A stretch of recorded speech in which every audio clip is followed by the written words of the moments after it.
Ladies and gentlemen, welcome back to PMPL interview session. And well, so far interviews have been amazing. We've talked to a lot of players, a lot of teams if you're talking about it. And well, one of those teams is going to be out here to have a little bit of a conversation with me. And I am talking about A1 Esports, the team that has dominated its region as a whole and is looking forward to do that in PMPL as well. So guys, before we just begin with everything, why don't you start with the introduction of yourselves?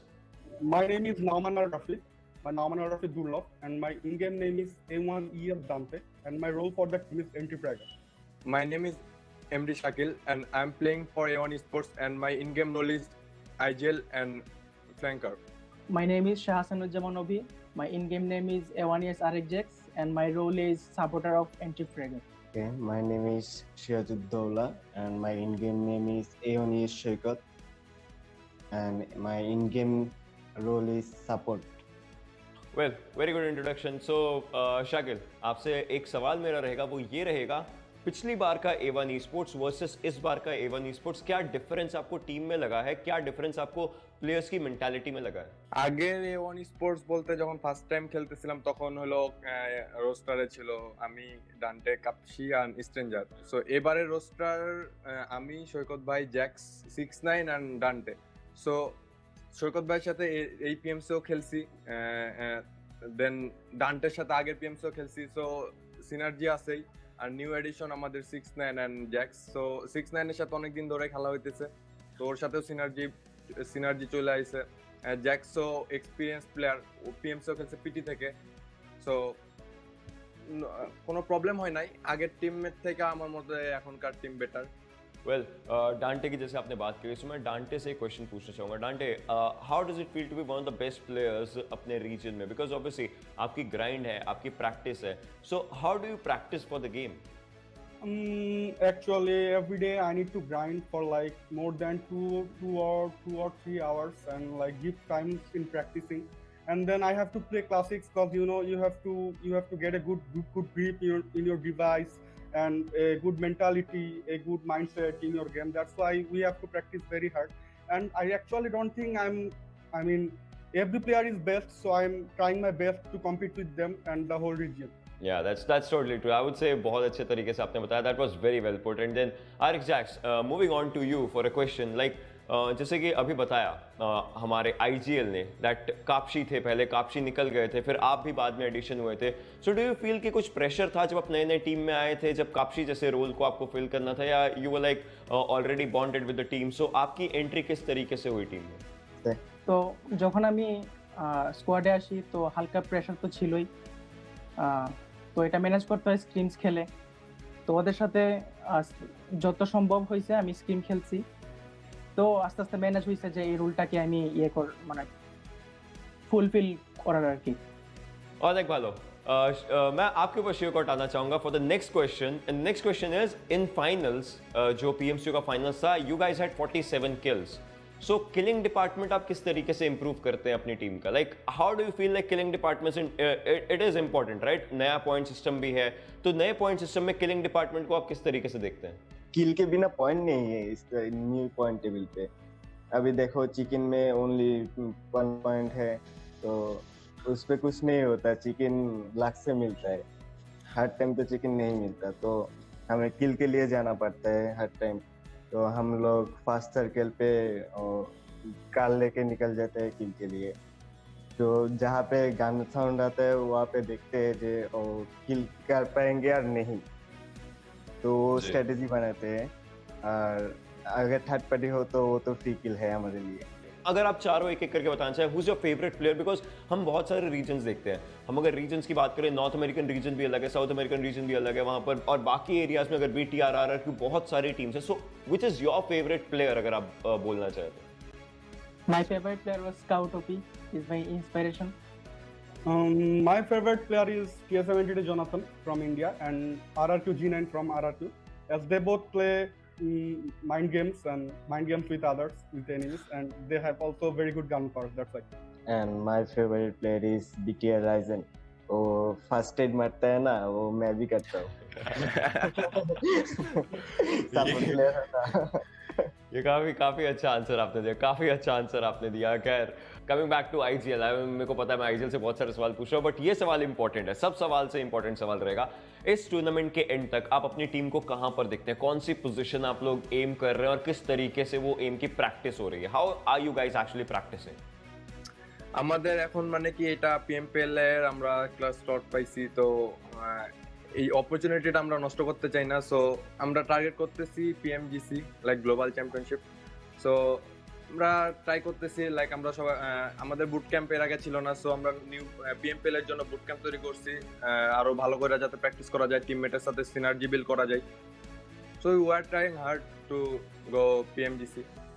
Let's just hope that you guys go to PMGC, and मैं एक ही चीज बोलूंगा आप लोगों को, all the best for all the future endeavours, and may be next time जब मैं आप लोगों से बात कर रहा हूँ आपके पास PMGC का टिकट हो। So thank you everyone for giving out your valuable time, and yes hopefully I'll see you there.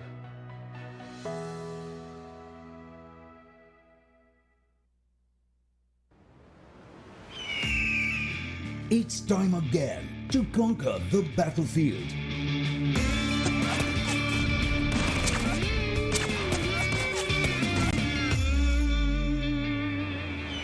"20 squads, 16 days of action. Fight for the top 2 spots. More than $200,000 on the line. Get ready for the PMPL South Asia Season 2. It is said the third time's the charm. Is the charm going to work for anyone, ladies and gentlemen? Welcome to the PUBG Mobile Pro League South Asia Season 2. My name is Super Johnny. I will be your host for this event. Today is going to be day 3 of week 1. And as I said, a lot of teams are going to try and grab that chicken dinner for themselves. But before we get the day started, I once again have to introduce my colleagues to you guys who are really amazing, really talented. We're going to start over to my left-hand side where we have the amazing commentators, the Experiment and Ocean. Thank you, Johnny. I mean, that feels good. We are pretty decent at our job. But anyway, we are midway through this first week of action, and well, the action is plenty. Ocean, what are you expecting today? I'm saying, see, first 50% we saw something happening, but the last 50% is something which is a deciding factor for the first week, so that's something that I'll be very much excited for. Well, there you have it, Johnny. Yeah. We are excited. We are ready to go. And I hope you got your crystal ball replaced yesterday and it's working properly today. We'll have to check it out later. Yeah, we're going to be checking it out. But before we do that, before we test out the equipment on the caster's side, we're going to move forward to the analyst, Shadow and Fix's expectations for today. Yes, I have high expectations, especially the way Abrupt Slayers were finishing the last match, getting the 10 kills and a chicken dinner. And 7Cs also, the 9-kill mark they reached. Yeah, of course. You know, talk about yesterday's games. We did see some Pakistani teams really stepping up, and team sides, they were kind of lagging behind. But the way they have been playing, Group A is one of the groups that's literally dominating right now. I really want to see the other groups also step up. Yeah, exactly. Group A has been doing really well. Along with that, Group C as well. I mean, Yeah. some of the teams have been performing really well for themselves. But what about the other teams? Yesterday, in the last 2 games, we did see the teams from Group A sit out. Maybe the other teams can catch up while that group is not playing. But let us have a look at the format once again, because it is pretty exciting. And as we talked about it on the first day, it's for the first time this is happening. Things have been changed around. It's going to be 3-week-long league stages. The 20 teams have been divided into 5 groups. Each group contains 4 teams. And at the end of the league stages, ladies and gentlemen, only 3 teams from every single group will qualify for the final. The 16th team, though, is going to be the best of the remaining teams. And talking about the finals, the top 16 teams in the finals will have 4 days where they will put up the best performance of their lives to call themselves the champion. And along with that, we do have the 2 slots to the global championship. Yes, definitely. You have to compete in your group among all the other teams also, and then you have to fight for that 2 slots also. Yeah, you know, the 2 slots are definitely what all these teams are rooting for. But, you know, it's that respect to be the best in your region that really counts. I mean, respect is going to be there. The slots are going to be there, but there's money involved as well. So let's have a look at the prize money that's going to be distributed amongst these players. So for the league stages, we have $65,500 allocated, out of which $10,000 will go to the first position holders, $8,000 to the second position, $6,000 to the third position, and the prize money is going to keep on dropping. 17th to 20th position, you will only get $1,000. But along with that, there's going to be prize money being distributed for weekly performances as well. Teams with the most points per week will get $2,000, and the MVP for the week, that one individual who just, well, blew our minds and his opponents, is going to get $500. Also, $65,500 is the prize money for the league stages. There's $200,000 for PMPL South Asia in total. So league stages plus the finals. That means if you move on from here to the finals, you could earn more.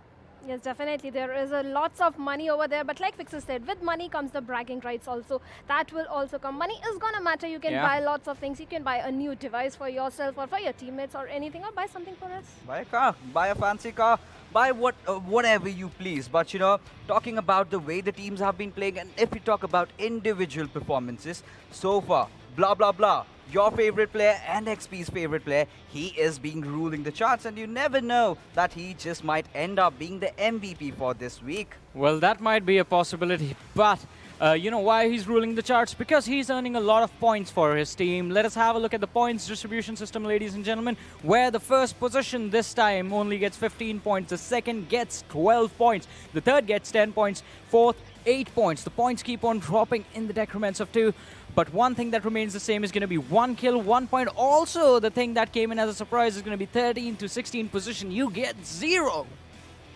Yes, definitely. You get 0 points. Even we saw some of the teams ending up with 0 points yesterday, because of which they were not able to get the kills, and early elimination on top of that. That 0 points are going to be very much, what should I say, put pressure on you. So at least like we saw some of the teams, even if they were got eliminated at early position, they had good kills in their hands. You know, talk about Team Stalwarts yesterday. They did come second, but those 19 kills haul definitely took them all the way up top. But you know, it's the boys from FutureStation that have been the best team so far, being consistent, and also on the kill department, they have been so very good. Yeah, definitely. But since we are almost halfway through the week 1, let's have a look at the group-wise standings and see how the groups are doing, see how the teams are doing so far in the first week of PMPL South Asia Season 2.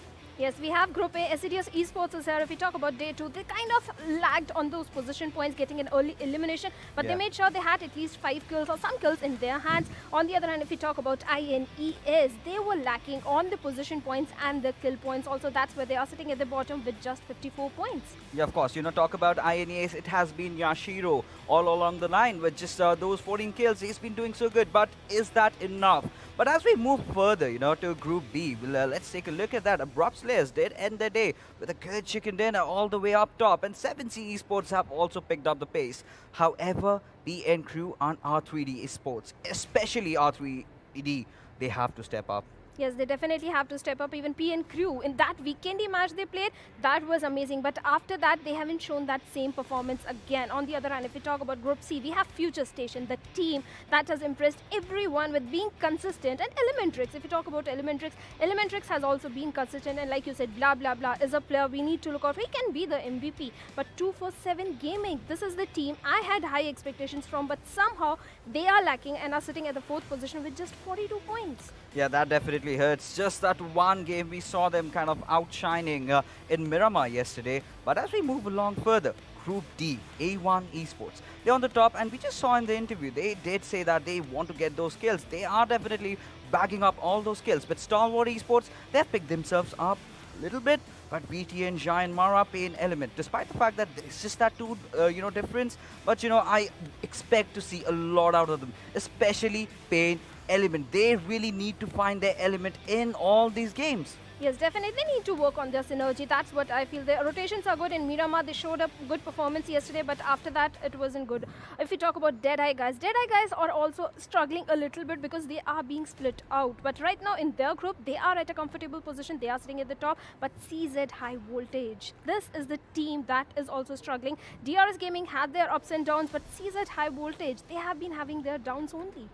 Shadow, one thing I really must point out, this is a group that has just played 6 games. They've got a lot of games to catch up, and I'm pretty sure Deadeyes guys, even Team Bablu, after getting that amazing chicken dinner in Miramar. And same can be said for DRS Gaming. They're not far behind. So those, lack of matches, once they play that, I think we'll be on an even footing to say how they've been faring off so far. I completely agree with you, but one thing I have to disagree about is going to be one of the teams you were talking about. Yeah. The team called Stalwart Esports.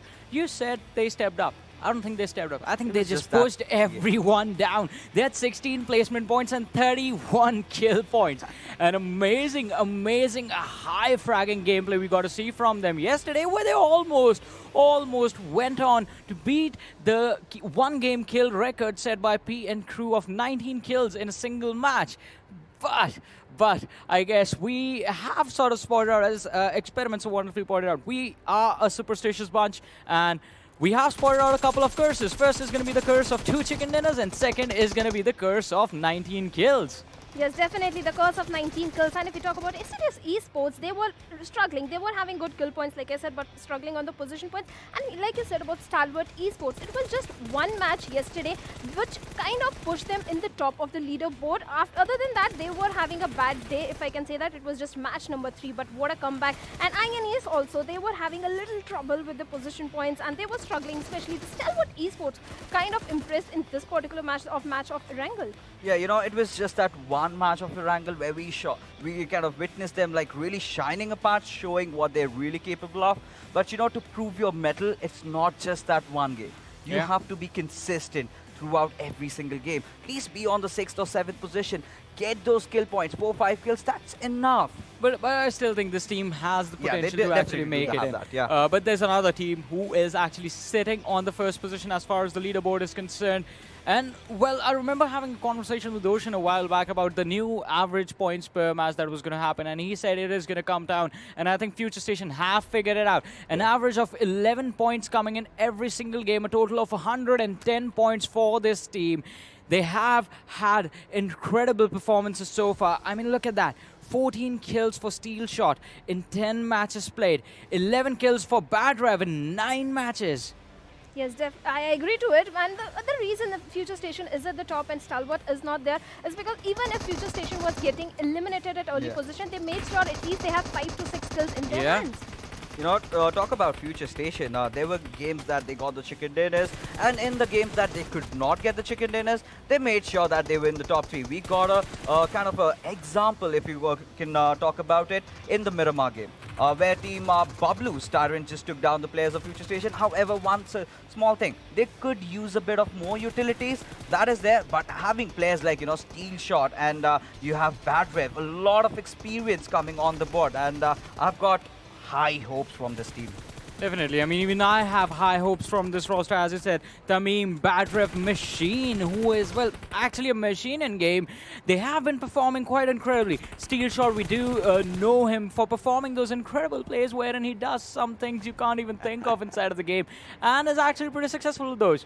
But today is going to be another opportunity for this team to actually move forward and just widen the gap between them and the teams below them. Because there are those teams like ElementriX who are slowly and steadily just climbing up and are sitting on the 3rd position right now. So we're going to see what day number 3 of week 1 brings to the table. But with that, let us have a look at the schedule first before we get the day actually started. And it is in front of us. So we're going to have 2 Erangels and 2 Sanhoks today, ladies and gentlemen. The first match is going to be on Erangel. Group A is going to be sitting out of the first 2 games. So they are not going to be playing the second game as well, which is going to be played on the map of Sanhok. Then, when we move on to match number 3, Group D is going to take a break and Group A is going to be stepping back into the action. So match number 3, Vikendi, match number 4, Erangel, and match number 5 of Sanhok are going to be played by teams from Group A, B, C, and E. Well, you know, Johnny, to be honest, now Group D really needs to step up because they'll be sitting 3 games out, and they need to make sure that they get the best out of these 2 games that they have in hand. Yes, obviously they have to make sure, and we have seen the team that is sitting out. One of the team from that particular group outshines. We saw PN Crew when they were sitting out. They had 19 kills. We saw Stalwart Esports with 19 kills. Let's see if someone from Group D is going to do it again. Once again, guys, just like yesterday, just like we rehearse every single day. Quick predictions. Shout it. I think the way Abrupt Slayers finished the game, we can expect them to step up and keep that momentum again. They have been performing decent. They have been having good kill points. So I think Abrupt Slayers, I will say. Well, for me, I think I would go with A1 Esports this time, considering it's their 2 matches, and I think they'll just be giving their all in. Yeah, I mean, the teams are definitely going to be giving their all in, but I think your equipment is working fine. I just need to once again step down from here and head over to the laboratory, where I think the tech check with the crystal balls is almost done. And all right, experiment is like still experiment with this one. Well, I mean, predictions. You love doing this, and I'm putting this on the spot. You know what I'm going to go for? It is Erangel. I think FutureStation have been dominating up until now, both the maps. I'm going to go for FutureStation. Well, this guy's going for the team that, you know, goes for 19 kills and then stops. And I would say I might just go for some other team. Like, again, I want to go for a whole Group E, because they have just 2 matches that they you know, just kind of want to get the maximum out of it for now. So Ocean is basically putting his faith in the teams that he saw perform in the scrims. I know this one. But we're going to find out what is going to happen actually in the game as the action is just about to begin. And, well, it is time. It is time, ladies and gentlemen. I know that you want us to stop talking and you want to see the game on your screens right now. I guess we can't keep them waiting, Ocean. Not yet. We can't keep them waiting, because the action should go on and it should always be out there. As you guys can see on here, players once again are determined with everything that they have. And there was one person, you know, picking up that coffee yesterday. So now, I do was see it that. tea, was it coffee, was it an energy drink? You'll never know. It was something to boost that energy levels. And I like the fact that a lot of the players are all smiles. They are calm and composed, and I think they are ready to go, as are we. Now, again, I'm going to ask you all watching at home, support your favorite players, show some love, spam who you are cheering for, and of course, be respectful to one another. But I think without further ado, the plane is going to be in the sky for the first time on day 3 of the PMPL South Asia Season 2. And I'm cheering for your crystal ball to be clear, crystal clear today, you know, just for those predictions. We'll see what happens as all the players are totally ready. I mean, 2 days of action was incredible. Well, I do predict one thing, though. Yeah. We're going to have a wonderful day. It's going to be action-packed. And we just had a look at the schedule before this. It is going to be the favorite matches. And, well, without further ado, match number 1 is underway. Ladies and gentlemen, here we have it. The C-130 is going to be in the sky for the first time. And, Ocean, where are we flying to? Well, Captain Ocean Sharma and Captain Experiment are going to be taking you through this journey from Severny to Miltapa, ladies and boys and girls, Yasnaya, Poliana, Rozok School. Those are good areas. Dobrepno, if you want to go out there, you can. It's a good vacation area, but, well, guns are going to be blazing. Poaching, you can land to that area, but Periphery Primos a bit out. Georgopol, some teams like to go to that area. We'll have to see what circle kind of shifts to, but there are a few teams that might just land up in Yasnaya because it's a big city. You can land out there, have some loot, and just move to the southern side. You know, talking about Yasnaya, it is a really popular place to land in Erangel. And by the look of it, 24/7 Gaming might be heading there. A1 Esports might be heading there. So I want to see whether they have those early clashes or not. Because again, you know, all the teams don't have a fixed drop spot, right? Yeah. They have some backup Some or teams, the other. yeah. There is always a plan B. So I wonder if that is going to be in effect. But it looks like a lot of teams are going to be dropping around the central zone of this flight path, which means we're going to have some early skirmishes. But whenever there is Yasna, DRS never fails to leave that area. DRS is the only one that goes to Yasna, and look at this. For now, this team is going to be out there. But there's one thing, you see Mafia Ninja going to Yasna. So there's, on the other side, there are a few compounds that, come up with those, petrol pump, fuel station areas. That's where Mafia Ninja is heading towards. He can get a few vehicle as well out there. A Darcy probably, and he'll be looking really good. Team Bablu going on to the northern side of Georgia. They had a really good day yesterday. That Miramar chicken dinner, the domination that they showed, that was pretty impressive. ASL, ending up their day on the last chicken dinner. The last game was their chicken dinner. So we'll have to see which team starts up for today. That's one thing, but PN Crew, this team has been hell-bent on kills. They have been hell-bent on kills. In fact, they were the first ones to set that bar at 19. So, we still want to see if someone is going to crack that big 2-0. But, coming back to Mafia Ninja and DRS, the fact that you don't have a lot of vehicles at all times in Yasnaya, I think it makes a lot of sense. And have a look at that, ladies and gentlemen. We have a southern circle with almost 40% water. I think, again, Erangel just loves pretending to be Vikendi. ElementriX will love this circle because they have military base for themselves, a cleared military base area for themselves. They're not going to be moving to another area because they have that particular zone for themselves. And for now, if the circle shifts not, they have a proper bridge lined up for their bridge camping, bridge blocking, and all those things. I would love to see what happens, but A1ES is the team that's going to meet them, that's going to say hi to them. On to the other side, they had a really good chicken in Sanhok on the first day if we talk about A1 Esports, but well, after that, there have been some ups and downs with the team. There have been ups and downs, and one thing that you saw was missing was since Group A is not playing, Team T2K is the one that, calls military base their home, so they are not going to be there. That means ElementriX are going to be moving into that position. And by the look of things, we might see some action early on in Novo Rep Noi as we have a couple of teams. FutureStation might just pick a fight with R3D. Now, they are on either end of this container lot, but again, it's only a matter of seconds before these two teams collide head-on with one another. They would love to take a fight, don't they? Because R3D, they, want to just go for the good kills. But FS, last time when we saw them in Erangel, they had a chicken dinner performance. Like, amazing kills were coming out from them and amazing performances from these players as well. So, yeah, these teams know what they are doing. But no. VSS, those, the silent deadly bullets are just dropping down from Joker. But still, no damage done as of now. Well, they are subsonic bullets, so I mean, you pretty much don't hear them. It is as quiet as it can get. But now talking about FutureStation and talking about Erangel, we've had 2 Erangels so far. Yeah. And you know that, right? FutureStation has won both of them, which is, I mean, it's no small feat. I mean, that is basically making a statement that this is our map. I mean, come at us, we will definitely repel you. Look at this, Anubis is just moving forward. I like Anubis' mustache. We were seeing that from the front side. And the guy is pretty much ready for a party. And that party happens once you get that chicken dinner. That CD is pretty important for those 15 points. Because with the new point system, it comes down to one thing. Not the one thing that we are seeing 64 alive, the one thing that we see when the kills start gathering up. Because, when you get 1 kill, 2 kill, 3 kills, that hunger begins up. Because that hunger lines up for one thing, and that's chicken dinner. It is, of course. Everyone is hungry for that chicken dinner. But again, the new meta makes sure that, there's plenty of action. 1 kill equals 1 point. And, well, if you want to climb high up on that leaderboard, you better start killing your opponents right from the get-go. But right now, I guess they are going to be giving each other enough time. They want to make sure that they have plenty of loot. And well, they're going to skedaddle out after that. All right, question time. What's up? Yeah. So here we go, boys and girls. We saw 2 days, teams playing. How do you see them panning the last 2 days versus the upcoming 2 days? All right, now the thing is, this is week 1. We are pretty much midway through week 1's games. So I guess the teams that are pretty much mid to the bottom half of the table, they do have their work cut out for them. But again, we still have a couple of weeks to go of league play. So, there's still plenty of time right now. I mean, you still have to get that push. But again, it all comes down to your nerves and, how confident you are. And, when you have a shaky start, it can have a detrimental effect. But again, these guys have nerves of steel, and hopefully they get the job done. I want to see some action. I want to see some comebacks. We can see some comeback from PN side as they are moving towards the southern side. They might just go, if they are on the road, they might just meet DRS on Yasnaya side. If they're going from Rozhok, that seems like a good open area. They might just head up to Pochinki Hill, and from there, they might just go to the southern side where CZHV is moving like an army. As you can see, are they going to go for the bridge? I would say that's not a good way if they're going for the bridge, because they are going to be seeing a traffic of A1 Esports' roadblocks coming out there.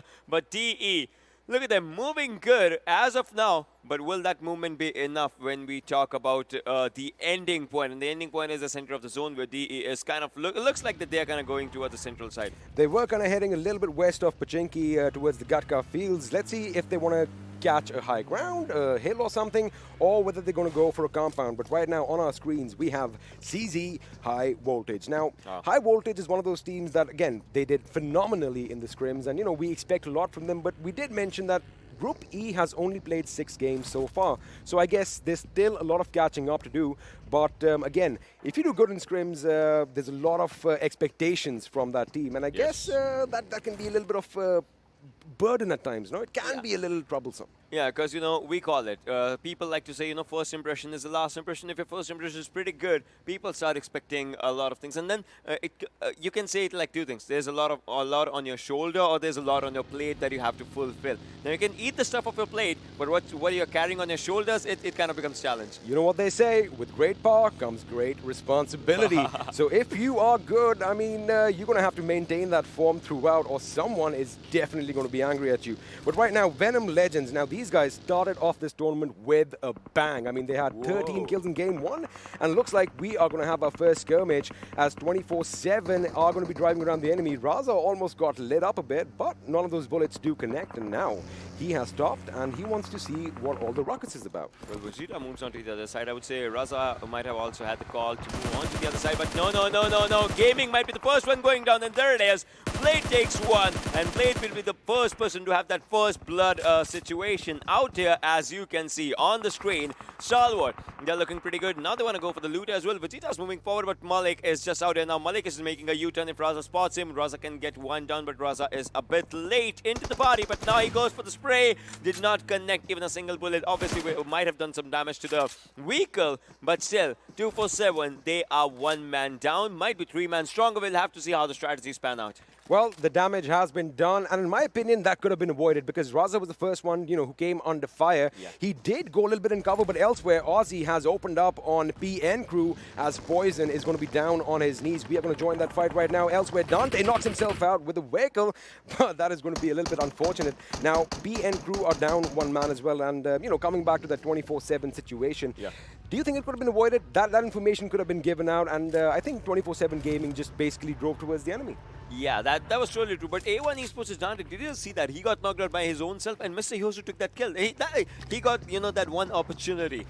Talk about opportunistic killing. I mean, that's exactly what it is. You see someone knocked on your knees. I mean, you can have a little bit of humanity, but in this game, you won those points. You are definitely going to put him down. Palms are sweaty, knees weak, arms are heavy, and There that's how you know. So you just get that opportunity. But well, PAINxELMT, they have to get inside the zone. So does JyanMaara. Zero fear as of now, as we will see how it just pans out, how it goes down. But well, onto the southern side is where the cluster is forming up of the players of the teams. It does kind of look like that all the teams are kind of, you know, possibly anticipating that the zone is going to shift further south, but there is a massive cluster on the military bridge, and that is going to be exciting. Elsewhere, Vadu takes a few shots with that Mini 14. He loves this weapon. I mean, he is so good with it.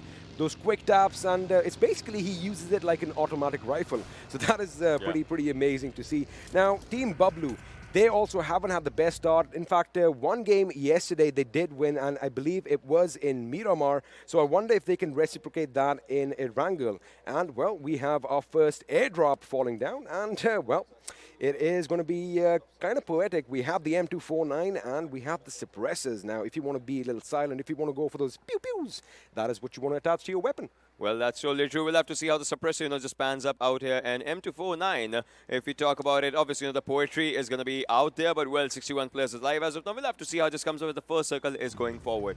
It is going forward. And funny enough, that 7C is actually on their feet right now. They do have some vehicles parked either side of the ferry pair. Now, ferry pair is going to be another place we might see some action, as we not only have 7C who are calling it home, but Team Bablu as well. And now the question is, are you going to stay in ferry pair? Because have a look at the zone right now. Yeah. It is kind of towards the center. I mean, now the question is the zone going to stay towards the middle island, or are we going to go down south? Now, on paper, now I know you're the mad scientist. Yeah. You've done all these calculations. I mean, you live for this, right? Is it going to go down? He's already, by the way, you can see this. He already pointed something out. He's not going to say it right now because he does not want to be wrong. But if you're right... Well, for now, let's have a look at this. Because now there's one thing, you know, everyone's just going to that bridge area because they know bridge is important. You might just go up, go down. If you have the bridge control, you can go up, down, either way you want to go for it. But on paper, see, maximum probability is like 99.9% the circle has the southern island. That means the probability is that it goes down. We'll have to see how that happens with Team Venom Legends. The players are looking pretty good. DRS, they were looking pretty good yesterday. They had pretty decent games. I mean, that Miramar game in which they came second, in which Bablu was actually up, they were looking good for kills. But now, it just comes down to one thing. Those were the end circle fights. How did they take the first circle fights? Because they have Venom Legends have their players separated. Evil Eye is on the other side. So even if they get a knock, they cannot go for the confirmation from that distance. See, at this point, what's happening is Venom Legends, they are going to be on this bridge side, right near the gas station. You have a lot of cover over there. You can go on either side of the road. You have those ridges. You have that rocky terrain. The question is, they are going to be waiting for the zone to change. But over here, that was a wonderful knock, as looks like Team Bablu are coming under fire. Hungry Box with a massive knock over here. And I do believe 2 of Team Bablu's members are down on their knees. Now, what happened here is the other remaining members are already out to sea. They are swimming across without any boats, but I guess it's going to be problematic as they are now 2 men short. But once they swim out down to the other side, ElementriX's blah, blah, blah will be ready to, you know, welcome them. I can't sit with, you know, spreading arms because he'll be welcoming them with guns out there. And the first circle is just coming up again to the southern side. This is what it was. Circle had to go down. The probability of the circle shift was out there, and just like we were discussing and talking about it. So this area where ElementriX is, that becomes a very crucial area for the teams to move down, because there are some houses where ElementriX is actually out there. We'll have to see how it just goes down. It looks like Respite might be coming in for the fallen members of Team Bablu, as Team Wolf is swimming back. And, well, this is going to be a little tricky because 7C might be pushing in to make sure that they get their kills as well. The question is, will they make it? They will, because now Bablu's Danny from afar is going to be laying down some cover fire as his teammate goes in for those revive. Let me tell you one thing, Ocean. This is clinical. This is something you see in a movie. This is an extraction scene.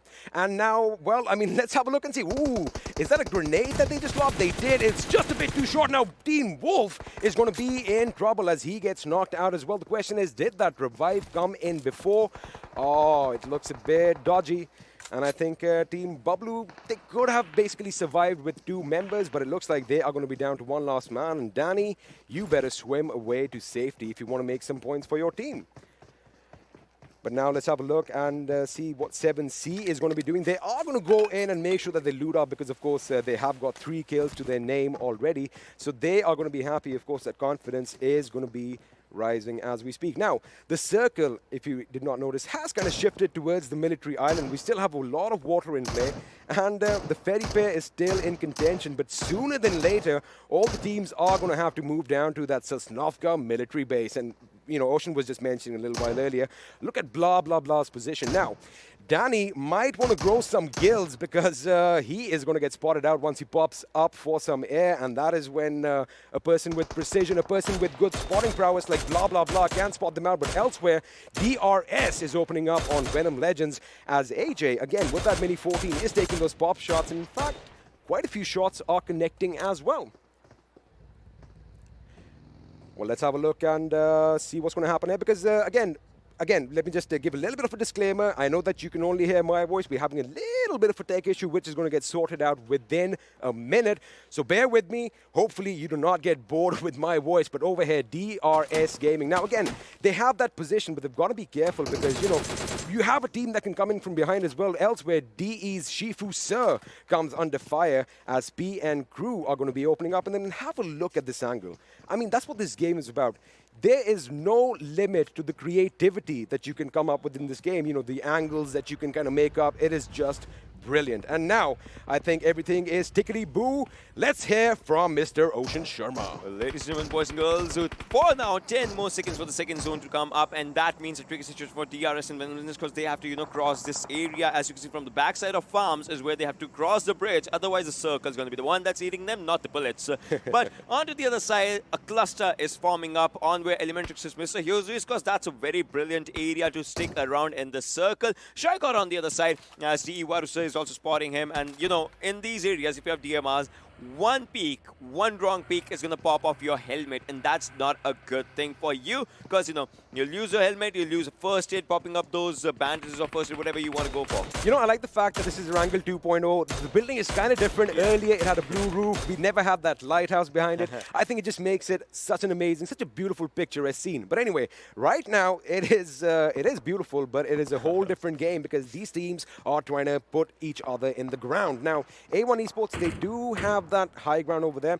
But the question is, Ocean, if the next circle kind of forces them to move further south, they are going to have trouble moving down south. Well, that's important, but look at this. What's happening is they are actually spraying on someone. Well, I could hear some bold action shots as well in the situations, but now the zone's coming. DRS is out there. Detron with a good grenade. Can he connect someone out there? No, he did not, but Galzen is also putting up his own nade. It goes on, and nade parade is happening as Nightwing gets one. Galzen also gets a bit of a damage. Detron has to move forward. Spots on Neva goes down as Detron is doing his job. He's just playing around. He's just playing around, getting those kills, getting those knocks and everything. But now Detron versus Galzen is a 1v1 fight. Spots each other. He gets the third for himself and the team as it's one player from DRS surviving, and there's one thing he has to do, and that's run away, or I should say drive away. Detron just went on a little bit of a rampage over there, and well, Nightwing capitalizing on his skills as well. That was a brilliant push. The way he went zigzag, and that Uzi, of course, you cannot beat that weapon with that high rate of fire. Well, getting the job done, and looks like we have a pirate in our midst, ladies and gentlemen. Was that Jack Sparrow, or was that someone else? Hey, hoy. Well, but the guy does not have a helmet, though. I mean, it's okay being a pirate, but you need a helmet. It's a really good-looking hat, though. Yeah, it is a good-looking hat. They left Nima out there, let the circle do its job. They'll get the kill eventually. But for now, it's one thing that they have to grab the loot as the third circle is going to be hitting, and 700 meters is the distance that they have to go. But on to the other side, there are other people who are still swimming in these areas. We'll have to see how, those pan out, because they have to get to the landmass. You can see the circle. 7C is out there. Just as I said. You did. And I like the fact that we still have the bridge in play. I want to see some burning vehicles on there. I want to see some Mad Max action over here. And, just talking about Nima from DRS, I guess that birthday luck has run out, right? It's only 24 hours that all the spirits are going to be making sure that you are safe. That is not in question now. Now, this is what I was talking about. A1 Esports, they do have this good position. Yes. They can kind of control the entire valley, surrounding area. But now if the zone is going to force them in the next second. I love it. We've seen this before. And now we see this again. Now this is ingenious. I love the fact that you can take your vehicles, you can patch yourselves up, and well, you can swim through water. In fact, you can even take some drowning damage. Yeah, but I love the way, people, just use vehicles, because vehicles don't actually let you just drive. They can let you heal yourself underwater when other people might be looking for you or not. Look at the parking space that people are finding. Havoc just found a pretty good parking space to park his US. I mean, that's how you use your space. That is a gentleman I would definitely trust with my vehicles, because he definitely keeps his in pristine condition. But, coming back to the whole thing, that's the beauty about this game. There is no limit to your creativity, right? I mean, if you can think it, chances are you probably can do it. Exactly. This game, kind of kicks your critical thinking as well when you have to take a decision. Suppose plan A is working for you and the plan B is not, as Mr. Burrow still survives, man. But Dark goes down as he was just on the landmass but could not go further, as JyanMaara was just out there onto the other side. Now Wong is moving forward as he wants to confirm one or maybe take another one as Luffy's out there. Luffy has spotted him and Luffy takes him down. That was a pretty good usage, but no, onto the other side, Luffy has switched onto M4. Can take those players? No, he cannot. Will have to go for a reload as well for his own, but Jimmy and Rohan comes from the other side. Gunnar might take down one. Rohan has been taken down. Jimmy might be taken down as well, as it's Luffy, the only person surviving. Will this be the first squad wipe? Yes, it is. And you know what I was thinking? PAINxELMT, we were just talking, in fact, the analytic desk was talking about it. They are having a bad time. You just flinched. I just flinched. Even I did not expect that coming. That Molotov almost just shook us right now, and have a look at that.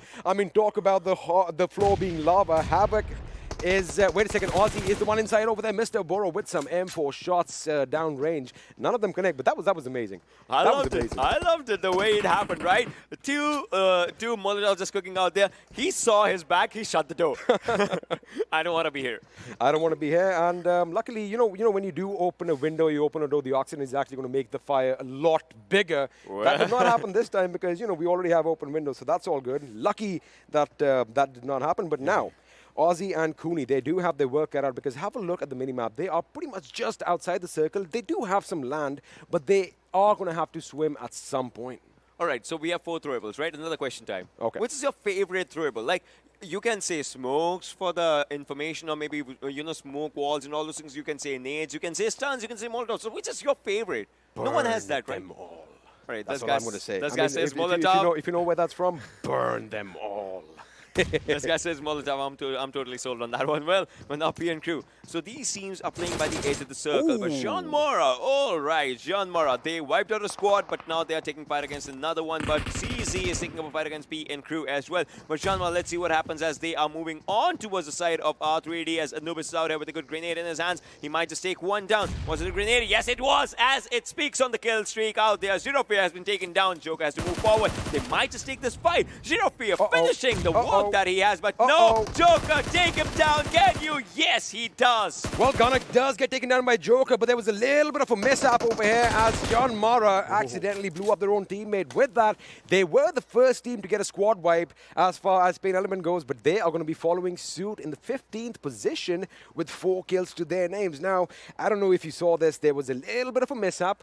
One of the members from JyanMaara was cooking a grenade, but he got shot, it fell, and boom, that's all she wrote. Now, 7C is in trouble as Team Bablu's Danny is trying to lay down some lead and water. Ooh, he is kind of surrounded right now. This fight is still taking place on this side of the water. All right, but well, one of them goes down. But now, can he take up the fight against the other one from 7C? As you can see, Hungrybox and Memo are on different directions from him. Bablu Danny, I mean, this is a hill climb for himself and for the kills as well, if he can go for it. Memo, can they go for the nades? I mean, if they have good ones, I mean, Danny is trying to smoke onto one area so that he can have that adequate cover for onto that side and he can move forward if he has to. But Memo is out here. Memo is getting with a grenade of his own. Oh, the grenade goes onto the one side, onto the other side as well. Bablu Danny is still surviving by a miracle. Hungrybox is on the topmost area. If he has a low-toss grenade, he can just take it down. But that was a smoke from Memo. All right, this gives a chance for Danny to run away. Danny definitely has to dance around those grenades that are coming in his direction. Now, Memo is the one who is literally giving the memo to his teammate that, you know, this is his position. Elsewhere, Mr. Hoyozu takes a few pop shots. Again, the Mini 14 is probably one of the most popular guns, as is the DP28. Now, the DP28 has been popular for quite some time, but, you know, the drawback was that long reload time. But I guess that gets dwarfed with that stability and shooting at range. But we'll come back to that in a second, as Dwadu Sir is taking a few shots, and over here, Cooney is lighting up a boat. I think all the occupants of the boat have jumped out. None of them got knocked out. As of now, none of them got knocked out, but 7C Hungrybox is looking pretty good as he is, you know, on the domination. R3D's Joker takes on 247's players, but Fear, he might just be swimming with Mr. Boro. I mean, that's not a teammate, but if you want to swim, you can have a good swim out there in the waterlands. But, well, they are moving forward. Imagine both of them suspect each other, and one of them goes onto the land side, and they, you know, then it comes down to one thing. But those miniature islands is something that's changing everything, as Mr. Boro has spotted one. But, well, will this grenade go good? Will it go good? We'll have to see if the kill feed reads something, but no, nothing yet. Nada. But Shaw goes down. Now, the fact is, FutureStation, they are kind of separated in these buildings. R3D, Joker, and Shaw in one, Anubis and Walker in the other. Steel Shot has his work cut out for them, but Bad Rev is going to be coming in and covering his teammates with some suppressive fire. He's going to make sure that they are going to be on the ground floor. They don't want to go up. As Steel Shot, have a look at him. He is prone. He's got his vision on the staircase. If anybody comes up, he is going to pop some shots. Now, this is what I was talking about. You see smoke, chances are you're going to fire a few shots. Yeah, and if you know, hit like one or two just randomly, you're like, let's concentrate there, because I could see the crosshair just going red or something. But R3D, just as we see Walker's the last man walking. Will it be the Walking Dead out here as he has to move forward? Shaw gets taken down out here. Bad Rev goes down, but no, Steel Shot still surviving. But Walker, the guy, how long can he take with that M249? And he revives one. He has to take up a good fight, but no. For now, the Trables are doing its own set of job as the players are just out there. Tamim goes for reload, but is actually on fire. He's lit.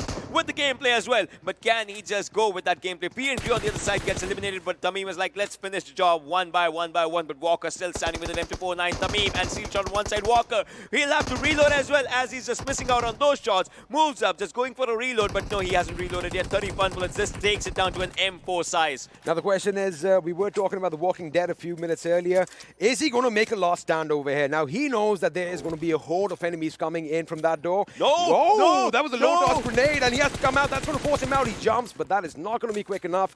And with that, R3D are bowing out from this game. A good number of kills, though, 7. Did you just see what Tamim did? We thought he was popping up a grenade. That was a smoke out there. Well, he that's how faked you it. deceive the enemy. He faked it with a smoke, and that's why Walker had to run out. And he was like, once the crate would have formed the smoke start boy, he was like, all right, it was a smoke. It was that. I mean, you know, that's why sound is important, because there are certain differences when the pin is pulled from either of these grenades. But we'll come back to that later, as Nang is now pushing it on team. Ooh, he almost made it out of harm's way, but it looks like Wadusa's M4 was just a little bit quicker and takes him down. And look at that follow-up grenade. He's like, if you are still lurking, I want to make sure that I get my kill.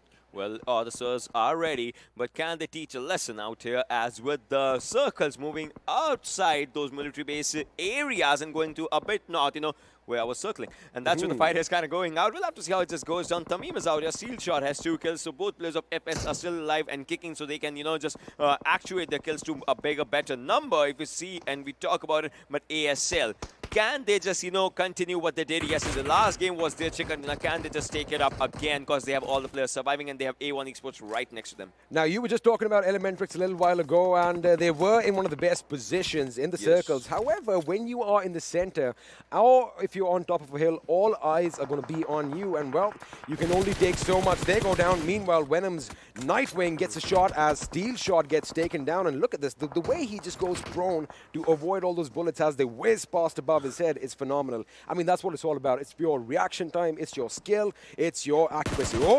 Mafia Ninja's been spotted out. He was trying to sneakily crawl in the grass, and well, with that, DRS Gaming are eliminated in the 9th position. No kills. Well, another team got eliminated, and that was 7C, as Memo did not get the memo of the party that was happening onto the other side as the eliminations continue forward. 23 players still surviving, might be 22, as we could see the kill beat just running out there. But Joker, look at this. ESL, they have a very, very, very good cover for themselves. This is a 3-sided cover if you go for it. On the 4th side, you can have your backup players out there, and you can, you know, just continue all the 4 sides just dominance. But now we'll have to see what DE does. As Shifusa is moving backwards, gets ahead of a bit of some of the shots, but his helmet, it's done. I mean, with that big artillery gun over there, the Bofors and those sand boxes piled up, I think they were pretty much ready for any wartime situation. I like that. I like the fact that they have that cover. It makes it feel a bit more real. But anyway, coming back over here, DE Shifusa is going to get in his vehicle as he wants to make sure that his team is going to get the best position in the circle. Now, if you have a look at their position, that side, the side closer to us, does have a few buildings in the zone. But the question is that going to remain for the next few circles? Now, A1 Esports, they have the high ground. However, they've got to be careful because their backs could be exposed as well. That is why, have a look at the way they park their cars. They're making sure they have cover on their left as they focus on one spot. That is good. They are basically segregating, you know, each segment, each aspect of the map, and they're going to control it one by one. Yeah, you don't just have to be the #1, you have to be A1, and that's what A1 Esports is just looking for out there. But well, Nightwing goes down. I mean, those random shots are still out there, but I would say when the Nightwing, once the smoke disappears, or when he's outside the smoke, he will be taken out. Rated Sir is using the Mark 14 in a very good situation right now. Has 6 times on it. Is rocking a pretty good gun, a pretty good, I would say, bazooka, if you have to talk about it. But well, look at the Sinister. He is also still trying to spot the players of DE, but DE is unfazed. They are taking fight on the other side. SC Mote goes down. Stalwart Mote has been taken down by On Top Sir, and Joycott with that SKS in his hands. But Stalwart is something that's in a lot of trouble. Nah, they've been taken out. They have been taken out, of course. Once the bullets start flying, it's going to be really difficult to, you know, avoid them at any cost. But looks like we have a lot of action breaking out right now, and teams are getting eliminated. Stalwart out in the 6th position with 3 kills to their name. The play zone is going to come in, as well as FS Kapshi is going to be its first victim. This is where military base becomes tricky for you, ladies and boys and girls. Venom Legends gets down as well. We are down to 4 teams. 13 players alive, but in this, you can see ASL is looking pretty good. We have MS.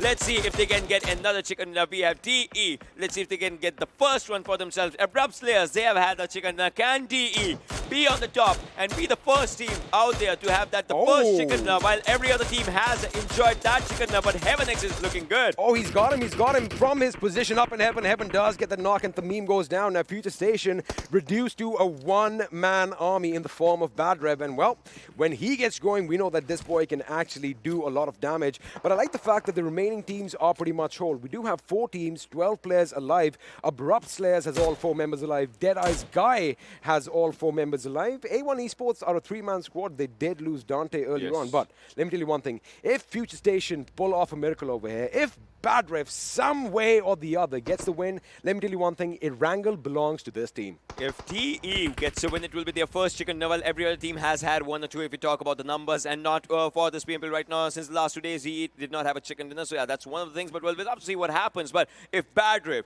I mean, I've seen this guy's capabilities. He can just get that one. The major thing is he's playing by the blue circle as of now, by the edge of the blue zone. You can see him out there. He has to get inside the circle, and that's where it gets tricky. It does get a bit tricky. It does kind of look like Badrev is not going to make it, because the opponents definitely have their eyes on him. They know someone's out there, and they're going to wait either to let the play zone take him, or they want to make sure that they get that extra kill point. But he is pretty much out of... the last first aid is coming in. If he gets spotted right now, he can probably take a shot to his head. He's going to make a dash for it. Is he going to make it? Let's have a look. I do not think so. He goes for a last-ditch effort to get a knock or a kill, but the play zone is going to come him and engulf him for its own. Well, he was trying to run, but no, run for us run does not work out here. Abrupt Slayers, Deadeye's guys, and A1 Esports are the 3 teams out here. Will Deadeye's guys get that chicken dinner, or will Abrupt Slayers start their day by a chicken dinner as they ended yesterday? But no! On top, doing the best that he can do out here. HeavenX goes down.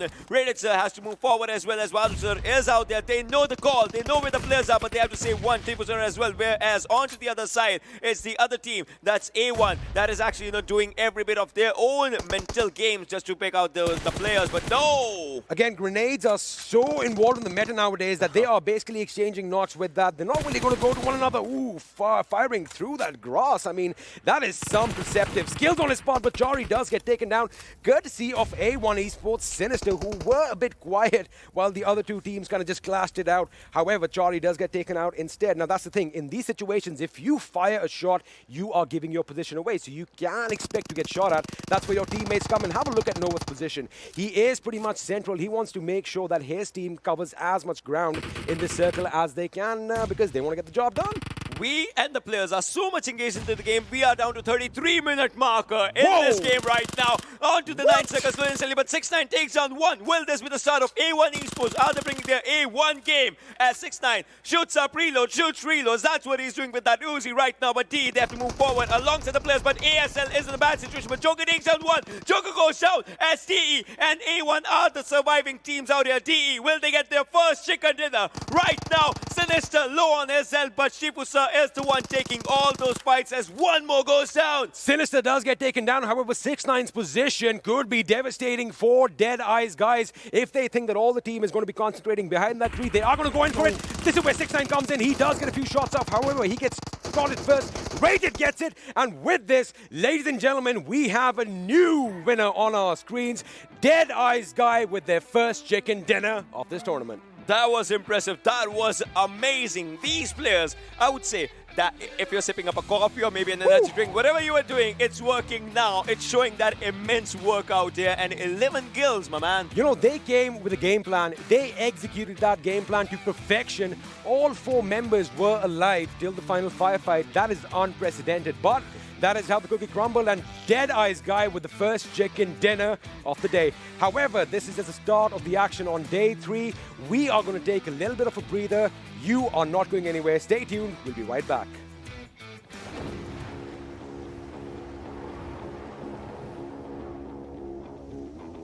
Mountain Dew? Squads. There's loot on the horizon. For however you find victory. For the combat chauffeurs. For those who strike from above. or from below. For the experts in pan-to-pan combat. Whether you're taking a leap of faith or just aren't afraid of a close call. Fuel your path to winner chicken dinner with ice-cold Mountain Dew and with exclusive loot from Mountain Dew fuel stations. Spawning on a map near you. Welcome back, ladies and gentlemen, after the break to the PUBG Mobile Pro League South Asia Season 2. My name is Super Johnny, being joined by Shadow and Fixes. And, well, a little bit of a fumble over there because my mind is blown after that game on Erangel, in which DEADEYES guy finally, the teams in Group E are stepping up. And, well, Ocean's bet was right, and I know you guys trusted in them as well. Obviously, the DEADEYE guys getting their first chicken dinner. Not just chicken dinner. Look at their number of kills, double-digit kills, 11 kills. And if we talk about positioning, they had a bad positioning. They dropped in all the way Rozek. They had to come down to military base, take that longer rotation and get a chicken dinner with that perfection. You know, the thing with DEADEYES is, when the circle did form, I thought it's going to be A1 esports game, considering in those final zones, they were the ones who were inside. But it was a kind of a Mexican standoff during the late game phases. And, well, Abrupt Slayers also, you know, put in everything that they had.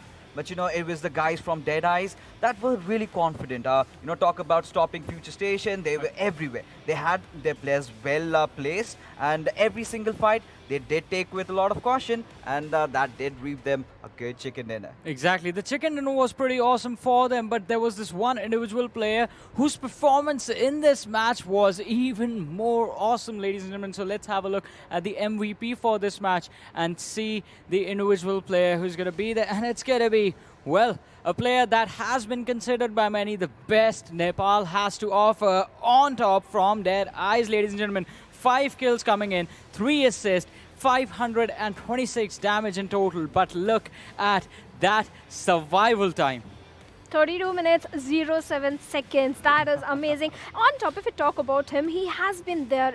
The solo player, if we talk from DEADEYES, he has been there making his mark. And again, now after becoming the MVP, I think he's going to be very happy. You know, the thing with On Top that I really loved about is his loadout this time around. You know, the Uzi with the suppressor helps you so much in those final death circles, because every small sliver of information is absolutely crucial. But that is where your SMGs shine. You know, those close range situations, you have to take those fights, and having the suppressor, that, you know, that slight hiccup in knowing where your opponent is, and that gives you that advantage. And that is exactly what he did. He had the mini, he took down the players on the long range, for the mid range and for the short range. It was that Uzi that outshined. Well, the Uzi was pretty incredible, but I want to talk about one more thing as well. I mean, we did see one of the teams and one of the players from Group E pop off really nicely, but another team sort of failed to do that in a awkward bridge situation, let's just call it. DRS Gaming versus, well, Venom Legends Detron.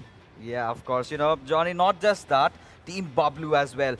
They made a lot of blunders. The 2 teammates were taken down from the players of 7C, and still the remainder 2 just came in, and they were all, you know, meeting their makers. But getting back to DRS and Venom Legends, that one nade from Nightwing opened things up, but it was Golden. The way he played. And I think it was, you know, Detron, in fact, who got those 2 frags out. And that was kind of the end for DRS. Exactly, but we do have the top players from the match on our screens, ladies and gentlemen. Following our MVP is going to be, well, his own teammate, rated so on the 2nd position with 4 kills, 526 damage for him as well, and a 31-minute, 53-second survival time, followed by Joker from Abrupt Slayers. He has only 2 kills, but survival time is also a key factor in how the top players are picked up and how our MVP was picked up. But I want to focus on this.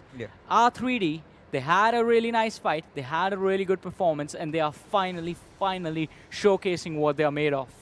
Absolutely. They had a fight with JyanMaara in that particular compound. They took down all the players of Team JyanMaara. That moment, I thought they are stepping up. Yeah. And they were stepping up, but that fight with FutureStation. In fact, FutureStation had their players placed at a very good position. Yeah. Two of their players were across the road area and two of the players were in the compound area. That positioning, I think, caught R3D players off guard. It might have done that, but FutureStation, talking about them, they still made it into the top 4 as far as the placement is concerned in this matchup. But talking about standings, let's have a look and see where they actually landed. Did they have enough kills? And yes, they did. So Deadeyes guys with the chicken dinner performance and 11 kills, 26 points coming for them. Abrupt Slayers are going to be pushed up to the second, in fact, because of them having more kills versus A1 Esports.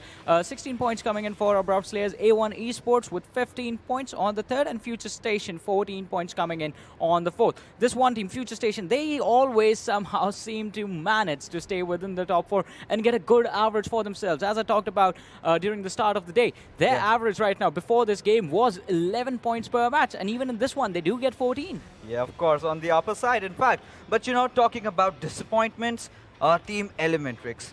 I mean, well, T2K were not playing. They went off to the military base. This circle was meant for them. This circle was meant for them to shine. This circle was meant for them to dominate because it was completely theirs. And, you know, having your players spread out, they had sawn him on the shores, man. I mean, he was there to take down all those, you know, sharks in the water, but he could not do that. And he lost out on his health, and another one of the players also got taken down. It was just those 2 players who remained in the last part, and they just died. And ElementriX, what a disappointing way to go. Well, it might have been a bad time for ElementriX, but talking about Deadeyes and the chicken dinner winning team, as the casters were saying, well, Coffee, I think it was Mountain Dew that the lad was sipping from his cup, and that helped him and his team do the dew in the match and get the chicken dinner. With that, let's have a look at the do the dew moments of this game. Yes, the bridge fights. Bridge was the main central point of this particular zone, the Southern military base zone. And 7 Cs, they tried to take down the players of Team Bablu. They almost took down. Dani was at a good position. And I will have to give this to Dani, that he was at a good position. He took down some of the players of Team 7 Cs. But this is the grenade fixes you were talking about. The perfect grenade that Detron gave over there, took down 2 players of DRS. DRS should have anticipated that you are at a position, some grenades are definitely going to come in. Yeah, of course. You know, Venom Legends displaying a very good gameplay out there. But Team PAINxELMT, well, they are still struggling, I must say. And this was a perfect chance. And they were completely looking out of sync. And VTNxJyanMaara definitely having that high ground advantage for themselves, just managed to take them down one by one. And talking about the circle, this is a Southern circle, a classic Southern circle that we could have, you know, obviously expected. And all these teams, a lot of bridge fights were there. A lot of teams, you know, kind of came all the way from the southern side, you know, taking their boats, and you know, you just have to get inside. But as the circle kind of went up, and A1 Esports, they were in a very good position. They had a very good high ground advantage. But during the final fights, I somehow felt that they kind of overcommitted. Their positions were kind of given away, and that is where, you know, Deadeyes kind of capitalized. Yes, Deadeyes did capitalize that grenade onto the players of Team ElementriX. Despite having longer rotations, they played really well. And Abrupt Slayers, I think Abrupt Slayers were also shining out in this particular match. The way they were taking their fight, they had their players positioned at a good spot. And if we talk about Deadeyes, this is the moment that they had to shine. They made some mistake when the players of A1 Esports spotted them out, but Deadeyes, amazing performance. Well, that was an amazing performance, and we do have the very incredible damage histogram in front of us, ladies and gentlemen. Fixes is here with me on the stage. How do you feel looking at this? I mean, do you look at the damage peak on Abrupt Slayers, my man? Well, Abrupt Slayers, they were in the thick and thin of every single fight. And same can be said for Deadeyes. They were not letting any of the opponents just come in. And, well, a few of the teams did have good damage. This time, R3D, they did give up a good show around, but that was somewhere not just enough. I mean, the early fights, R3D Esports, they did, as you can see on the histogram right there, they were part of fights, but in the early stages, I have to say. They did end up getting those kill points, though, and kill points are also going to be crucial in order for you to close out the gap and sort of stay a part of the competition. But as we were talking about this, some of the teams did fail to perform. You mentioned Team Bablu, DRS Gaming also taking a hit early on in the game, and then the squad of JyanMaara as well. But with this histogram, I guess we do get an idea of how things did go down inside of the match, and it was quite interesting. In fact, I'm going to get back on the desk, and we're going to move forward from here and have a look at the leaderboard so far and how things have sort of planned out. Because after today, it's just going to be one more day left for week number 1. That's going to be tomorrow. Yes, it's just going to be one more day, and FutureStation is still sitting at the top with amazing 124 points. Venom Legends, that perfect grenade, I think they impressed everyone and the audience also, those who are watching. And 7C Esports, they started off nice. They chose the waterways in this particular map, but there was already a team sitting, and the plus of team ElementriX sitting over there. That's why they kind of messed up, but they have stepped up in this particular match. If we talk about in Deadeye guys, that amazing chicken dinner, they are going to be very happy with their fixes. Yeah, of course. You know, that is where I was just about to come. DEADEYES guys, 7 games played, 86 points already. And to compare their stats to FutureStation, 11 matches played, I'm sure that they're definitely going to catch up. There's a 14-point difference between the 2nd place and the 8th place. You know, this is the league, man. You never know how close the competition will be. And we thought we'll see a kind of demarcation, but that's not going to happen anytime soon. Yeah, definitely. That's not going to happen. But things sort of look a little bit dire on the second half of the leaderboard, where 11th position. They started with 54 points, and PAINxELMT are sitting on 25 on the 20th position. So they are quite far behind from rest of the competition, because we did see a team on the 9th position also having 80 points. So the opportunity to climb up is definitely there. Still around 49 matches left for us to see, and for these teams to watch out for those matches as well, because those are going to be the opportunities in which they actually can climb up, close out the difference slowly and steadily. Stalwart Esports, I mean, yesterday they had an amazing run. They need to make sure that they get back into the same zone today as well, and then put up a same sort of a performance if they want to see themselves within at least the top 6, the top 7, or the top 8 by the end of today. But once again, it is time for us to have a look at the schedule and see the next map that is going to come up, ladies and gentlemen. It is going to be the map of Sanhok, being played by, again, B, C, D, and E. But for Group D, this is going to be important, because this is going to be their last match of the day.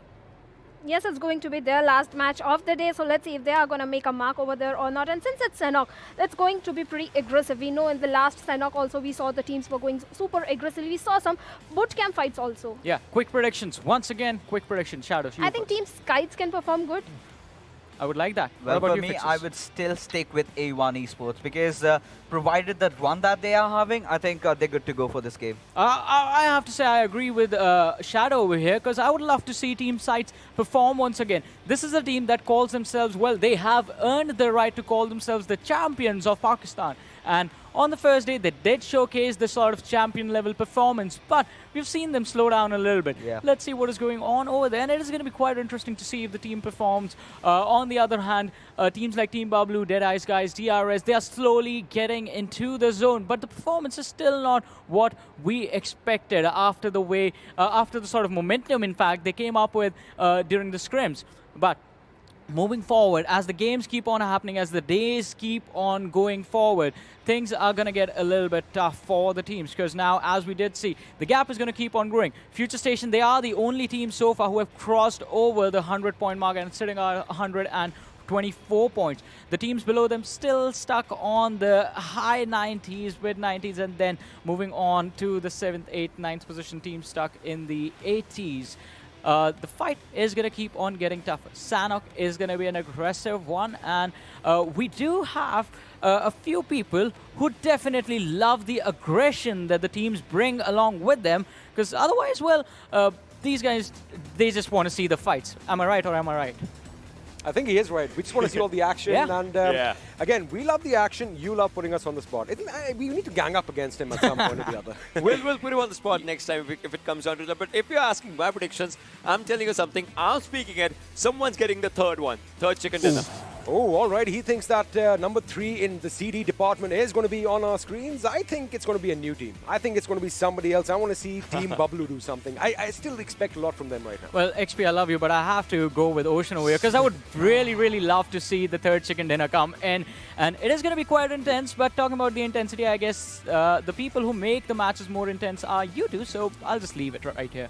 Alrighty. that is important if you have to talk about it, but still, talking about the matches and all those things, and whatever happens in through these games, because the first game again is a momentum start, and the next one is something that grabs it on. So we'll have to see what the Sanhok does. And it is going to be Sanhok. That means action is going to be plentiful right from the beginning. And let's have a look as all the players are now ready. A splash of color on your screens as usual. And everyone looks pretty much ready. They are calm, they are composed, and I think they are communicating with one another. They're going to be in the lobby right now, psyching each other out, aren't they? Yeah, I imagine someone from the bottom side is talking from someone on the north, onto the upward side and north. Look at the backgrounds. We can see a lot of yellows, a bit of yellow, a lot of blues out there. Yeah, quite a lot of blues and whites and whatnots. But well, it's one thing. Once you get on this map, the one most important thing is how do you take your opponents on and get that green splash of crate just coming out. Yes, sir. That is what we want to see. I mean, green is not always go. Green also sometimes mean that this is the end,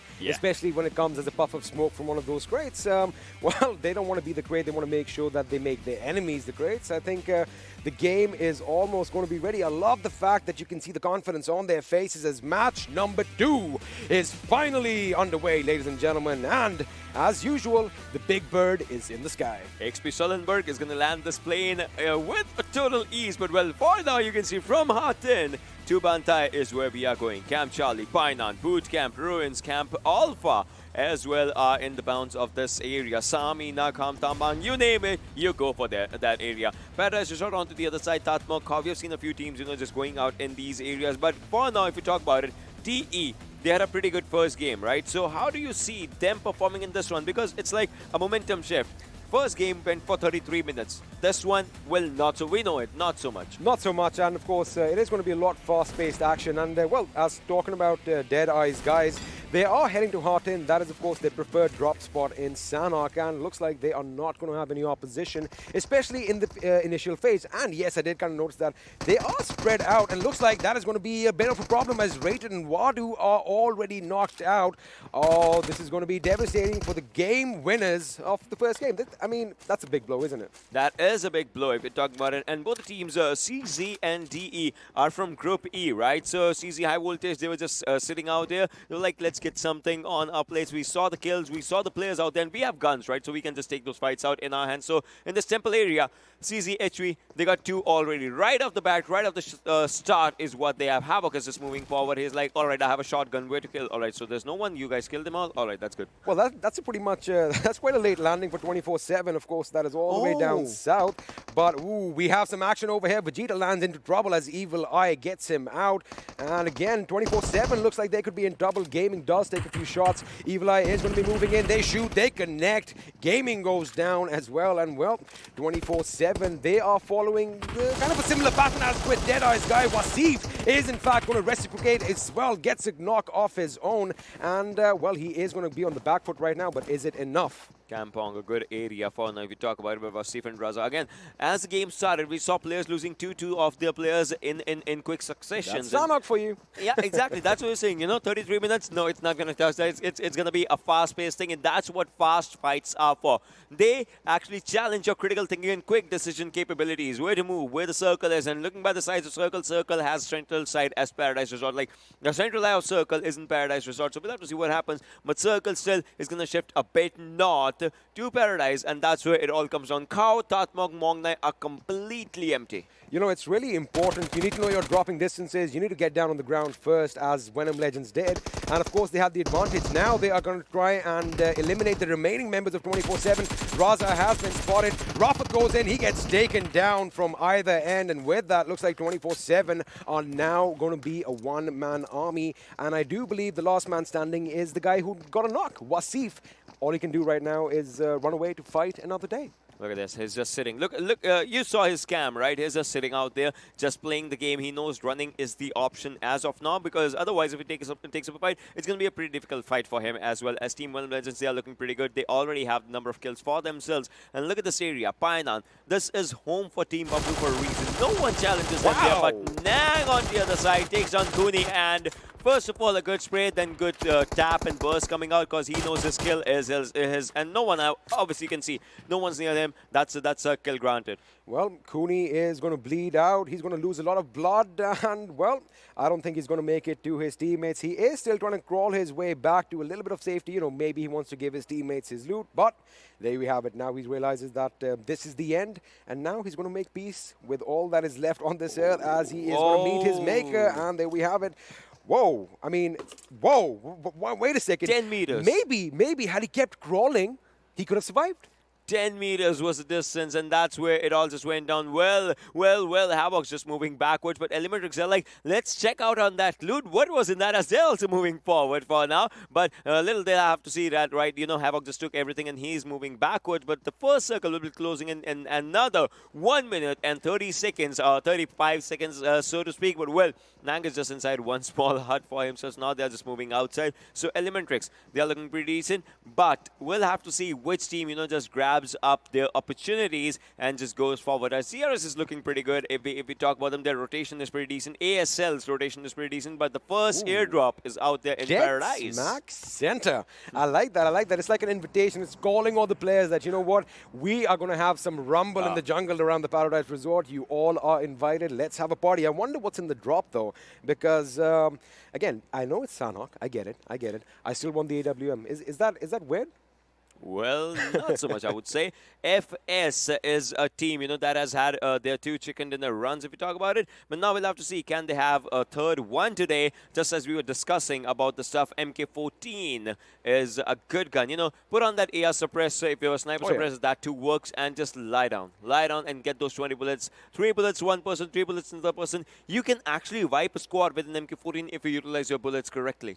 You can. Of course, all these weapons are meant for killing one another in this game only. I mean, just to, you know, a little PSA for all you watching right now. But the Mark 14 is definitely going to draw some attention. It is a versatile weapon. Of course, Ocean likes calling it the devil with 2 faces. So, you know, it has a lot of uses. You can use it long range. You can use it up close and personal, as Joker is going to be using that M4. And again, one of the most famous combos, the 6X and the M4. He does lay down some shots down range. In fact, Season does take a few, but it's not going to be enough to get that knock.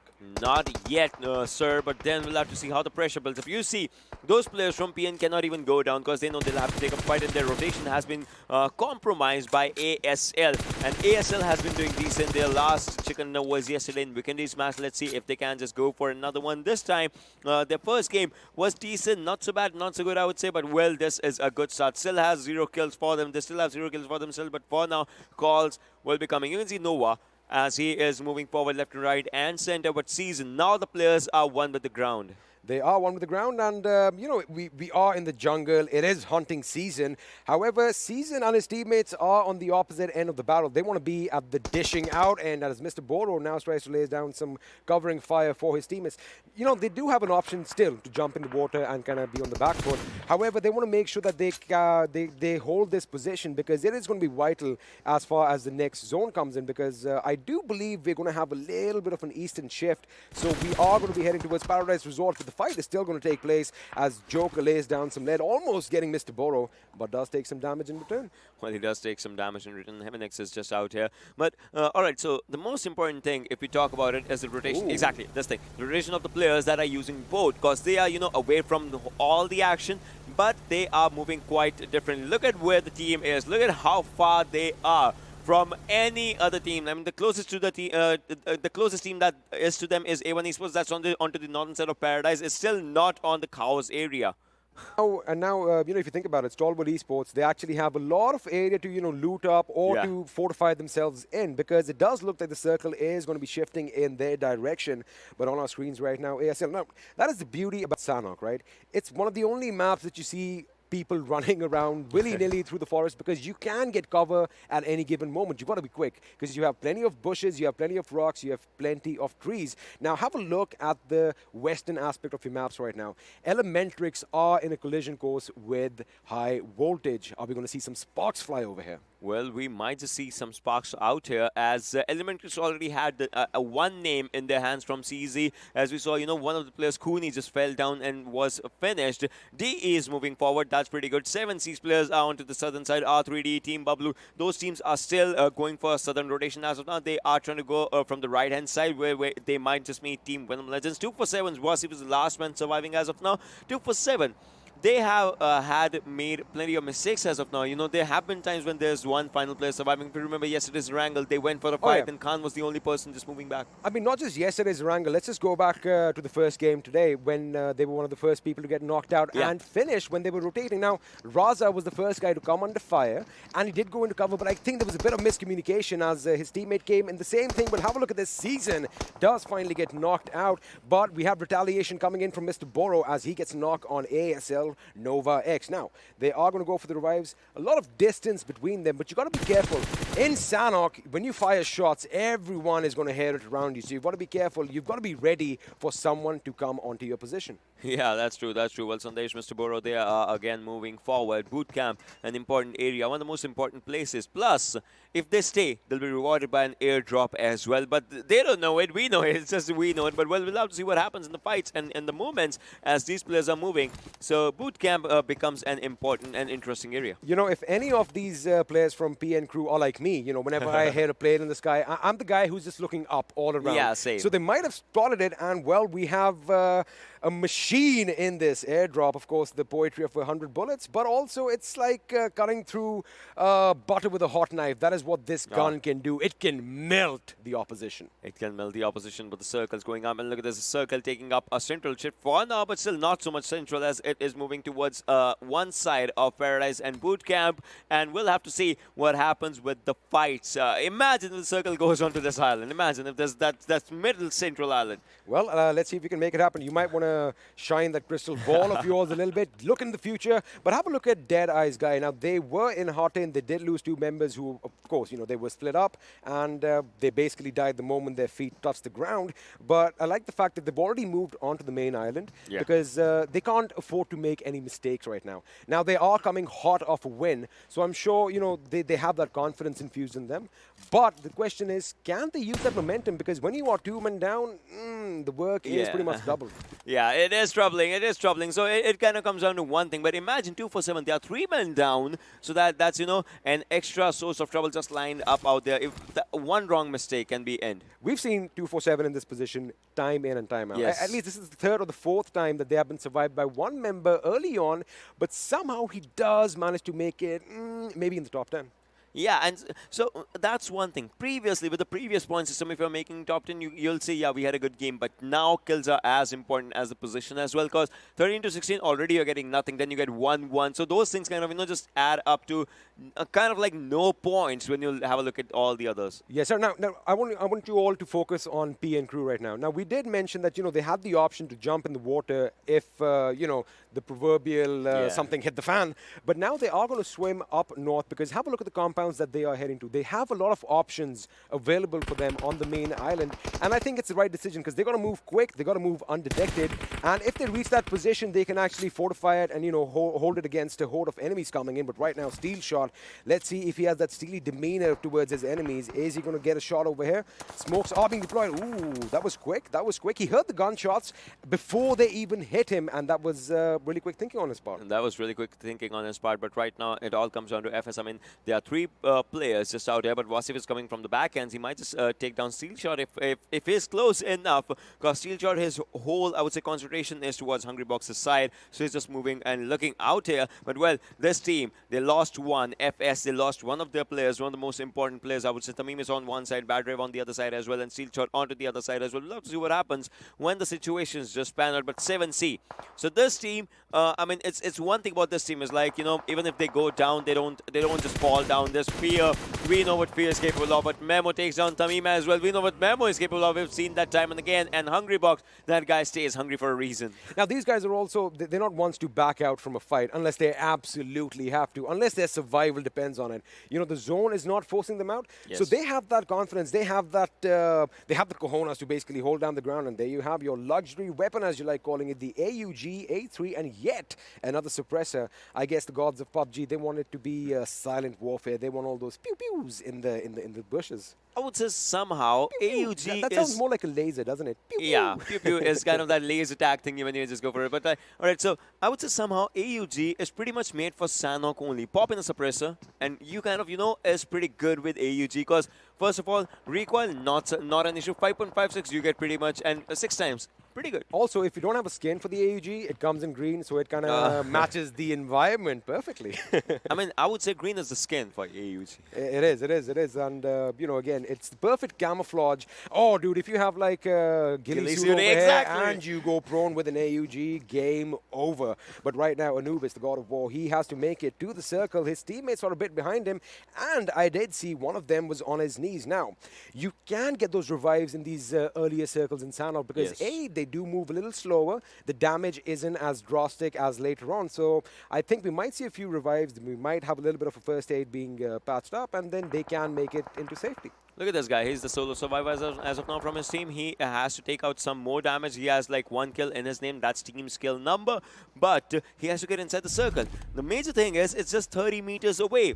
He's still just sitting outside the zone, just trying to spot Venom Legends. And imagine if he takes them down. The team that actually took his 3 players down, because he has them right there. Nightwing is just right there. That's the trigger discipline from this guy, because he's like, I cannot risk my position. That's why he's taking damage outside the circle. 45 more seconds, my friend. You either take one or you go down, but he has all the players right in front of him. What's he gonna do? He's popping an energy drink, but no, he's letting them slip away. He is gonna be going for a backstep probably, but no, on the other side, Rafa takes on one from PAINxELMT. Will this be the time for Wasif to take one down, because he's still seeing them? You know, the thing is, if he does take one down, all the attention is going to be on him. But the thing is, he is going to go for that finish. I think he can let that off a little bit, because if you had a look at his utilities, he had 3 first aids, he had a few bandages, he still had a couple of painkillers and an energy drink. So, you know, I mean, taking damage is not going to be an issue as of now.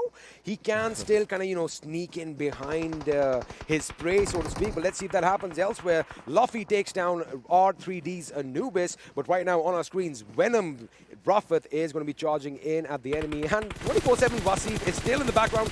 Walker gets taken down instead by Luffy and is finished in the blink of an eye. Instant finish coming out there. You know, kills are important when you finish them instantly, but PAINxELMT, their players are still just out there. Now look at Envy, and he's on to the other side. The door opening is what Rafa has seen, and he's like, let's just give them guns out there, but no, Envy goes down as well. Now PAINxELMT is in a lot of pain because they're not in their element, as there's one more. Luffy's just running out in the open.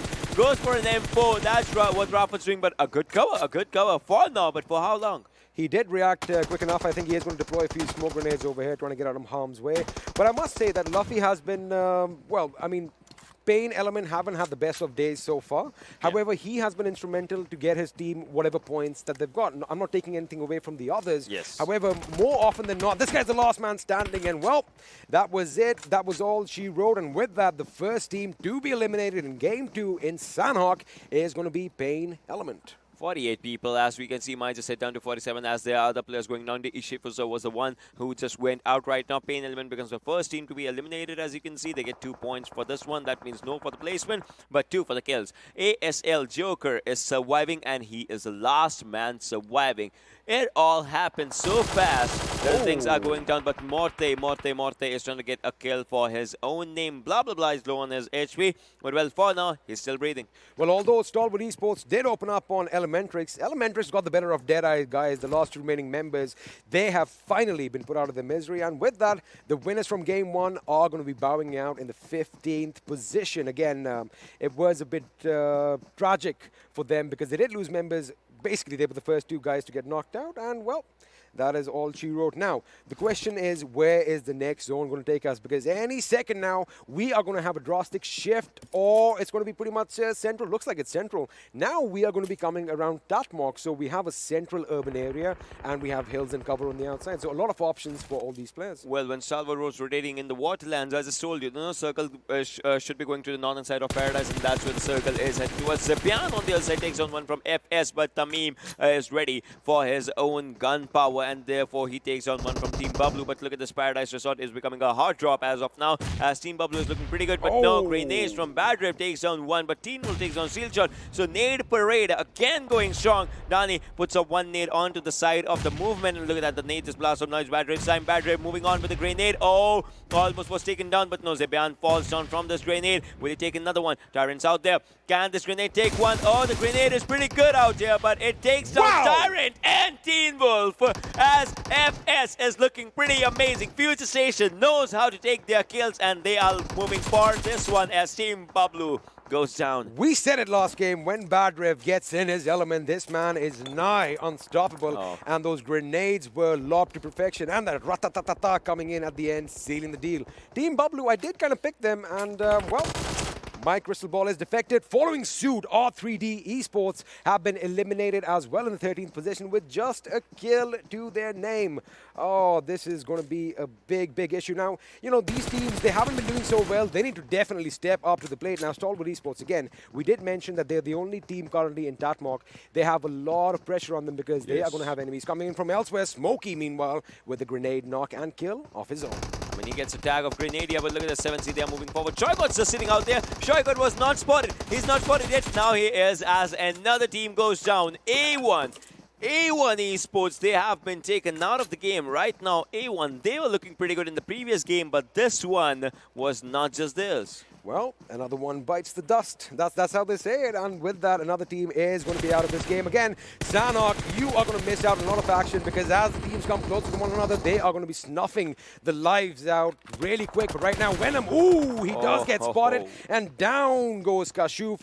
Revive is going to come in, but elsewhere, Abrupt Slayers get eliminated quick as well. 11th position, just one kill. Well, Nightwing's out here. I mean, all the players surviving, but look at Venom Legends' kills. 8. Tell me, are we going to see 2-0? They still have all 4 members alive. They've got a potential 2 squad wipes. Ooh, Nightwing almost getting knocked out over here. His helmet definitely took a lot of damage. They still have this compound under their control right now. It is in the circle. It is on the eastern aspect of the circle. And by the look of things, 7C is the one team that is going to apply some pressure. They do have that high ground, so they have a little bit of an advantage. However, they've got to be careful because have a look at who's behind. FutureStation is coming in. 24/7's Vasif is still in the picture. And STE, look at this. They have the circle for themselves. There's no other team inside the zone right now. 7C, they're trying to move in. Venom Legends will be trying to move in as well, but no, Detron is like, let's first grab some kills. And there goes Fear. I mean, he's facing his fears. If you talk about it, now they're moving forward. Also, the only way to overcome your fear is face it head on, isn't it? Yeah. And that's one thing that's happening, but Memo might just take one down. Detron's moving out in the open. Detron goes down. Maybe 7C is a team that breaks this one as Evil Eye is on the other side, but Memo, he is taking head-on collisions, head-on fights against the players, but 7C Memo might just go for the backstab. Evil Eye has definitely got it. I think Memo has no idea that there's something devilish, there is something evil behind him, and that is going to come and bite him in the backside later. Looks like Hungry Box is coming in for a little bit of assistance, so I guess that is going to be something different. Now they still have to make it to the zone. Oh, Memo gets taken down. Is Hungry Box going to follow suit? He is shooting indiscriminately at the enemy. Fair has been picked up as well. Wasif finally comes to his injuries as 24/7 Gaming are eliminated from this game. Detron gets another knock. Venom Legends are on fire. No, sir. 24/7 Gaming is still playing out there. Wait, they're still taking those kills. The guy he is was on a dominating. domination. The guy is dominating. 247. They are looking strong still out here as they are gathering those kills one by one. That's just 4 ones, but they got 3 kills. Well, Monte takes on one. That was Havoc out there. Detron takes on 247 Wasip, and that is the end after 4 good kills. Let me say one thing. We saw Wasip with the 1 kill. He got 3 in a matter of seconds. Yeah. I think that is commendable. What an effort by the lad. Again, like I said, somehow or the other, they always find themselves in the top 10 positions. And now this time it was on the 10th position, but still, that was amazing. That was incredible the way this guy just went for it. Hungry Box, if you have a nade, if you're listening to me, go for it. Man, you're going to go for a 4-pointer. That's what I'm saying. You're going to go for the 4-pointer. Forget 3-pointers. 3-pointers is the thing in the past. If you get this grenade over here, it can be devastating. But now Evil Eye is going to be separated. All the attention is going over there. Smokes are being deployed. Rafat and Evil Eye are going to be moving on the left of our screen. Oh, however, have a look at that. The left flank is secure as well. You saw those shots right at the right side of that rock. Evil Eye follows suit as well. Rafat with a little bit of cover fire. If Judo Fair is in that blast radius, that could be devastating. Elsewhere, Kashuf is going to open up on Venom Legends as Evil Eye gets taken down. Hungry Box, you have them. You have them right there. Nightwing might be the first one to go down. No, Hungry Box is like, let me hold my AKM for now. Then I'll show what it's made up of. STE's Morte gets a grenadier attack, but now Rafat is moving forward as he has to take the players down. Zero Fear has been taken out there, but no, can he take this fight? Wong One shot hit him, but still not the others. But Hungrybox is still surviving. Nightwing goes down in the situation. Nightwing, Hungrybox has been taken out as well. But Team Venom Legends, they are in a lot of trouble with Assassin out here against Morte. A 1-1 situation. They are taking covers for themselves, but no! Oh my God, Morte, that was godly. Morte is definitely testing his mortality. This guy is living life on the edge. I mean, that is a sliver of HP. That jump, those shots, that accuracy is what got them that little win over there. High voltage out in the 6th position. Wait a second, Morte. Was that Morte with another dominating spree right now? He is. This man is unstoppable. It's good to see that JyanMaara is still alive with all 4 members intact. 3 kills. FutureStation exiting the game in the 5th position, 4 kills. Ladies and gentlemen, boys and girls, we are down to the final 3 teams, 10 people alive. Yes, we are down to final 3 teams. I'll be bummed if Rafat is not the MVP of all these fights. I mean, the guy was playing this game for his own self in the best of the best ways. But Stalwart, again, making it inside the circle. Can this team just dominate? We are watching PMPL, but this team has dominated on World League stage as well. What's going to happen as of now? We'll be seeing as Malik goes for the grenades. Keep my guns aside as I know how to throw stuff onto the other side of the zone is what this guy is doing. And Morte goes down as Rafat again showing that MVP performance. Venom Legends are not letting up at all. They are applying all the pressure that they can. They've already made it to double digits as far as the kills go, so they are definitely on a high right now. Rafat is going to make sure he finished what he started as Morte has finally been put in the ground. But now, Venom Legends are survived by 2 members. Stalwart Esports has 3 men alive and JyanMaara has 3 to themselves. So now, on paper, we could have that man advantage that could play, spoil sport. Yes. However, the momentum that Venom Legends have right now, I think they might just run away with the chicken dinner. I mean, Rafat's still alive. If Rafat's alive, we can just say he might just go for it, but Extreme is moving forward as well as Malik and Blade are onto his directions. Will he take them down? He might just go for it. Is dropping out his stuff slowly and steadily, but Wong, the zone was doing a lot of damage and he goes down, but the play zone is potentially a kill. And yes, Kashu takes it. Kashu takes the perfect opportunity, but Extreme goes down as well as Stalwart is doing amazing. Stalwart, can you end this one? Yes, I think they can, but Rafa takes on one Kashu. Will the kill be stolen? Yes, it is. The kill is being stolen by Zero Fear. The kill is going out there, but Zero Fear is just out there. Rafa fight with the next one going down, but Stalwart is making the perfect opportunity appliance as they are taking this one for Blade. Low on his HP. A 1 versus 2 versus 1. As one more goes down. 1 versus 1 versus 1 is the situation. 3 people. Final 3 people standing. Rafa on one side. Malik versus Rafa. The 1 versus 1. Malik goes down. Venom Legends versus JyanMaara. Who's going to have the win for themselves as JyanMaara. They get this win for themselves. Well, JyanMaara with the winner chicken dinner in game 2 on day 3. Sanhok is definitely theirs, but what an amazing fight we had till the end. In fact, at the end, we had a little bit of an old school Mexican standoff when one member from each team was basically vying to win it all. But what an amazing performance by these boys and a well-deserved victory. Well, that triple thread just going out there, that was incredible. Plus, you cannot make any mistakes because there are no revives after that. It's just you taken down and there's a green smoke that invites the other person to shoot onto the other side. All on your shoulders, isn't it? Exactly, it's all on your shoulder. But that thing also, comes down to one more thing, how they were planning each and every inch of the day. They moved good. They moved good. The way they were snaking around, they had that trigger discipline, like we like to say, and they were like predators in the grass. Exactly, they were like predators in the grass. But well, we'll have to see what the desk on the other side has to speak of this game because this was an interesting game. But that action will be continuing right after a short break. Don't go anywhere.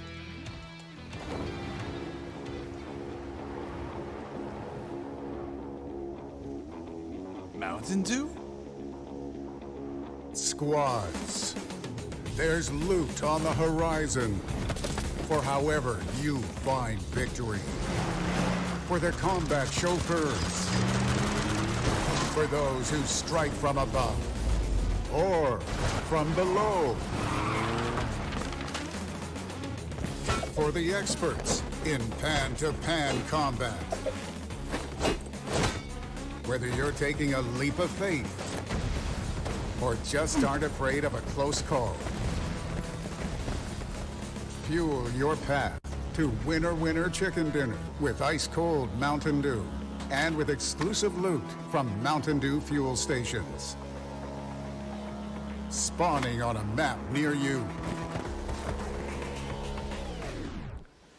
Welcome back once again to the PUBG Mobile Pro League South Asia Season 2, ladies and gentlemen. My name is Super Johnny, being joined by Shadow and Fixtures on the analyst desk. And match number 2 on Sanhok for day number 3.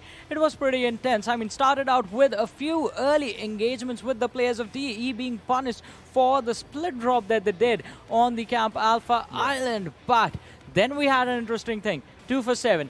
Down three players. Wasif, the last man surviving, went on to take his team into a top 10 finish inside of the match with 4 kills. I think that is going to be something his teammates are going to be pretty happy about. But with the team that got the chicken dinner, JyanMaara, in an amazing manner in that last 1v1 situation. I mean, that was a clutch moment right there. And I think my analysts are going to help me break this one down for you guys. Obviously, that was a pretty intense match, and especially it has been a record. The teams which are sitting out with the last match, they always perform, and that is exactly what happened in this match. Yeah, exactly. You know, I have to agree with you on that one, because even Stalwarts, talk about the circle, it was almost start mark. The last moment switch coming all the way down south, and well, we have to give the ups to Rafat. He really put up quite a fight. You did mention Rafat, and on our screens, well, in front of us, ladies and gentlemen, on the stage, we do see the MVP. It is Rafat. An incredible performance, especially in that last situation against the 1v2 of the players of Stalwart. This man stood up tall, 9 kills, 1,545 damage coming in, 2 assists, and the survival time of 24 minutes and 33 seconds. Yes, obviously. Venom Legends did perform well. I have to give it to that, Rafat being the MVP. But one other team that I need to praise is Stalwart Esports. They showed some good rotations. They dropped in all the way towards Camp Alpha, took the waterways, the boat area, went to Cow, realized there was no other squad at Tatmark, rotated over there, took the control of the center of the zone. And I think that is why they are in the top 3. Yeah, of course. You know, Johnny, one more thing I would really love to point out. You know, considering we did cast the World League and we saw a lot of teams kind of going in for those vehicles. Talk about BTR. They loved having vehicles in Sanhok. A lot of people might just be a bit skeptical around it, but you know, it is in these open circles that you need those buggies. Have those Ronnie pickup trucks. It will help you out. Well, it might just help you out, or the noise being made from those vehicles is going to help you being taken out. But let us have a look at the top players from this match and see all the individuals along with our MVP who had an outstanding performance in this map of Sanhok, ladies and gentlemen. And well, Detron from Venom Legends is going to be there, and well, I had to give praise to the players of Venom Legends because they were the ones who took down 2 for 7. And talking about 2 for 7, Wasif, this man is incredible. As I said, Venom Legends, as soon as the game started, dropped down 3 players and finished the 3 players of 2 for 7. Wasif somehow managed to survive, and he did take his team into the top 10. Along with the 4 kills that he gained, I think he sort of covered up for the players going down early. 781 damage coming in for himself all alone. 20 minute and 16 second survival time. All alone inside Sanhok for 20 minutes. Imagine that. You know, obviously 247's Wasif was amazing out there. One more player definitely I must point out is Hungry Box. Well, it's all started with, you know, 7Cs taking down A1 Esport, and I really thought A1 Esport having that advantage of the positioning where 7Cs from behind took them out. And once 7C came in, Venom Legends were all on towards them. But it was that lad, Hungry Box, showing perfect trigger discipline, waiting for the right moment. And Venom Legends, when they were kind of engaging in a different fight, he just came out of nowhere, took down 2 players, and we did see him pop up in the top players list. Exactly, and we can't forget Morte from Stalwart Esports as well. He had an incredible performance, and not just him, his entire team especially. And as Shadow so wonderfully said a little while earlier, it seems like it has been a trend that the teams, when they are playing their last game for the day, they just put up an incredible performance. In this game, JyanMaara getting the chicken dinner and Stalwart Esports getting those kills.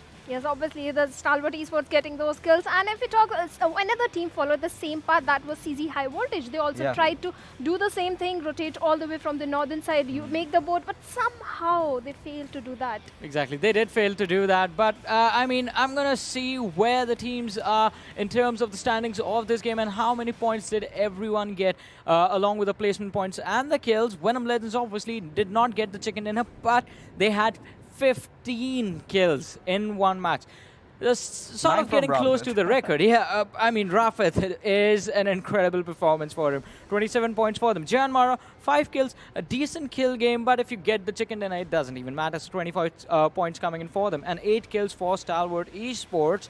They are going to be on the 18th position. And, well, our leaderboard leaders, ladies and gentlemen, on the 4th again. The average is still going to be kept up pretty high. 10 points in this game as well. Yeah, of course. 14 points, 10 points, they are kind of keeping up the run. But if you take a look down below, Team Bablu, A1 Esports. I did predict A1 Esports to have a pretty good game, provided how they drop off in Paradise, and it was a decent rotation for them. But they should have anticipated unfriendly neighbors back from behind, and they did not do that. As a result, bottom last, even Deadeye's, guys. Yeah. Deadeye's, guys, I mean, things balanced out for them after this match and the last one, in fact. But if you're talking about the group that is going to sit out, Group D, A1 Esports and PAINxELMT, this game is going to sting them pretty hard since they aren't going to be playing the next 3 matches that we have, ladies and gentlemen. And these teams are going to be sitting out. JyanMaara and Stalwart Esports, they sort of came up in this match and made sure that they were getting those crucial points for themselves. And, well, I guess they did the due perfectly in this game, didn't they? And with that, let's have a look at the do moments, where I think we're going to see a lot of players and a lot of amazing plays as well, and right from the very start of the game, as I said. Yes, CZ definitely had a good start over there, eliminating 2 players of Deadeyes, but somehow fizzled out when they went in for that boat rotation. And if you talk about Venom Legends, right from the start, they were there in the kill feed, first eliminating the squad of 247, having those perfect rotations. And the PN Crew squad, they were pinned down over there by the players of team Abrupt Slayers. Abrupt Slayers was playing good, but I expected something better from them. Now that we are talking about PN Crew, apart from that one Vikendi map where they were completely going bonkers, I did not get to see a lot out of this squad. But, Bablu again falling down to the demise from Team FutureStation. Those grenades being perfectly lobbed. And, well, Team Bablu somewhere did have to anticipate all those kind of plays, because this is TPP. Every single time you anticipate someone engaging, they will drop down a few grenades onto it. And one thing I really appreciate about the South Asian teams and the Pakistani teams, compared to the scrims, the numbers of the utilities have definitely increased.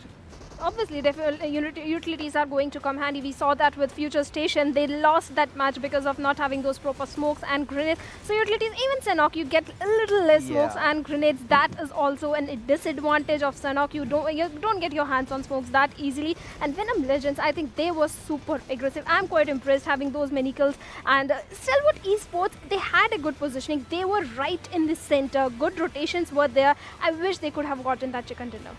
This one display from Rafith. I mean, I was completely taken aback. I was flabbergasted with the way, he approached the players of Stalwarts. He was so, focused. He was determined. He was great. He was great. He was doing the due perfectly, I have to say, because I thought he only had a little bit of a due and pulled off a 1v2, but I guess he had the entire can, just like Fixes likes to chuck them one after the other, and did a 1v3. In fact, that was a 1v3, ladies and gentlemen, from Rafith in the last clutch moment. But it is now time to have a look at the damage histogram and see the sort of damage every single team outputted for themselves in this entire game. And Venom Legends, 3,073 damage in one match, 15 kills.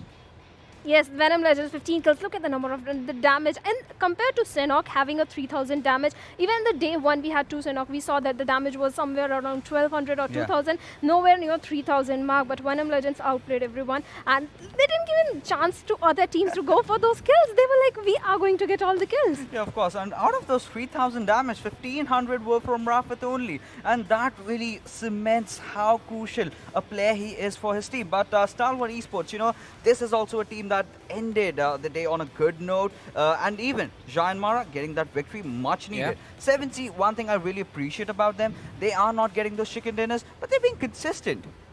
They are being consistent, and I have to say, I mean, chicken dinner winners of Sanhok, JyanMaara, I mean, they were quite efficient. Yeah. They outputted smart. 1,000 damage, 5 kills, and but that was efficiency, right? You are getting those 15 placement points for the chicken dinner. Why just be over aggressive and get taken out earlier on? Just be safe, get the placement points, get a few kills on the side, and just keep up the hustle.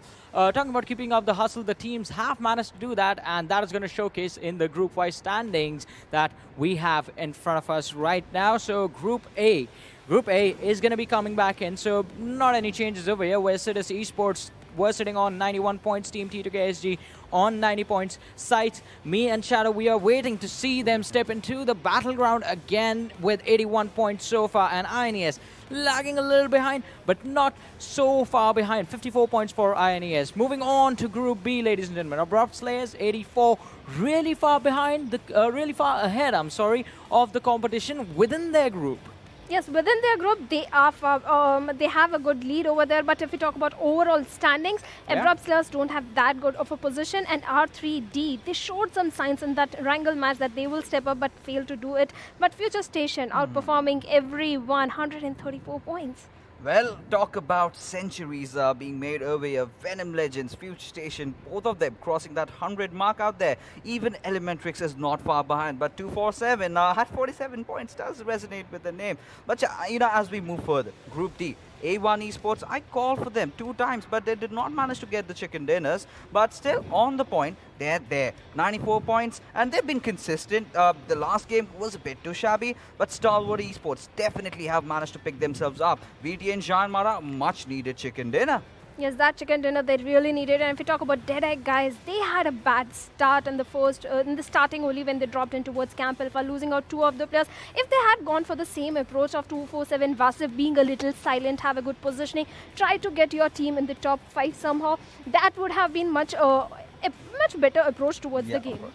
Yeah, it would have been a better approach, but there is something really interesting going on with Group C, I have to say.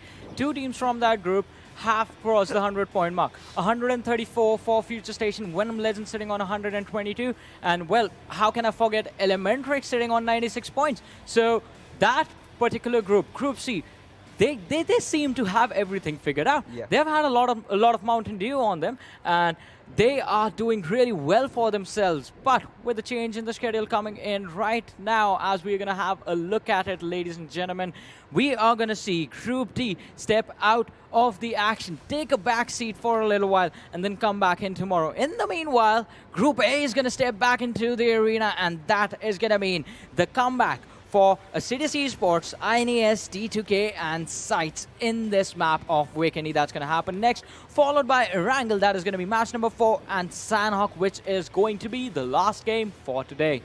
Yes, that is going to be the last game for today. And Vikendi, we saw Abrupt Slayers yesterday, the last match, the way they were performing. I think this can be their match. Yeah, this can be their match, but Shadow, SCYTES coming back in. I mean, the last game, we were restless to see them perform again, see them back into the action. Do you think now they are finally going to be back? Are they going to get that chicken dinner?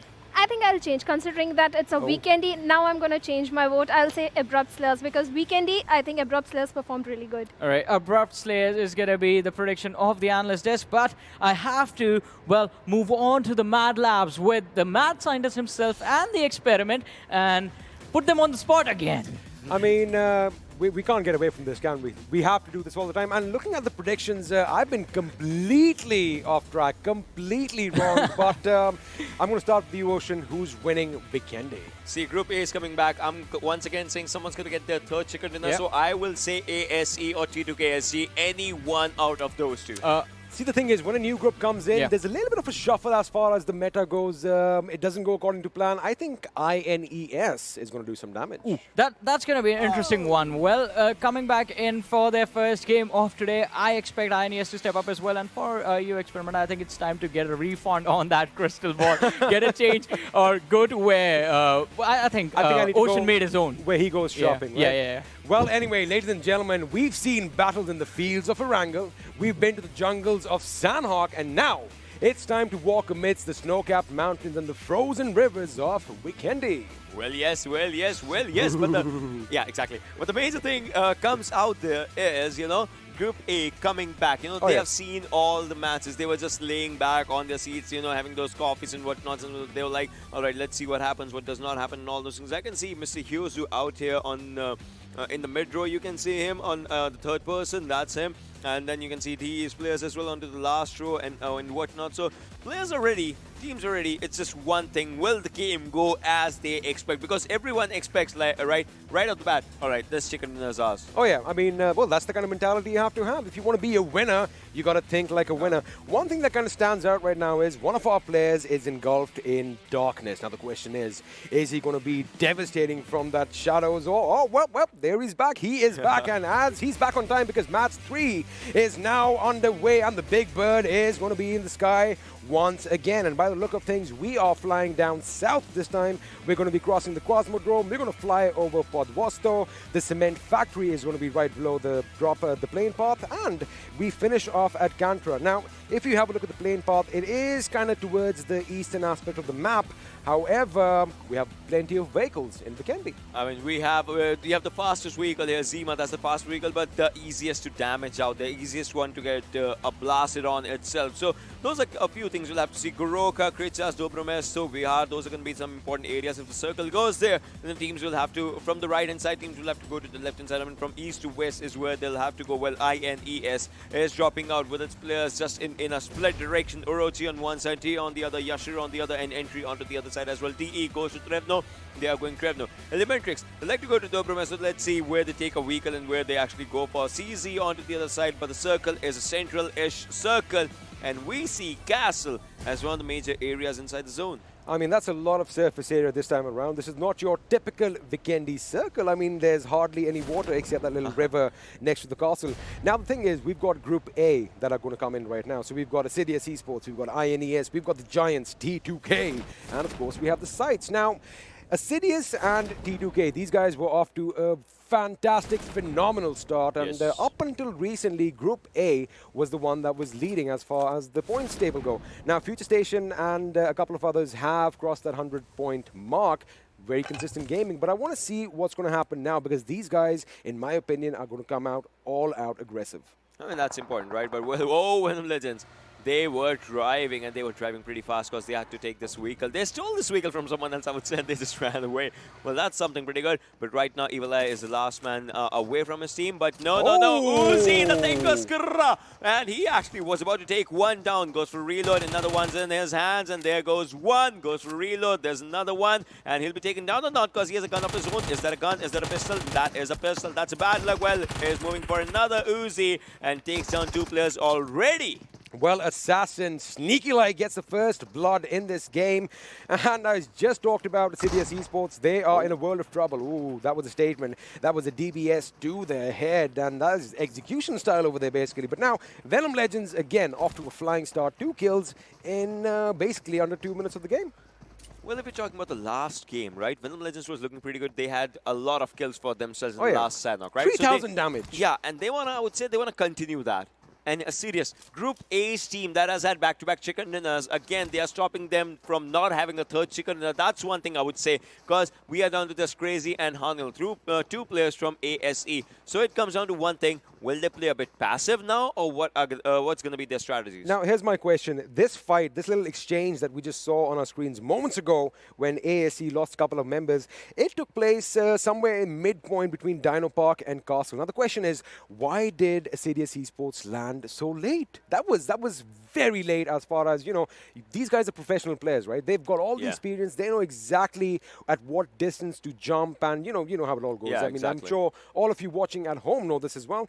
The question is, why were they so late? I would say there was one thing, and that was, the communication differences. Because some of them would be like, let's go to Castle. No, let's go to the other side, because that seems like a good one, as you can see. And then there might have been third one. Villa seems fine. Let's go to Villa. And in that, they land onto some other area, and it all kind of just went down. I would say that might have been one of the things, because the landing, it was not the serious kind of landing that we have seen previously. It wasn't at all. And the thing is, you have a lot of compounds which don't have names. Like, we have the map on our screens right now. So, you have the big cities, you have a few small towns here and there, but they're all compounds scattered in and around these places. Now, most of the times when you pick a spot, you do not go for these compounds, right? You want to pick a city, you want to go there, call it your home. So you don't expect there to be opposition when you land, and well, you live and you learn. Have a look at what's happening towards the northwestern side of the map, as ElementriX might have a little bit of a tango with the boys from SCYTES. Well, as of now, let's talk about Vikendi map. ASC has had the first Vikendi chicken dinner. I mean, if you talk about the chicken dinners, ASC has had its own chicken dinner, and then T2K also had that heel battle chicken dinner against DE, the one that they had. Then it was obviously other team ASL had the final chicken dinner, but for now, I want to see how this comes up, as ASC has 2 members surviving now. And they are under fire once again. However, this time it is a different team. It is the boys from 24/7 Gaming. Now, Vasif definitely stole all our hearts in the last game. I mean, that one last-ditch effort that he did and, you know, wiped out 3 members of the squad before getting taken out himself was phenomenal. Can they do something similar this time around? Of course, it is going to be important that they hold on to the 4 members for as long as they can because, well, history has told us that that isn't the case for them most of the times. I mean, I would love to see if that happens right now. Raza's on to the other side, but before that, look at that. T2K is also moving from one side, and if they hear some gunshots, they might just want to, you know, just go for a U-turn or something, but Crazy is trying to take up a fight of his own. Booth on the other side takes down Nang and will be finishing as well, as he needs his own kill numbers to be increased, but Mr. Burrow takes down Venom, and Jane goes down as well. Venom gets finished by PN Season and Jane by Mr. Burrow. So T2K, all right. That was quick. I'm not going to predict from the next time because the 2 teams that I predicted, Assiduous and T2K, already lost both, like 2 of their members each. Now, that is the thing about vehicles in any map, right? You are driving around, you are a big moving target. It is a lot easier to sneak on foot. However, when you are in a vehicle, all eyes are going to be on you. And, well, we have a lot of vehicular manslaughter in this game. Vehicles exploding and, well, those burnt, crisp bodies inside, they're not getting back up. So, if you are getting a vehicle like Zima, it has one advantage, one disadvantage. Zima burns down quickly. Oh, yeah. The quickest of them all, and Zima is the fastest. But it is, see, that's the thing. It's got high maneuverability. It's a nimble little, you know, it's a little sporty car. However, you know, I mean, that metal isn't that thick enough, and it is going to blow up with fewer bullets. However, there's pros and cons to everything. But now, ASC, they are still a 2-man squad. Elsewhere, DE's Rated has taken out a member from ASL. In fact, Nova was not, and he has been finished. He has been finished, yes, sir. But, well, let's just see what happens in the future fights. As you know, we slowly and steadily go forward with the game as Silja takes on Bablu Dani. So Team Bablu again in a bit of a trouble. Their first game was pretty decent, but after that it has been a bit of ups and downs. ASL, all right, so they're just going for drive-bys, but so far no shots being hit. But Team Bablu is in a lot of trouble, but still they are managing to do something if they can. Turret goes down on from one side. Team Bablu, they might just have to quit on their players. Now, Team Bablu was traveling in their vehicles. FutureStation definitely had the advantage, but Steel Shot got taken out. Bad Riff comes in right now for some timely support for his teammates. Now, Teen Wolf again finds himself as the last man standing from Team Bablu, and this is not the first time we've seen this. He is going to drive his vehicle into the water, make sure that, you know, he doesn't get spotted out, because that vehicle was pretty much ready to give up. But ASE right now, oh my goodness, I'm on Crazy is pretty much a little, he has Dance with Fire right now. That's what's going on over there. Elsewhere, DRS Gaming has opened up on FutureStation as well. Well, Gyalzan is going to go for the kill, and he gets that one. But look at this. Team Bablu's Teen Wolf, the last man surviving, is, I would say, you know, he is in those chilly waters. But, well, we'll have to see how it just comes out. Kapshi on the other side is going to take down Gyalzan. Slowly and steadily, those good taps coming out from him so far. You know, Teen Wolf, he might be the last surviving member of his pack. However, Vikendi is his environment. I mean, that is where wolves thrive. Let's see if he can do something solo. We have seen the lone wolf stories in the past. We might see that right now. But right now, ASE is thwarting an attack. As they come in, Vegeta is going to make sure that he finishes them off. In comes 24/7 Gaming. They are rushing this house. They don't want to give them any respite. And with that, the first team to be eliminated in Vikendi. I think you want to read that name out. Assiduous Esports becomes the first team to go out. I mean, once again, I would say it's one thing. None of the teams want that third chicken dinner for themselves. Otherwise, the curse kind of just becomes a real thing. But right now, look at this Kapshi. He must go down. A good grenade by Nima. Will he take him down? No. 25 damage done. And that's what it's all about. But Badrav's on the other side as well onto that house. But Nima, he has to move forward. They want those kills. Another grenade going up. But now Nima's moving forward as well, as you can see. But onto the other side, Badrav is looking pretty good with his AK in his own hands. but for now, Kapchi's onto one side as well. Two players surviving. Can they take this fight or not? As Yolzen was the one moving forward. Goes for a reload, goes for a good reload, but no, DRS goes down. Players are going down from DRS. 2 versus 2, still surviving. Kapchi on one side. Can Kapchi take this fight? He does, but he goes down as well. A 1v1. Badrev is on one side versus Nima onto the other. It goes down to a 1v1. Last team standing will be out here in this fight. They spotted each other. Nima spotted him, but can Nima take this one? If Nima goes, he can go for a revive as well, but he is hellbent on destruction. Oh! DRS! That was quick thinking of Badrev's position. He goes in one window, comes out the other, completely circles his enemy and shoots him in the back as, well, he was trying to go in for that kill. However, 5 kills for Badrev already. This guy took down an entire team out here. I mean, that is talk about clutches, talk about... I told you, Badrev, once he gets that ball rolling, he is nigh unstoppable. He is actually near to unstoppable, just like you said. Well, AOC coming out and this one alongside, well, you know, there was an extended quick draw mag of snipers. If someone finds an AWM as well in the consecutive drops, they might just take those. It ain't happening. It's not happening. It's a pipe dream that I'm holding on to, and you know what? I've got to live in. Yeah, okay, fine. We have a lot of games. Hopefully, we see some AWM action in future. But right now, 24/7 Vegeta is going up against T2K's Frankie, and I think Frankie is the one who got the first drop on him. He does lose a couple of HP points, but they are going to be patching themselves up. Now, T2K, Zord, and Frankie, we know they are capable. Sure. And I mean capable players. Can they hold off an entire hungry squad? Because 24/7 Gaming definitely has a point to prove.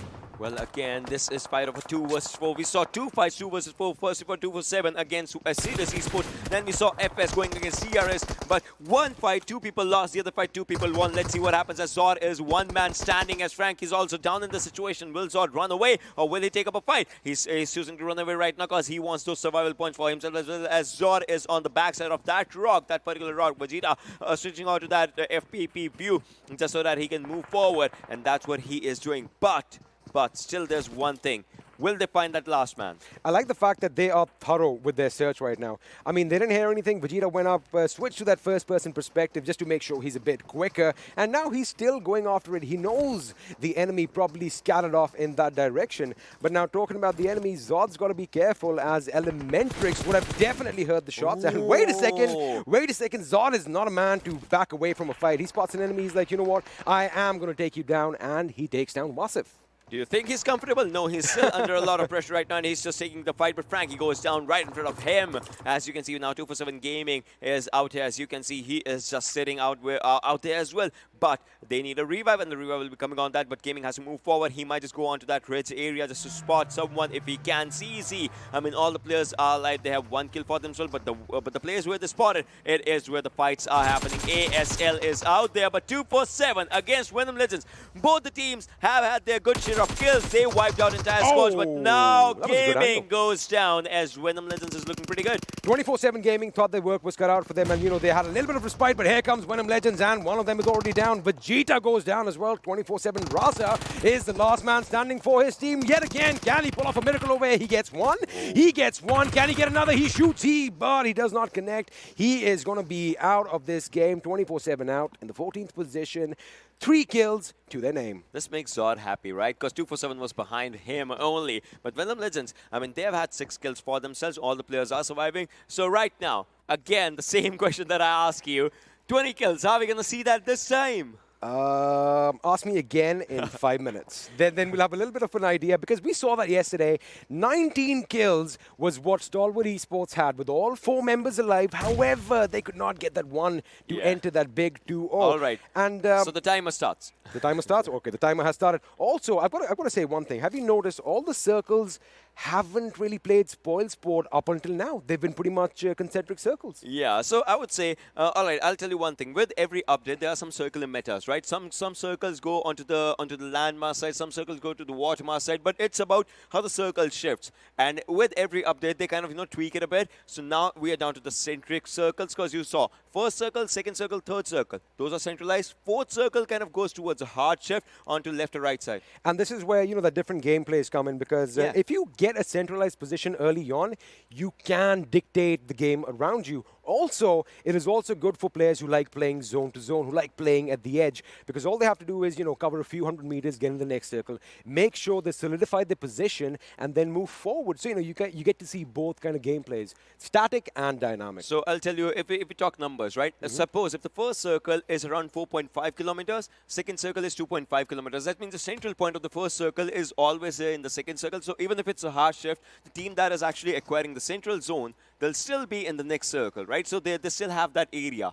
Just to play around, just to gatekeep onto the teams that are coming onto the other side. Absolutely. I love the fact that we are getting some mathematics classes over here as well. He isn't just a mad scientist, but he's a professor as well. I mean, I'm telling you, the thing is, it's kind of like even Stevens for everyone, right? Because they can kind of...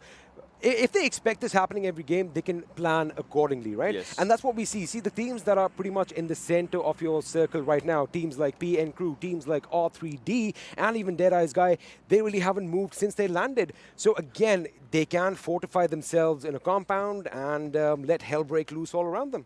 Well, if you're talking about hell breaking loose, M249 is a gun that does that, right? And so I'll tell you one thing. We're not getting AWM, but we are getting the stuff. We saw 8x in one draw, we saw the extended mag of snipers in one, and we saw sniper suppressor in the other one. So we are getting extra stuff. It's kind of the Lego, but you need the main part, AWM, just to build that Lego brick around. It's all those parts in, and all these parts fit together to make something beautiful. One thing that I saw and loved again, Venom Legends are on a rampage yet again. Now, these guys are hungry for kills, and they are one of the teams, I do believe they have 63 or 64 kills in total right now. That is just phenomenal, about 14 points ahead of anyone else. But now INES, now this is the team that I've picked, right? And I've got one reason, and I've got one name, Orochi. Yeah. Someone give that man an M24. Yeah, I mean, I know you love to see those shots just going up. Maybe he'll find one. If not M24, I would say Khan Idea will get the job done. I'm fine with that. I'm fine with that. Yeah, all right. So maybe K9 or maybe an M24. But well, for now, we'll have to see how the fights go up as we are down to those slot zones as we speak. But still, not all slotness goes down. 16 minutes and we are down to 39 people. I mean, as far as the kill ratio goes, a lot of people are dying early on this time around. I mean, yesterday we had 2 Vikendis, and pretty much till the 20-minute mark, we still had all 16 teams alive. Yeah. And we had about 50+ people. So, it is going to get a little tricky right now because you have fewer targets out there. So it's all about, how itchy your trigger finger is. Because I know you spot someone, you want to shoot him. But again, I noticed something in game 1, Ocean. A lot of teams had damage in the 1,000-point mark, right? Yes. However, they just had 1 kill. They couldn't capitalize on the knocks, which again, you got to get those kills if you want those points. Yeah, exactly. You got to get those kills if you want those points. But for now, we'll have to see how those points just come up. I wonder if in the future damage is going to be, part of the whole point process as well. It should. I mean, for a guy like me who loves knocking people at range, it should be. Imagine MVP has that criteria, 0.4%, your damage gets into 0.4, your survival gets into 0.4, plus your kills get into 0.2. Maybe for the teams and for those placement points, that will be out there, but obviously, that will be one of the good things. Well, because you got to remember, the MVP every week walks away with $500. So I guess damage is going to be playing a part, but right now on our screens, Poison, is that the correct gun for that distance? I mean, we've talked about the Uzi. Close range, this gun is a beast, but at distance... He's smiling. Look at this. He's smiling as well while he's just going for that. He's just picking on the enemy right now. Have a look at his bandages. He's got 10 bandages. Now, the question is, do you really want to deplete your supplies right now? I mean, bandages you can, because bandages, you get them. Plus, at that longer distance, you can just use them. My dear friend, I'm pretty sure you've been in that position as well. When you find a bandage after you have nothing for miles and miles, it's like the best treasure out there. So you definitely want to hold on to that.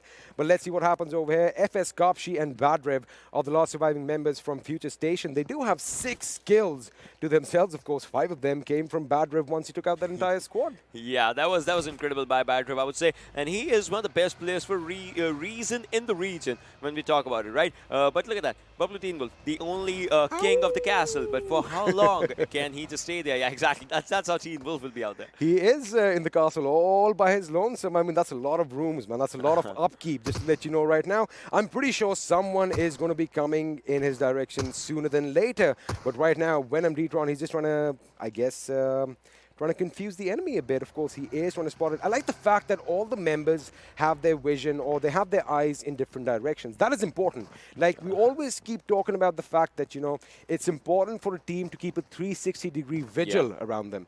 And it's easier said than done, to be honest with you. I mean, that's totally true if you're just putting out there. But, well, the circle, I would say Johnny might be a bit happy because Castle is still inside the zone as of now. But, well, for how long, that's one thing. Because that area, we haven't just seen... I mean, me and Johnny were casting one match, and the zone was just southern of the castle. I'm pretty sure about one thing. So I like the castle because, you know, of the whole medieval significance. All right. Does he love the castle because he loves that TV show? It could be. You never know. I mean, there's a thumbs up from the guy. I wouldn't say it might be one of the reasons. But, well, MK14 in another drop. Still no AWM, my friend. Still no AWM. I've given up. All right, well, that's you gave up too fast, I would say, because maybe in the next one. Maybe in the next one. See, we have seen a couple of AWMs come down, but no one has been brave enough to go and get them. And right now, Sandesh has spotted a member of DEADEYES guy in the distance, and looks like On Top has an idea of where he is as well. Are they going to exchange? Ooh, that's an interesting strategy. That's they a garage. are using the bridge for cover. That's a garage, I would say. But, well, besides... All right. He's got to go somewhere. All right. Well, but besides AWM, which is your second best gun if you have any in mind? You know, I'm really a fan of DMRs right now. We're going to come to that in a second as High Voltage are picking a fight with the boys from SCYTES. That grenade was a concussion grenade right next to my ears. In fact, deafened me for a second. Cooney goes down. Havoc goes down. ElementriX is coming in and playing Spoil Sport as well. So they are getting third party. They got to be careful. Looks like they could be in a world of trouble. Assassin does get that knock, but he gets taken down instead. Aussie is the last man surviving for CZxHIGHVOLTAGE. Can he pull off a miracle? I do believe he is trying to go in for an attempt because that squad has been wiped out. SCYTES got third-partied by ElementriX, but the question is, are they still going to keep their vision on this little pile of smoke that is coming out right now? I mean, Aussie, he needs to give revive to all three players. I mean, he was on to the other side, and look at that. You saw the circle's name, and there it is. It's going for the hard shift, and that's what we were talking about, right? When the circle prediction came up. So it went for a hard shift. Sorry, Johnny Castle's not in the circle anymore if we talk about it. But, Phil, there's the other thing, is that quite a lot of teams are inside the zone. Plus, there's that one bridge where TE and P and crew are. I mean, that could be devastating. And look at the fact that DEADEYES guy, they are moving. They remember, they had that car under the bridge. They have two options, right? They can... The river is frozen, first of all. Yes. So you don't have to swim. Well, I just said that looks like he is swimming. I need to brush up on Vikendi a little from bit. the rebellion. You see, the thing is, it's the summertime. We didn't anticipate that. So, you know, the melting point has come down a bit. And, well, there's a little bit of liquid, but they are going to be swimming across. The question is P and crew going to be completely oblivious to the fact that there's someone sneaking in from the waters, from the shadowy depths, and that could be problematic. Elsewhere, we have a few teams still out in the zone. We have 7C who are making their way in, and, well, we just mentioned Poison as he takes out Rated. I guess they were spotted. And Tia goes down all by himself. I mean, no one was out there just taking him down. He just jumped off a cliff or something. Well, those things happen. Yeah, those things happen sometimes here and there. But, well, INES, they're outside the zone as well. You see that blue circle. 7C as well. They're outside the circle. So, moving inside the circle will be quite a tricky situation. But, well, Joker. I mean, he was looking pretty good. Can he just take at least one player down in the spray? No. All of them go down, but Teen Wolf, the last one surviving, is taking up a fight on the castle's area. Remember, there were two members from FutureStation. I guess Bad Rev is the last man standing right now. We might see a one-on-one against Bablu's Teen Wolf and FutureStation's Bad Rev. We'll come back to that in a second. Now, R3D's Walker could have done a lot more damage, but that one kill is still going to be sufficient. However, the boys from 7C are on their side now. They are going to come up the stairs, and shots have been fired. Joker takes him down with ease as Cooney elsewhere falls to his own death. If you're good at something, never kill it for free, and that's what Joker is doing right now. If you talk about it, well, there's one thing. 5-minute timer has ended, sir. Can we see 20 kills? Not this game, my friend. I do not see that happening this game. Well, we're going to have to ask the Venom Legends. They have been pretty dormant since all that action at the beginning. So let's see and, well, wait and see if they are going to be coming in it heavy for those kills. But they are one of the only teams in the circle right now, as is T2K. Now, all the teams on your screen right now are out in the blue. They have to move right now. Exactly. Just right now is when they have to move. But, well, INES, the entry has been taken out as he goes for an exit. But, well, Yashiro goes on as well. It's your favorite guy, the one who uses M24 a lot. But for how long can he just stay out there? Because the circle is going to be a big enemy for him in less than 60 seconds. As we see, he will be the first one being taken out by the circle. R3D's outside the zone as well, but for now, they're just taking each and every inch of the fight as they can. But, well, the zone is actually not good on them. But Shaw is on one side. They have all the players surviving, but they are not considering the fact that the zone is the one that will be the main villain. Now they move on. All in one vehicle? No. They first kill one, and then they'll be moving. I mean, in this situation, all players in one vehicle will be a bad thing, so they decide to go on two different ones. I mean, we've seen that most of the times whenever a vehicle is driving around, it has pretty much exploded on our screen, so they definitely want to avoid that, but it looks like they are going to go for that little bit of a daredevilish drive. The question is, are they going to make it to their target? Elsewhere, the boys from PN Crew are moving in as well, as Poison was the only man in the zone right now, while his teammates are still, I think they want to engage with Deadeye guys. They don't want to let them off easy at all. They know they're in the water. They know they have to come out from a specific area. The question is, do they have enough meds on them? I mean, that's important, right? But, well, Ashira also goes down. 11 teams is what they are right now. And again, Circle goes for a hard shift. That's what the Circle is going to be showing us right now, and that's what it is. But Aussie has been spotted. Walker does not want to let him walk, but he misses all the shots right now. Wado Sir might have been the next one to go down, as he does. And there are crates. Team Bablu gets eliminated, as well as they were already fighting against the Circle of Castle. But 7C, Hungry Box by blah, blah, blah. Within a matter of seconds, 7C was completely decimated by the opposition. And right now, Aussie is laying down some lead in the direction of ElementriX. Now, remember, Aussie had a monumental task a little while ago when he had to pick up all three of his teammates. However, he could only pick up Assassin on time. It's still a good dynamic duo. Ooh, that's a good angle that he got. Blah, blah, blah gets taken down, courtesy Aussie. And Aussie's going to make sure he finishes his skill. Look at the fire around Joker right now. These guys are in a spot of trouble. Talked about fire around Joker. Poison was on fire when he was just running, out in this drop one. Drop and roll. Yeah, well, plus it's, snow, so you can just roll. Oh, yeah. That'll be good. But, well, for now, Bad Rev takes down another one. Bad Rev, is there any stop button to this guy? This guy, I'm telling you, he is on a rampage right now. He is going to make sure FutureStation gets better placement points. We never know what's going to happen. Deadeye's guy are finally going to succumb to their injuries. They did get caught out in the water earlier on.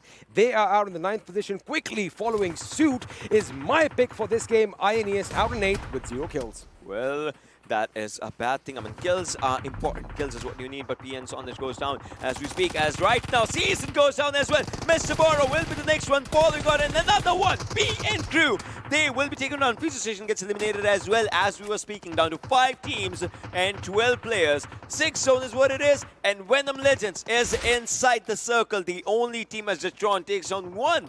They have taken them down, and R3D was in a world of trouble right now. Shaw is going to be taken out of his misery, as well as Sonim has his sights on the enemy. Now, Walker has his work cut out for them. The question is, the revive is not coming in. I do see he has some cover, but they are still outside the circle right now, and Walker's got to make his way in. They do have the vehicle. Is he going to risk it? Is he going to risk coming in a little bit of a dodgy vehicle, or is he going to risk, just running around in that open field elsewhere? ElementriX are kind of scattering. They want to make sure that they get the placement in the next zone. I like that. Everybody knows their job. I love the...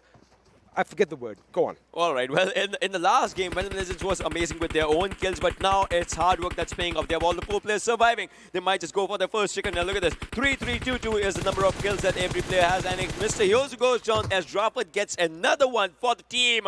And this is looking amazing if we talk about these players. I mean, just have a look at Venom Legends. These boys are on a roll. They are still a 4-man squad, 11 kills, while every other team just has 1 man standing. So now, on paper, it is basically Venom Legends' game, but we know anything can happen. We've seen these guys in this situation in the past as well. And we've seen plenty of clutch plays in the last few games, so we are not counting them out. However, Heaven looks like this is the end of his game. Highway to heaven is what happened out here. But, well, if we talk about everything, Abrupt Slayers gets eliminated. As we were seeing, Walker might be the next one going down. Jetron is just putting all the pressure on that smoke area. But now Walker will be outseen. What's Jetron going to do? It's going to take one down as Sunim goes down as well. Venom Legends, is it going to be their 14th as they spot one? But no, Walker takes down 1. Walker, can he take 3 more? I mean, that's the difference between 12 and 15 points. That's what he has to do. Raffat has been spotted as well, but everyone is putting a lot of pressure. Plus the circles coming out there as well. Team Venom Legends, it's all yours. Go and exit stage right if you can. Walker. Now the main question is, will he give the kill? Yes, Rafa takes it on. Rafa does take the kill, and with that, Venom Legends with another chicken dinner to their name, and they've done it in style yet again. 14, 4 kills. It's not 20, just 6 short, but they did do a tremendous effort right there at the end, didn't they? Well, I mean, with the chicken combined, they'll be getting 29 points, and that's one thing I'm happy about if you talk about all those things. But Venom Legends, I mean, that was an incredible game coming out from each and every single player. And the fact that they had all 4 players alive right until the end, they've had the momentum from game 1, and they are carrying it forward, and they are showcasing why they are not a team to be messed with. I mean, that's one thing you need, right? If you have all the players surviving, you're like, all right, I have a backup. I might just get out of the zone as well and get a kill because I have other 3 players waiting for me inside the home. I mean, literally, they were in the home. They were pretty much holed up in their nice little hovel, and well, that is how the cookie crumbles. That is what happened in game number 3 in Vikendi. We're going to take a breather, as I love saying. You are not going anywhere. Stay tuned. We'll be back after this.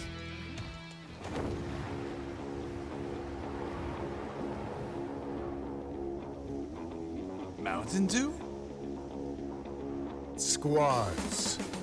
There's loot on the horizon for however you find victory. For the combat chauffeurs. For those who strike from above or from below. For the experts in pan-to-pan combat.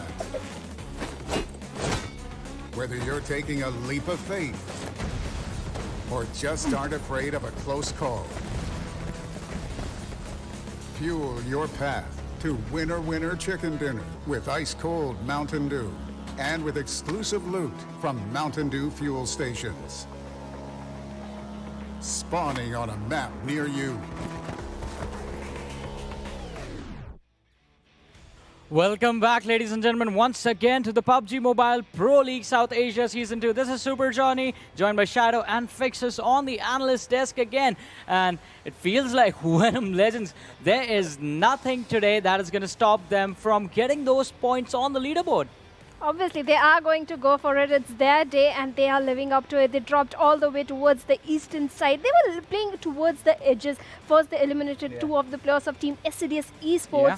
In fact, when all the teams were going for the center, they were just holding on to their position into the edge. I was just playing comfortable with the zone, I think. Yeah, of course, no second thoughts on that. You know, what about Venom Legends? They started off really explosive, and then they realized that they had, you know, their position. So they were good to go. They were good to go, and I think it's time for us to look at the MVP of this game, ladies and gentlemen, see the individual player who had an outstanding performance in this match.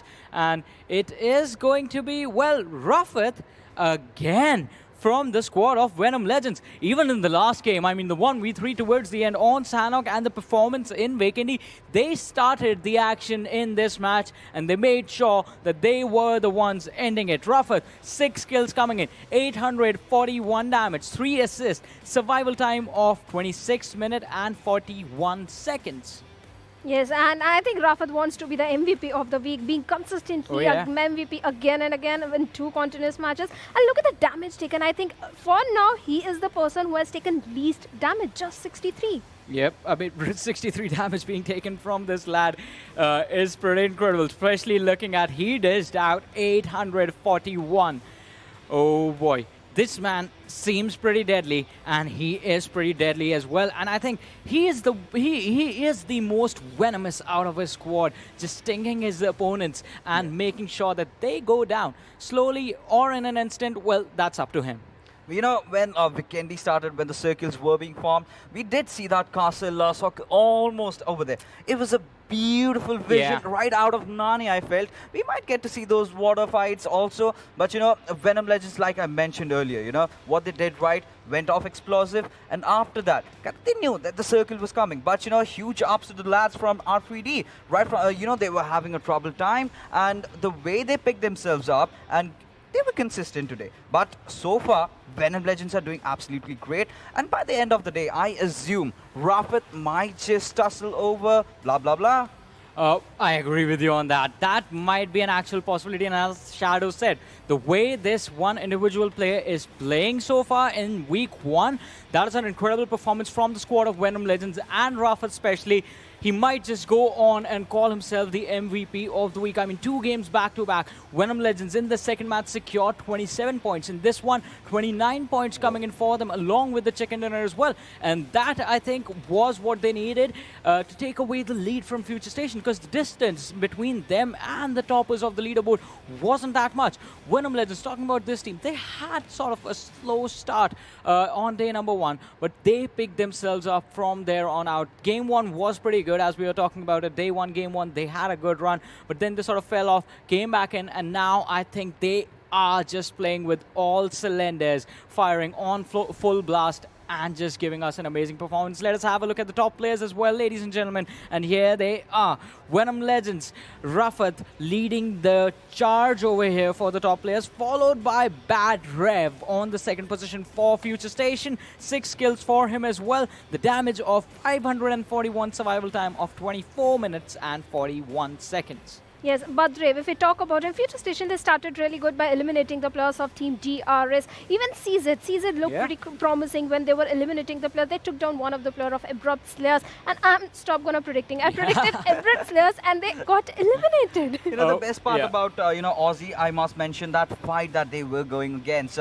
3 of his teammates were down, but still he held on, and he went off. There was Team ElementriX that was kind of third-partying, but, still somehow he kind of made it in. All right, so, I mean, we have been talking a lot about Venom Legends and Rafat, and I have a lot of questions for the lad. So why not just call him here with us on the desk, ladies and gentlemen. Please welcome Rafat from Team Venom Legends. How are you doing? How do you feel about after that amazing performance in the last 2 matches?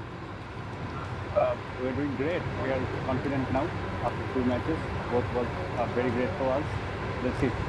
Well, Rafat, I have to ask you, you always seem to find yourself in those clutch moments, outnumbered and cornered. Well, on Vikendi you had your teammates, but on Sanhok it was a 1v3 that you pulled against the players of Stalwart Esports. And what was going through your mind in that position? I had to capitalize the zone. Zone was mine. I had to stop them, and I went for the kills. Never mind, my teammates were dead already. But it was a good match. 1v1, I lost the last 1v1, but before that, I took all the kills I could get. That was good. All right, and another question from my side is going to be the fact that you sort of had a fall off in day 1, and then you sort of picked up the pace in the form of aggression, be it day 2, be it your matches in day number 3 that have happened so far. How far do you see yourself going up? Because now I'm pretty sure you have taken over FutureStation Gaming, but they are going to be on your toes. Is the pressure going to be there for FutureStation to catch up to you guys? We'll make them, we'll put pressure on them. It's our target, and we'll stay playing in aggressive mode, because the new point system, we have to play in aggressive. All right, Rafat, thank you so much for giving us your time, and I once again have to mention amazing plays by you and your entire team. Good luck for your future matches. We're going to keep an eye on you guys. Thank you so much. Well, that was Rafat, ladies and gentlemen, for Venom Legends, and it is an incredible performance. The player seemed really calm. He's had so many incredible fights, and still, he's like, yep, I was outnumbered, but I knew what I exactly had to do. I had the zone, I had the cover of the rock, the players were right next to me. I did see 2 of them in the rock in front of me, but I took them out. And 1v1, did mess it up, did not matter. Next match coming in, chicken dinner. I wouldn't blame him for that. He did majority of the job done over there. He did a lot, taking down players after players of Stalwarts in Sanhok, like we mentioned. But this time around, it was just R3D, just out 1 player surviving. And against a 1v4 situation, his position was compromised. He could not do much over there. Venom Legends, however, this is a squad that we must look out for, and I'm pretty sure they're going on top right now. Definitely. It was a team which we sort of overlooked during the scrims and their performance in the PMCU as well. I mean, I remember watching the games back of Spring Split earlier in this year, and Venom Legends, they looked really promising, but this sort of fell off to the later stages. Today, right here in this moment, Venom Legends, they look incredible. In fact, let us have a look at the standings while we discuss the other teams as well. And one one of the teams that I want to speak about a little bit more is going to be on the team on the second position, ladies and gentlemen. That's going to be R3D Esports. We were really critical of their performance in the early days. Day number 1, day number 2, R3D sort of failed to show up. But I guess the alarm was sort of put on snooze, and now it has finally gone off, because R3D today, they look, well, they are showing up big time. Yes, they are definitely showing big time, and this is the thing they need to keep up in the remaining matches, because this was what we were expecting from R3D. ElementriX also, if we talk about ElementriX, their players initially in this match were in a 2v2 split, and the players of Team SCYTES took down Nang over there. Blah, blah, blah was smart of him to reunite with his teammates and not overextend into the fight with the players of Team SCYTES, because it would have been a 1v4 situation. They lost one player.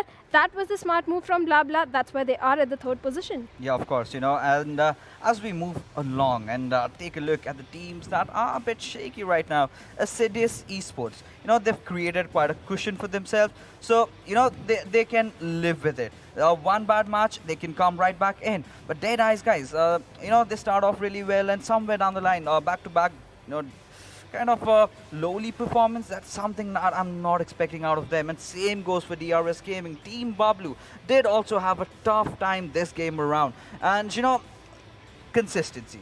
We are broken records. We do talk about that, and there you go. I'm gonna make you feel jealous. Yeah, again, jealous. Again with the cap fixes. Again with the cap. Why he always gets the due? I have no idea. He has an idea of how to do the due, I guess. That's my thing, to be honest.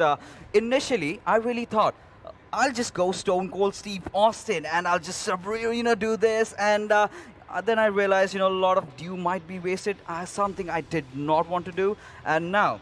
Then I realized I'm much more of a Mickey Mouse, so I just pass it on. I'll just quench my thirst like that. Well, Fixes seems to be doing the due really, really well, but let us see how the players did do the due inside of the match, and the moments are in front of us right now. Yes, Venom Legends, they started off really good, taking down 2 of the players of Team Assiduous Esports. They were right there from the very start. And till the end, they maintained that. I think the previous match confidence was there, and they were not overconfident. But Team Bablu, the 3 of the players got eliminated in the start of the match, and Team Wolf was very smart of him to sit right at the castle area, let the other teams fight. He was right there until the zone forced him out. Even then, he took down one of the player of FutureStation before moving into the zone, but later on, he was taken down. The lone wolf did whatever he could do to survive, but the castle was not too much. And well, Bad Rev, of course, one of the players that I definitely must point out. Despite the fact that they did not get the chicken dinner, they are still racking up a lot of kills, and they are still in the run. Venom Legends, of course, today has definitely been their day, but as long as you do not really take down FutureStation early on, as long as you do not throw them off from the comfort zone, I think they'll still keep punishing you. But R3D, like I mentioned, these players definitely did step up on the gears, and they've been playing so amazing. 7C kind of really struggled with their rotation out, being on that low ground, and while transitioning, all of them just faltered out. And Team PN crew, talk about this squad. What happened with them? They were inside the circle, all of them moving in together just when the players of R3D were coming out from the circle. They did not really pay attention to them, and they just fell down one after the other, just like a stack of dominoes. Exactly, that is exactly what. They started off good. But...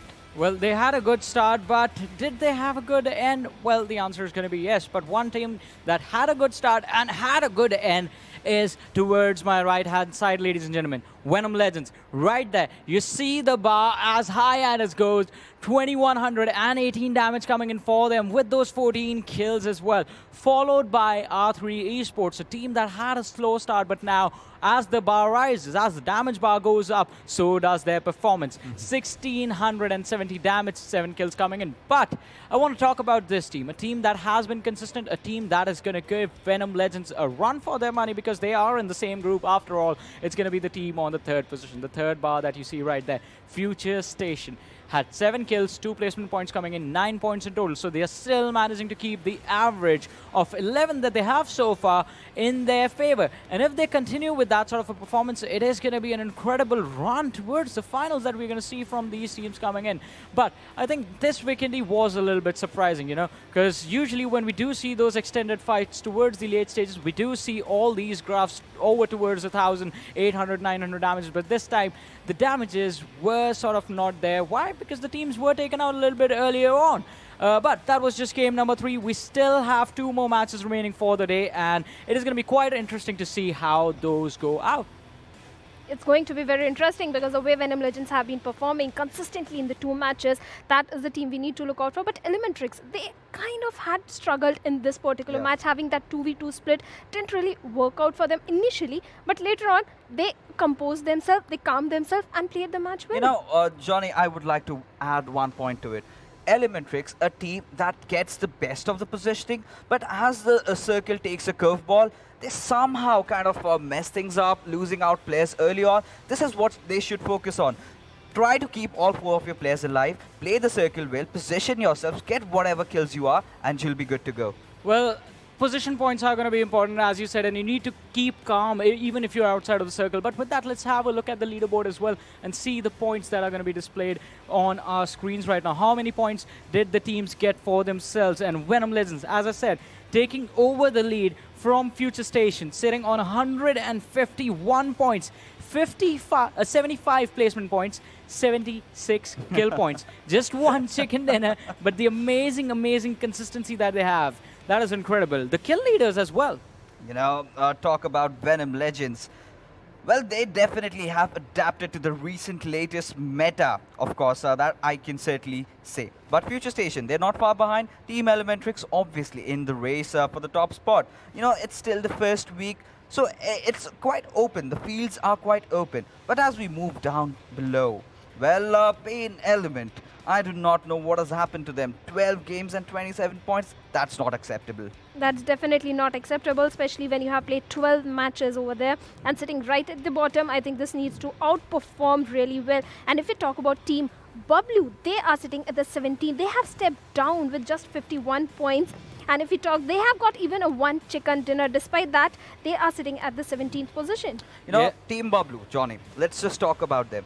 Team Bablu is a team that did get that 1 chicken dinner, but apart from that, they were kind of fading out every single game. Positioning has been off. A few games, they are doing well. Few games, they are inside the circle, but every single time, when the early game starts off, they kind of lose their tempo or something or the other happens and some kind of mishap. That's the best thing about PUBG Mobile, and they are struggling. Yeah, that's for sure. Well, that is for sure indeed. But now let us have a look at the schedule, ladies and gentlemen, and see the maps that are going to come up next. And well, Erangel is going to be played next. Group D is still not going to be there, followed by Sanhok. That is going to be the last match for the day. And when we had the first Erangel for the day, Group A wasn't really in there. And in the last game, Group A, they played the match on Vikendi, but the team sort of faltered down a little bit. I hope this Erangel, they can step back into the action and get those points for themselves. I want to ask you guys again, what are your expectations going to be for this match?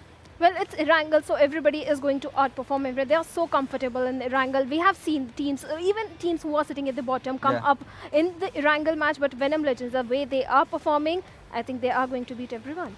You know, for me, this time, I'm going to go with DRS Gaming. Reason being why South Asian teams dominate a lot of Erangel games. And this is a team that really needs to come back. They really need to go high fragging this time around. So for me, it's going to be DRS. Well, I think that might be true fixes. DRS, they've slowly and steadily built up the momentum for themselves, have fallen down as well.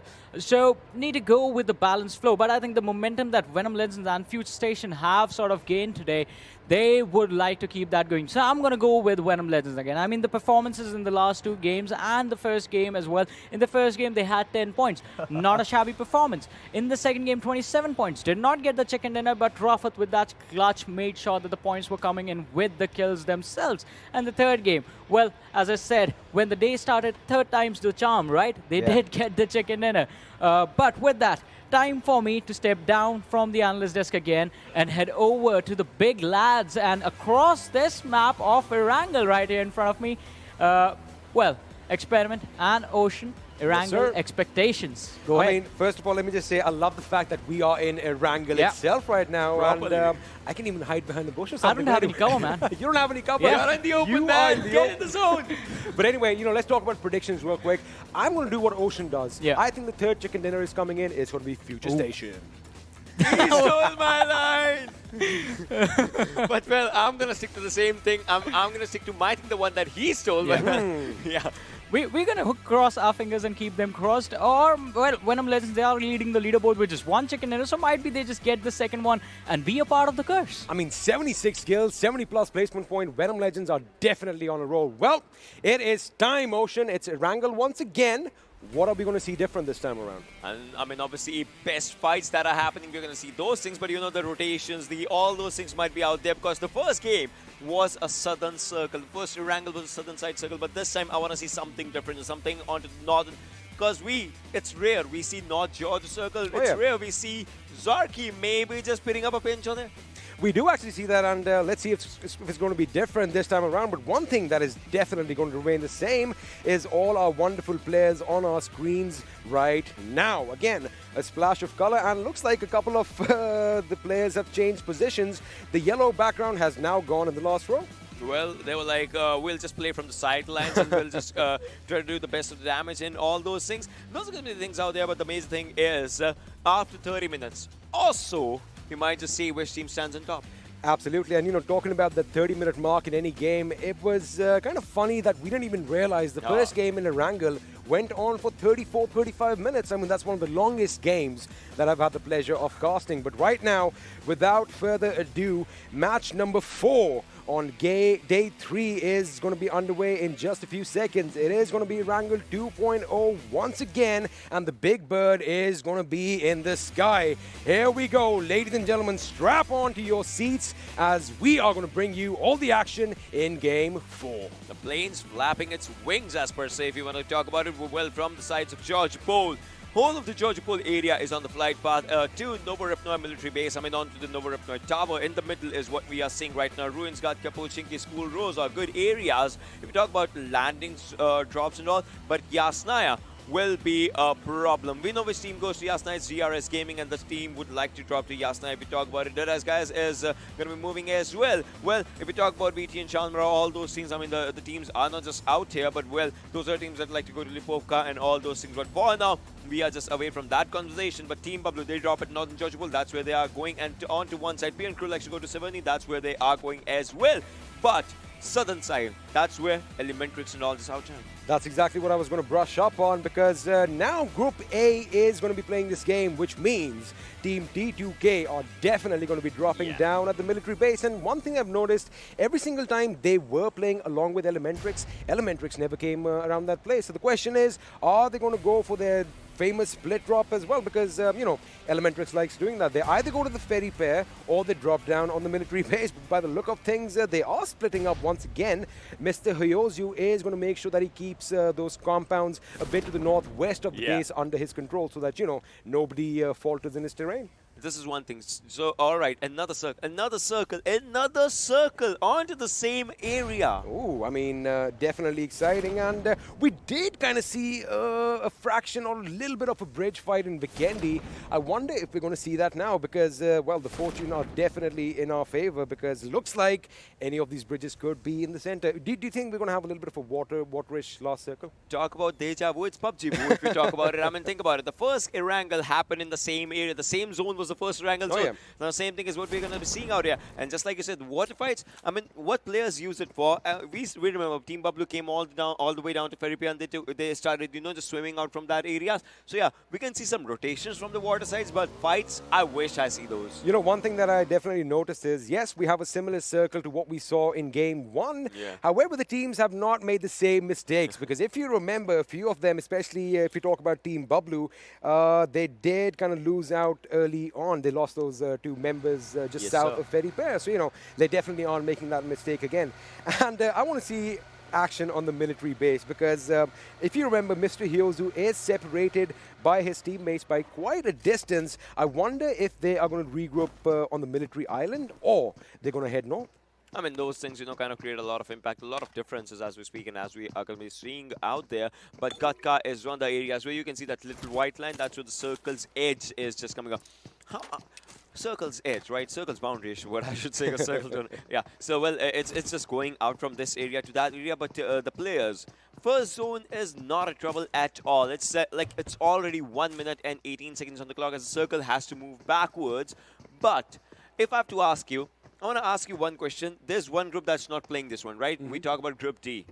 How is that group seeing this match? Because they're out of the game. They are not playing this one. So how is that group seeing this match? I mean, if we talk about Group D real quick, let's just talk about all the teams. We have A1 Esports, PAINxELMT, and Stalwart Esports. Now, Group D, as far as Stalwart Esports is concerned, I mean, they are doing decent, right? Let's, we'll talk about PAINxELMT a little while later. They are at the bottom right now. But again, it is day 3 of week 1. They have some respite. They can make up that little difference. But I guess what they should be doing right now is having a look at how these teams go about their business, right? Because we've said this before. Humans, us as humans, we're creatures of habit. If we have a tried and tested method that works, it's possible that, you know, we're going to keep doing that until it fails. Yeah. So I think they should definitely be having, you know, jotting down all their notes, and they should be doing their homework. Yeah, that's totally true. I mean, see, it's important. You need to do your homework in 3-4 things, right? You need to see if your landing drop location is being contested by another one. That's the first homework you should do because all those 4 pillars comes up. Landing, looting, rushing, and survival. Your landing should be perfect. Your looting, I mean, it comes down to your players. Which player needs an M4? Which player prefers AKM? All those things like that comes up into looting. Like, you see, he marked up a DP for his teammate. I would say that's one thing. And then rushing. Rushing should be the best with the cause, as Frankie does it with Mr. Hyozu. As this fight, we know where it happens. It happens where the last game ended. This is military base. This is the military base, and in fact, it is that island. And looks like ElementriX did, in fact, travel down south. Mr. Hughes, the man who was separated from his team, oh, he is finally going to be put out. He has been put down. ElementriX are going to be the first team to have a casualty amongst their players. They are now a 3-man squad. Now, T2K, again, this team has had phenomenal starts. We're going to come down in a second because SC's, well, 7C's Fair was trying to get a few knocks from a moving vehicle. Had he done that, I would have been really impressed. Well, same. If we are talking about it, had he done that, I would have been really impressed as well. But Smokey, right now it just comes down to one thing, how 7C are moving. But Team Bablu, again, Tyrant, they're losing Tyrant. Zibiana's entry, did he? Oh, he just ran over Zibian and just finished him out. But Team Bablu is in a lot of troubles as Team Wolf and Dani are the 2 members surviving as of now. You know, this fight is still taking place around the ferry pier. Last time around, they were towards the southern side. And, oh, Yashiro comes in and rams his vehicle into Tyrants and, well, ends his misery. And he is out of this game. Now, Bablu again in a similar situation. Teen Wolf and Danny are the last 2 surviving members. And, well, the first circle hasn't even closed yet. Well, as of now, the zone is moving forward slowly and steadily, but Team Bablu, this might be a bad situation. It goes down as this was bad. Done is the last man surviving. Will Team Bablu be the first team to get eliminated? I mean, that will be unfortunate, right? Yesterday, it was the 4th game that they had a chicken for themselves, but right now it's the 4th game that might be a 16th position for themselves. Just pop on the first hit, man. You need that right now. You need that badly. They've been on both ends of the spectrum, right? They've had very good games in Game 4, and, well, looks like they are not in the best position right now. Now, Danny does have a few first aids. Well, he has 1 left, and he has those bandages. No boosters for him, though. And I think Memo definitely... Wait a second, forget that. He did try to take a shot at Smokey, but he got spotted out, and Memo does the job. And with that, the first team to be eliminated is Team Bablu. Perfect beat coming up from 71% is going down, the other one having his eyes out there. So, all right, let's talk about that thing. You know this better than me. Charles Darwin, the man said this. Survival of the fittest is what this game is all about. So how do you feel the survival should come in a map where everyone knows your nicks and corners? See, as far as PUBG Mobile go, this game has evolved over time as well. The metas have evolved, and one thing is a little funny. ASC, these guys definitely have the cojones because they are driving a vehicle that is almost going to blow up. One little nudge, if they bang up against the wall, that car could go boom. I would say obviously 7 bullets is what it needs once the smoke pops up. But you love the numbers, don't you? Yeah. So are you sure 7 bullets right now? Could it maybe be 6? AKM? All right, what about an M4? M4, so the damage of M4 now is 40, and for AKM it's 47. You can say like 1 extra. 1 extra. I'm Two going to say extra, just 2 to be the safe. extra. On the safe side, because, you know, I'm an M4. We love it. We love controlling the recoil, but still, you know, just to be on the safe side, go for 2 extra. Absolutely. And I don't know if you guys at home know this, but Ocean and I, we actually like talking about these things a lot too. It's just not random right now. We're geeks we talk about this stuff, right? yeah. We do that in our free time. We're weird. Anyway, coming back to the game, INES already have 2 kills to their name. Now, I've said this before, I'll say it again. Someone, please, give my man Yashiro an M24, or like you said, even a Car 98, or the cherry on the cake would be an AWM. I mean, obviously, for that, you need to go for the airdrops. And talking about airdrops, military base is some area where airdrops will be coming up slowly and steadily as the zones will be moving onto those locations. You see it, I see it. We are about to close that blue marker onto the southern side of the map. As you can see, that's where the circle comes up. Now, one thing that I'm noticing about ElementriX is, you know, they are up on this mountain. Yeah. They're trying to gauge the location of the enemies. However, look at their loadout. Level 1 vests, level 1 helmets, not enough meds between the entire team. I still think they have time right now to, you know, loot up a few more compounds. They do have vehicles. They can move around.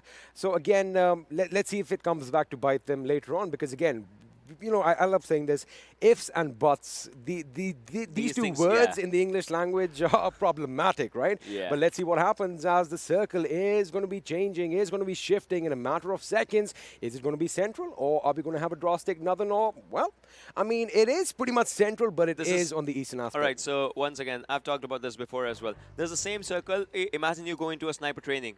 There's the same circle you get, like half onto the northern side, half on the southern side, there's water in between. Audience will actually love this. This is the same sniper training circle. I like the fact that this circle is kind of forcing the teams to be in the similar position as they were in Game 1. So, you know, they can rectify their mistakes. They can do a couple of things different. But have a look at what's happening over here. Assassin, he has the high ground. He does see the members of INES scattering around in the distance. And he is going to be relaying that information to his team.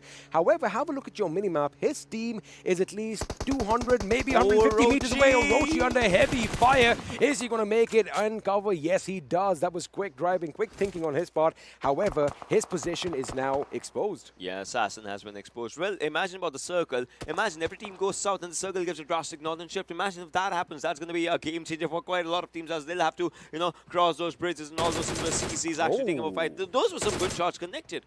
They were good shots, and of course, last time we saw A1 Esports at this position right now. However, High Voltage are going to be calling it home. Now, let's just talk about High Voltage once again. Now, you know, keeping in trend with their name, they definitely have those moments when, you know, they are just electric, right?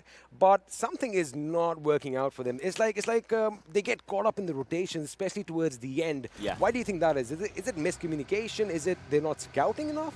I would say so far it's been the pressure, not even miscommunication, because these guys communicate pretty much everything when they, you know, go for the fights. They have taken amazing fights. Aussie, one of the most brilliant players that this team has. Cooney has been MVP time and time again in scrims as well. So I would say it's the pressure that's coming off. Of course, scrims was different, and now this is different. This is different, and looks like Assassin did get knocked out, and entry might be coming for the kill. Elsewhere, Cooney is going to open up on INES's Yashiro as he gets taken down. Now, we have a fight breaking out at the ferry pair as well, and that fight is between FutureStation and the boys from PN Crew. So, again, a lot of fights are breaking out. The action is going to be tough to bring to you, but looks like we might have some long-distance engagement over here, as Cooney is, well, he has his trusted Mini 14, and he has the 8 times. Well, Havok's just moving forward. Entry's out here. Can Entry just take this one, as Havok is going to be right next to him? Havok has been spotted, but well, Entry was fast on reflexes, but was slow on stalking his prey out there. Entry drops down right now, but a good revive. A pretty good revive coming out there. He risks everything just so that his friend walks again. You got to keep one thing in mind. The cover that was provided from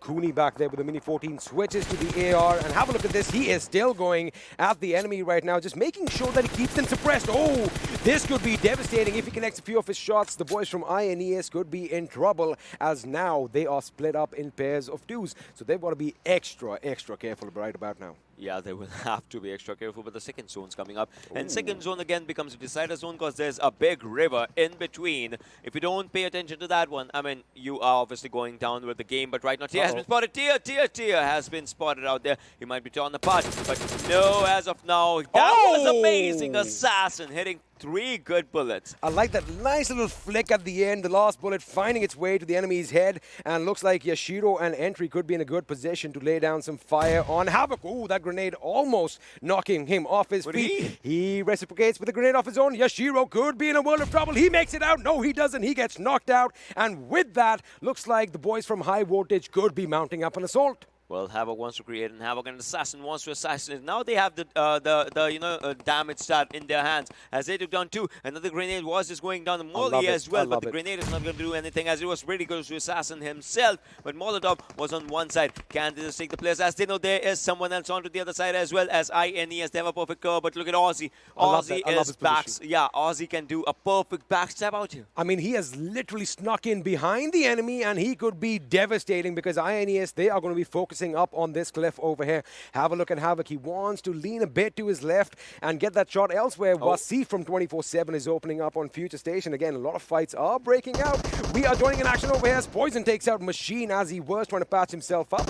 Steel Shot is the last guy standing right now on our screens. He is cooking a grenade. He is going to lob that grenade. Is that going to be a good nade? It does explode. However, no one gets taken down. Now it's all going to be on their weapons. It's a gunfight that has broken out between the two. Season is going up against Steel Shot. Steel Shot gets Poison, and Season is still running circles around him. Season, he needs to take a fight out there. There's a small wall behind them, but this fight is actually breaking loose out here. Season, Steel Shot off the table. Oh my God, Steel Shot knows his lead better than anyone else. I mean, that guy is phenomenal. I mean, talk about a name like Steel Shot. He is definitely making that shot, but what a wonderful display over here. Sandesh, the last surviving member from PN Crew, is going to have to run away as the circle has shifted. It is still pretty much on the southern Sosnovka military base. We do have a lot of water in contention as well as the bridge on the side of Novorapnoi. Well, yes, totally true. But right now, Kuni has been spotted as well by Sandesh. And the spray is going good. Does a bit of damage. But is it going to be enough? I mean, as of now, Sandesh is also taking that zone damage. So he also needs to, think about everything costs 1,000 meters. No, that's a difficult one. That is difficult. And wow, I love this. The picture on our screens right now is what I've been waiting for this entirety of the tournament. I want to see chaos on the bridge. I want to see burning wrecks of cars. And we were talking about 24/7 earlier. Looks like Venom Legends are opening up their tally as Wasif has been taken down. Well, Rasa is out here. Now Venom Legends, let's see what Venom Legends does. Tetron goes down, 247. Wasif was taken down, but well, Wasif is like looking quite decent out there. I mean, he needs a revive, but no one's just out there, so he might just guide them from the backlines. Draws on the other end, takes on Evil Eye as well. So 2 players down, 3 players, I would say, were out there. But no, that's a good nade. That's a pretty good nade. Another one just to bite on that one. Another one going down is going to be enough. Tetron goes down again. No. Just a bit splash of a damage, but now Raza is moving forward. Nightwing's out there, but Tetron goes down. Nightwing might be another one, but no, Raza goes down. Vegeta from the backlines. Can he just go for a good backstab? But Raza was taken down in a hint of a circle, but Vegeta goes down as well. But Nightwing so low on his HP alongside Evil Eye. This might just not be Venom Legends game. If they survive, that will be a miracle. Well, let's see if they actually survive because they have been patched up. Looks like Rafat might get a... I guess they have survived. Wait a second. Is this the end for 24/7 Gaming once again? No, it isn't. They have survived, but one member elsewhere, DRS, had a little bit of a spat with ASL, and it looks like Abrupt Slayers are going to be eliminated in the 13th position. Unfortunately, not a single kill to their name. Well, Nima, he needs a revive, and I guess he will be getting a revive slowly and steadily. But then 20 seconds into the circle is what it was. But well, as we are moving forward, 7CP also goes down by sides Abud, and so they are taking fight of their own. But 2 for 7, one person, and Venom again they managed to take everyone up. But Rafa, there's a third knock for you, my friend. You need to be revived ASAP. I think the revive is definitely going to come in, and by the look of things, 24/7 Gaming, one member is alive. It is going to be an uphill battle, so to speak. But have a look, he isn't backing away. He is not running away. He's like, you know what? If I do kind of move downhill, I am exposing myself. And well, now that he knows that Nightwing and his teammates from Venom Legends are kind of engaged with another team, he is going to find his... Oh, I see what he wants to do. I think he wants to go for that Dacia. Well, that's one way of getting out of a fight, right? But Abud goes down on the other side by Love. I mean, it's all fair in Love and Erangel if you talk about it. But, well, Love is looking pretty good with his 1 kill that he just showed off, and the team has 3 with that one. Now, Circle will be a priority, but 2 for 7 Gaming takes down 2 for himself. Can he pull off a nade? Does he have a nade? Rafa is pretty low on his HP as well. I mean, gaming, if you take this one in your hands, you will be looking pretty good, pretty decent. But Rafa is going for his own first aid. Whoever said playing games 24/7 is a bad idea, these guys are... Ooh, wait a second. Where did they come in from? Who is this? AJ is a madman. He is a risky boy. He gets taken down, but he did try to run over the opposition. That was kind of funny. Why is my question? I mean, let's just take a breather. Let's take a moment of silence because for a second I was like, wait a second, 24/7 doesn't have any more teammates left and Evil Eye is going to go in and, well, that is all she wrote. That is all she sang. 24/7 are finally going to be eliminated, but I've got to give props to 24/7 Gaming. He definitely still went in for the kills. Rafat has had 3 knocks. Think about it. Another one, that means health starts going down pretty fast. You can't take that pirate down. There is no parlay when it comes to Venom Legends. Let me just tell you that right now. And you know, Johnny was right. These guys are on a roll. They truly are. Surviving with all the players again, and that's one thing you need. You know, you need that backup. You need those players. DRS Gaming gets eliminated as well with 4 kills in their hands. But Rafat goes down. Playzone is the one taking him down this time. Like, no player could take him down, but Playzone is the one just ending himself. As you can see, Venom Legends says Rafat goes down. Well, he's finally gone down. I think it took 4 knocks or maybe 5 knocks to take down that hefty pirate. But still, Venom Legends, a 3-man squad, are still going to be deadly. Now, on our screens right now, Steel Shot, I do believe is the last man standing for FutureStation. And looks like his entry into the circle, into the new zone, is going to be blockaded and actually gate-kept by the boys from High Voltage. Elsewhere, Venom's Detron is... See, again, these guys are just moving from one fight to the other. Yeah, they are moving from one fight to the other, but then there were some other players, you know, trying to make it inside the circle. And the circle, again, in the open lands, there are just a few ridges, a few covers if you want to go for your cover. But you will be spotted, just like Varusir was spotted and was taken down by Venom Legends again.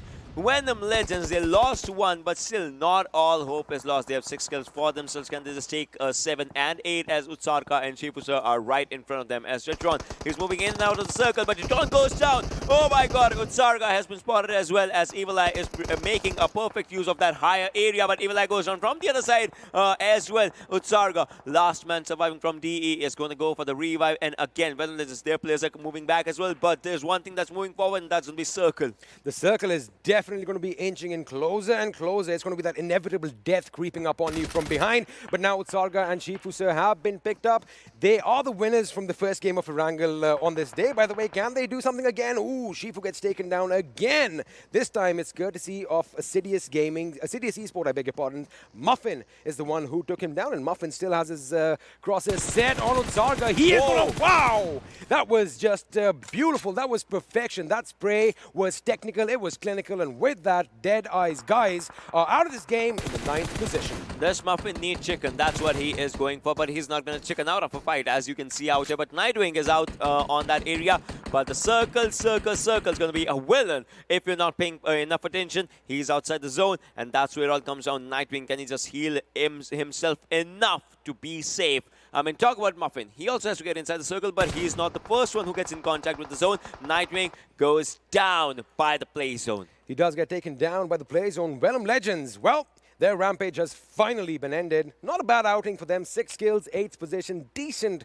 amount of points on the table for them. They are definitely leading the kill tally as of now. But I want to see what happens over here with R3D because they still have all their members intact. No, I beg your pardon. They lost the God of Death earlier. Anubis has gone down. Shaw, Walker, and Joker have their work cut out for them. As right in front of them, ooh, just as they say his name, he gets taken down. And that's it. Is he going to make it behind cover or is he going to have to? He's got enemies on all sides. Yeah, but I love it. Like, he has a small ridge, but if you're in the ridge as well, the players from the other side of the ridge are going to be at a mountain, and they're going to be seeing you. But R3D is in a bad position as they have 2 players surviving, Joker and Walker. Can they walk without any joke out here? This is going to be a killing joke if it goes out there. A good grenade might be just out there, but Steel Shot outside the zone takes down 1, but T2K, they don't want to end it like this. They don't want it to end like this, and now Havoc is out there in front of Walker. Can Walker take this one? He's moving. He knows, but Walker from the back end is what ASE is, and they take him out. Again, that was way too exposed. That little valley was a bit too far off for him, and he could not make it there in time. down to the final 6 teams, 16 players alive. And have a look at the circle. No one is in the center. All these fights are taking place in the eastern aspect of this last final few circles, as Assiduous Esports are still the only team with all 4 members intact. That is going to be a crucial point as we move into the next circle. Now, have a look at this. How close is Cooney to the members from R3D, but they have no idea where Joker is? Well, that's totally true. That's totally true. But, well, Walker needs a revive. He'll be getting that revive. Now, the major thing that comes up is that ASE. That nade parade. Wow. One good one. And Hanil and Muffin have their kills for themselves. Hanil, with this one, he will be going as a grenadier. But the kills that the team has, they have 5 for themselves. High voltage on the other side, they have 8. But can they increase it even more? Well, high voltage is definitely surging with the high electricity right now, as they have 8 kills already. Cooney's the last man standing. We've seen this position before with Aussie. Can he get a revive on Havoc and Assassin? We're going to have to wait and find out, as have a look at Sonim creeping in from behind. He knows that there's somebody knocked out over there. And, of course, it isn't kill stealing. 1 kill equals 1 point. Doesn't matter how you get it. Exactly, that point becomes much more necessary with the new kill system as we talk about it. Well, Sonim, he needs to move right now. He's moving with the circle, not around the circle. And look at this movement is crucial. If he has a good grenade or something, he can just go for it. His helmet is totally done. One good shot and the helmet will be falling off and the head is exposed. Now ASE again inside the zone. They have no one behind them. Everyone's in front of them. All they need to do is go and grab that CD. But Sonim, on the other hand, takes down one. Havoc has been taken down as well. And Sonim actually wipes out the entire squad. 1v3 is what this guy did. That is just amazing. ElementriX are still in this, nice and strong. They are going to make it to the final 4. Are they going to make it in the top 3? We're going to have to wait and see. But a decent outing by High Voltage this time around. 8 kills, probably one of their better games in this tournament so far. So again, I think they are finally getting comfortable in their skin, and they're getting comfortable with all the opposition, that now they are getting their A game on display for us. Meanwhile, 7C, the 3 men are still alive and kicking. Fair was lost earlier. Can they put a dent in Assiduous Esports' plans for this chicken dinner? I mean, if you're looking for a win, you need to look beyond the plan, and that's one thing you have to do. But Assiduous, they are not phased. Look at the number of kills. They have 5. T2KSG, they have 5 kills as well, but they have just 1 player surviving. Kurkure is using that SLR. He wants to get the maximum of the damage with that DMR. If you talk about it, but 7C, they are also not stopping. They have 3 kills for themselves. Now the new circle has formed, and it is going to be difficult for the boys from T2K. Jane is the last surviving member, and for the member from ElementriX, Sonim, they have their work cut out. They have to make sure that the other teams kind of, scuffle with each other first. But have a look at ASE's position. These guys are looking good. Now, what they should do right now is spread out, make sure that they cut off anyone coming into the circle. Yeah, that's totally true. But ASE is the one, that's just comfortable inside the zone with the players. We are seeing the shades of Venom Legends again, because they were the 4 players inside the circle and all those things. But the other players, again, 1 versus 3 with other teams alongside ASE that has all the players surviving. Look at the zone. You can see the zone just out there. ElementriX is Sonim. He has to get a fight through the blue zone as well. Looks like Muffin could be the first guy to be spotted out as far as 7C go. He is on the right side as far as his team's perspective is concerned. He's covering the right flank. However, is he going to spot out Smokey as he's sneaking in? Jane gets spotted out courtesy of the boys from... Is he out? I think he's out. Yes, he is. I mean, 7C Memo. He's giving memo to people. He is. He's like, you know what? I'm in charge over here. It looks like 7C could be on their way for their chicken dinner, as T2K have been eliminated in the 4th position with the respectable 5 kills to their name. Now, we are down to the final 3 teams. 8 people alive, out of which 4 are from Assiduous Esports. And, well, Honeywell gets a grenade knock on Smokey version 2. This could be trouble as he gets taken out. Now, 7C down to a 2-man squad. Well, they are down to a 2-man squad, but this is a 1 versus 2 versus 4. No, scratch that. This is a 2 versus 4 against Assiduous and 7C. Can they win this one? Assiduous are we going to see the 3rd chicken dinner? Are we going to go for that? Is the prophecy going to come out true out here in this one, as they are looking pretty confident? I think we might have the 3rd chicken dinner coming up as well. Kulkure almost getting knocked out. However, that grenade exploded just a little bit too short. 7C's Love could be in a good position. I think he shot a few bullets at Muffin. He does. does take him down. Kurkure does know where the shots are coming from, but it's going to be enough. I want Crazy barely surviving as he makes it to the circle. Wait a second, a grenade comes and knocks him out in perfect time. Memo is still going fanatic right now. Did he get it? Did he get it, or was it the play zone? 7C Memo did the impossible. That guy took the win from Assiduous. You getting me a fraction of a second, and they both went down to the play zone, but 7C have cemented their position. They have walked away with their first chicken dinner, and Assiduous Esports, they had the advantage. However, it counted for nothing. Woo! Damn! Wow. That was amazing the way it The happened. adrenaline is kicking in. I feel it. You feel it at home as well. That was an amazing end to this game. Ocean, I'm speechless. Had he been there, the circle was coming for him. He was just about to touch the circle and he could have died through the zone as well. He did get taken out by the zone. However, he was taken out just a fraction of a second late, but what a victory for 7C. Let this be a lesson for you guys. Never give up. Anyway, we are going to take a quick breather. We literally need to catch our breath. Hopefully you guys still stay here. Make sure you fill up your popcorn. We'll be back right after this. Ball. Mountain Dew? Squads. There's loot on the horizon for however you find victory. For the combat chauffeurs. For those who strike from above or from below. For the experts in pan-to-pan combat. Whether you're taking a leap of faith or just aren't afraid of a close call. Fuel your path to winner chicken dinner with ice-cold Mountain Dew and with exclusive loot from Mountain Dew fuel stations. Spawning on a map near you. Well, ladies and gentlemen, once again, welcome back to the PUBG Mobile Pro League South Asia Season 2. Super Johnny again being joined by Shadow and Fixers on the analyst desk. And what an amazing game. I guess, apart from the bullets and the utility, sometimes even the blue zone can be the deciding factor on who gets the chicken dinner. Well, and the way that it performed, like the blue zone, like seriously, blue zone. Yeah. I mean, seriously, come on. Blue zone out of all things. And well, it makes sense, right? 7C is getting the chicken dinner because of the blue zone. It's the blue zone. C's, they are blue as well. Well, you know, Johnny, hold on to your thought.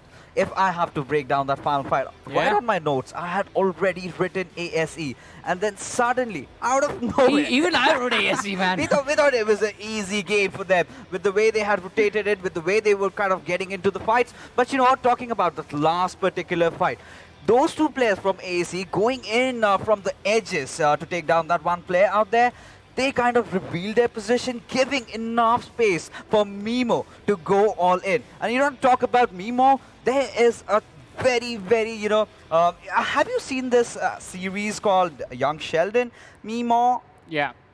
You know, the fans of Big Bang Theory definitely will relate. Well, it was a big bang in the game as well as the winner of the match was revealed. And I guess the casters' reactions were how we reacted as well.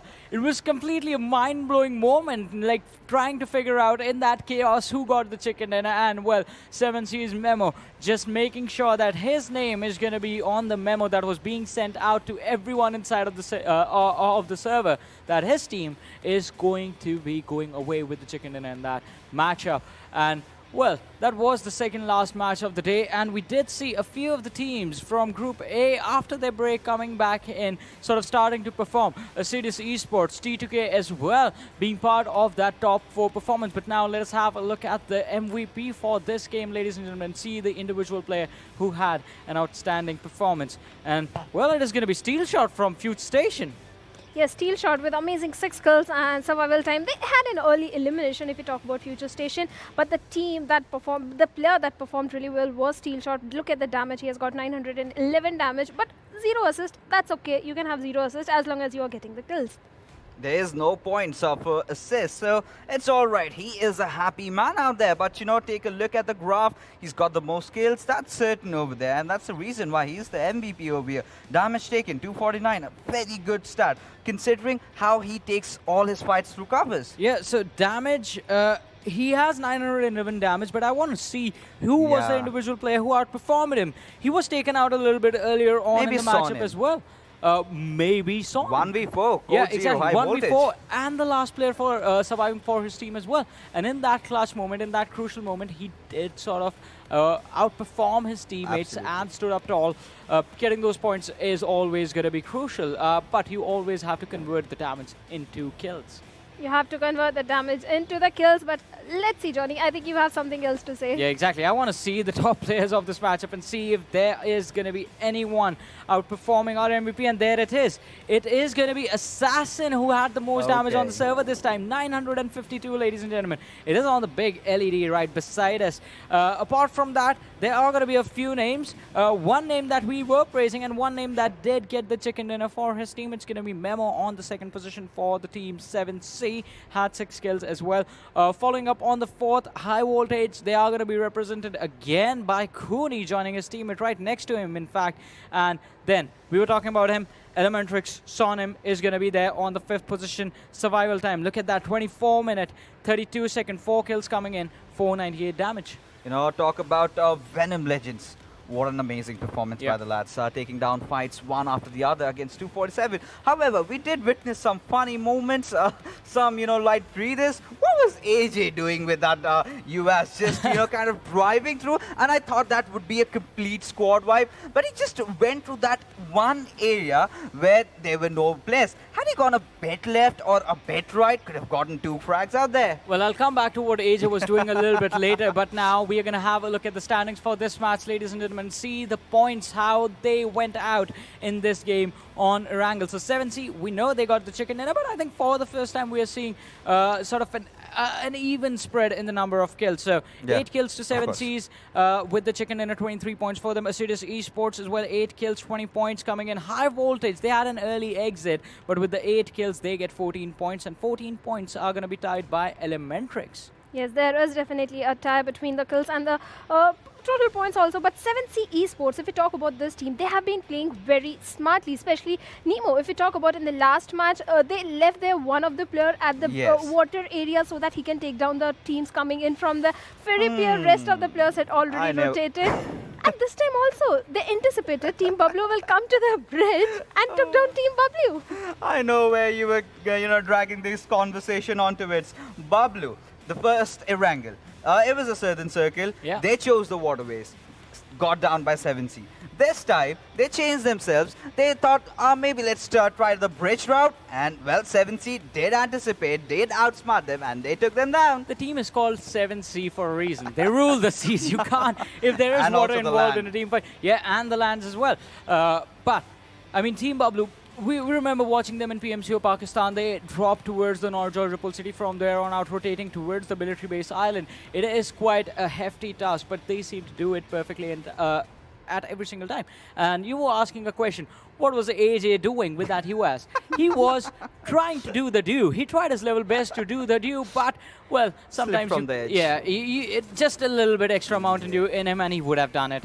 And yes, T2K, last Erangel, I was feeling that it was their match because this zone was military base area, but team was not playing. But this time they were playing. Still, they were not able to perform that well. But I'm happy to see CZ over here change their strats. The new players will be going towards the bridge area, but steel shot. Look at that moment. The way he took down the players of Team P and crew, that was just by few pixels. Yeah, of course.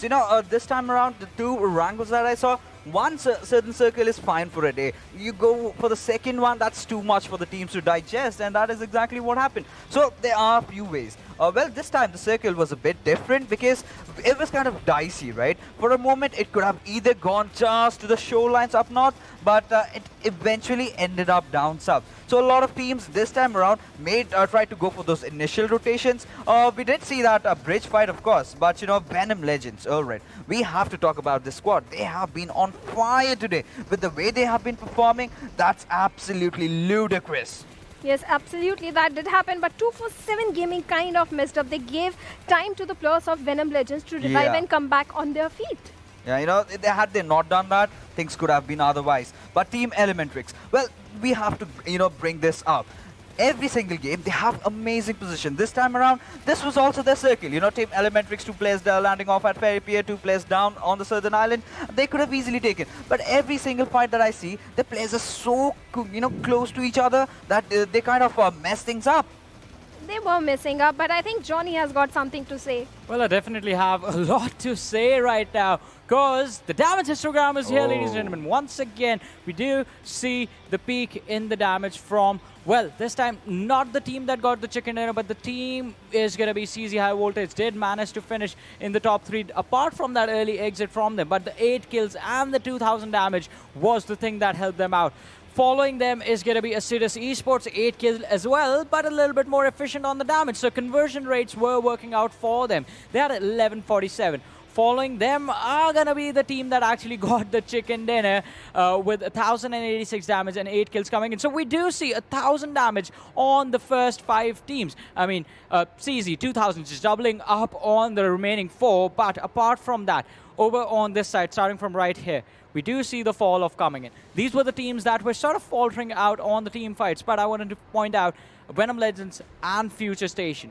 They had an early exit, but they did manage to get the kills for themselves. The average is going to be impacted for these teams, but they are not going to worry about it too much since they are already leading the leaderboards from up top. But the other teams are going to be catching up slowly and steadily. And as I was talking about slowly and steadily, even I will walk back to the analyst desk, and it is going to be quite an intense matchup, the next one. It is going to be on Sanhok, so the aggression is definitely going to come in the next one. But I mean, there are going to be those few crucial things that we have to talk about, especially with teams like Assiduous Esports, T2K, Venom Legends, ElementriX.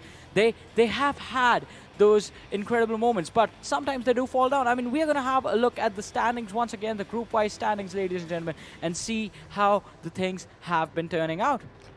Assiduous Esports crossing that 100 mark over there with 111 points, and Team T2K, they messed up in this match. I expected, considering it was their zone, they will outperform other teams, but somehow some things happen, and I think they will figure it out. But otherwise, T2K is a good team. INES was taken down over there by the players of Team Code Zero High Voltage. I'm happy to see Code Zero High Voltage learned from the previous Erangel match. They knew, considering their drop location and this zone, they have a good positioning to take down the players crossing the bridge area, and that is exactly what they did, and INES got an early exit. Well, the curse for the 2 chicken dinners, you know, still remains. You get those 2 and, well, they were halted. But Group B, well, speaks a different tale over here. Abrupt Slayers, 92 points. Following them up, not far behind, just at 1 point, 91. 7C are definitely looking comfortable. P and Crew definitely have stepped up again. But, you know, as we move along towards Group C, Venom Legends. Oh my goodness. Talk about the century being crossed. Now we are at 158. It is not far away, that PLC 200 points, but Venom Legends was very smart. They dropped in towards the northern side, all the 4 players dropping it at smaller locations, looting away, and then rotated all the way towards the Novoripnoi area. And if you look at the next group, A1 Esports is here with just 94 points. You know, they will definitely step up. I'm 100% sure. Along with them, I really want Stalwarts, VTNxJyanMaara and PAINxELMT to rise up to the occasion as well. Well, PAINxELMT, they are having such troubles, you know, getting those kills. Everything is kind of off about this squad, be it the position, be it the kills. Maybe they really need to go back, start from level 0, figure the mistakes that they are kind of making and improvise on it. But moving along further, DEADEYES guys stay top on Group E. Well, CZxHIGHVOLTAGE, they definitely have picked up the pace over here. But DRS Gaming and Team Bablu, they are kind of fizzling out. Yeah, they are fizzling out slowly and steadily, but I think they will have their opportunity as well. As you can see, I mean, 10 games played, the average is not looking so good, just like over 5 points, slightly for Team Bablu and DRS, but the opportunity is definitely going to be there. Ladies and gentlemen, once again, before we move to the last game of the day, let's have a look at the schedule and see which is going to be the map. And as I said, it is going to be Sanhok. Group D, we were talking about them, A1 Esports, Stalwart Esports as well in that group. They're going to be sitting out of this match again, but Sanhok, aggression is definitely going to be the name of the game, and you got to watch out for the snakes. Well, talk about Sanhok. It's the rotation that is very crucial. It's all those, quick rotations that you have to make. You have to not kind of elongate the fight. Try to finish it within a minute or two. Yeah, so once again, predictions. For me this time, I'll be going with CZxHIGHVOLTAGE. With the kind of voltage that they've got gushing in through their bodies, they're good to go. Maybe Assiduous Esports, they are trying to step up, replicate the performance of day one. Well, I hope Assiduous Esports are successful in replicating the day one performance, because today, I mean, off to a slow start, Erangel was a little bit better, but Sanhok maybe third time's the charm, as I said. And I'm a little bit scared, I have to say, though.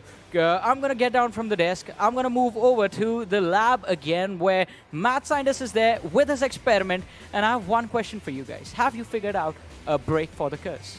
It's alive! Oh no! We just thought we'd do a little bit of mad scientist and an experiment. I am finally alive. It's a monster that has been created. But what a day we've had. And talking about predictions, the guy who puts us on the spot, why don't you go first? Let's give up street chicken dinners, Yeah. please. I was going to ask you, Ocean, have you figured out a way to break the curse, man? It was just there, man. It was just there. Literally, it was in their grasp, but it was just a bit too far away. And that is going to sting just a little bit more. Well, it's going to sting pretty hard, man. Because as you were talking about, I mean, the numbers advantage was there, but, I mean, Blue Zone, 7C. You can never rule it out. Exactly. You can never rule anybody out. That's the thing. No matter if the odds are stacked against you, you can get the job done. And, well, we are pretty much at the end of our action for you today. It's going to be the final match in Sanhok. And, well, we haven't done our predictions yet. Who's going to win? I want to see the third chicken dinner. Just give that to me already. That's my prediction. A team with 3. It's going to be that. I want to see someone new come in and grab that chicken dinner because, you know, it should all go around. I mean, everyone's hungry. Everyone wants a piece of the pie. But now, for the last time this day, we are going to have a look as our players are ready. They are pretty much set for all the action. And again, it's going to be Sanhok. It's going to be fast-paced. It's going to be a lot of hissing. There's going to be a lot of snakes crawling around. It's going to be exciting. It's going to be exciting, just as you said, mister. But, well, before that, it's all these players. You saw a lot of, the phase swap coming up after the thing just ended. One group just went out, but now it's going to be the final match for this day. Ladies and boys and girls, you know it, I know it, XP knows it. It's going to be a Sanhok, and the flight path looks like it starts from the southern side because we can see a big mountain onto the northern area. Ladies and gentlemen, we are pretty much near our destination. If you look out your windows, the weather is nice and clear, and it is a good day to drop off into Paradise Island and do some killing. Well, all the teams are getting off. The flight path is pretty much in the center of this map. We are going to be flying up north, pretty much over boot camp, so we should... I want to see some boot camp action. I want to see just pandemonium right at the beginning. I mean, same for me, because that is going to be something that's important. But before that, if we talk about all those things, players are moving forward. INES is going to go towards your east direction. 247 as well. Lakabi is going to be a good area. ASC. I want to see how they play this one, because previous game was a bit decent for them. Not the best, obviously, because a chicken never would have made it the best. I kind of have to agree with you, but my eyes right now are on DEADEYES, guys, because they are still heading to their favorite spot, Hathin. Now, last time around, they did kind of split up, and they paid a heavy, heavy price as they lost 2 members pretty much seconds after their feet touched the ground. So right now, they don't want to make sure that that happens. And have a look at the first circle. Pretty much all aspects of the map are going to be in there. So not a lot of problems for any of the teams, maneuvering towards deeper places in the circle. Because, let me just bring something up right now. Yeah. What I see is, I was talking about DEADEYES guy. This time around, they don't have enough opposition. I mean, the first game of Erangel was the best game for them. They had a very dominating performance if you talk about it. But then after that, there were some ups and downs for that team. But, well, we'll have to see how it just pans out by the end of the day. If you can have a good, chicken run in the first game, you can have the same in the last game as well. I mean, it's all about the building up of your own hype as how far you can go. But right now, as we see, the players are pretty split in on themselves. Team Bablu, again, goes to Painan, is not moving towards any direction right now. And the zone is kind of a centralized circle.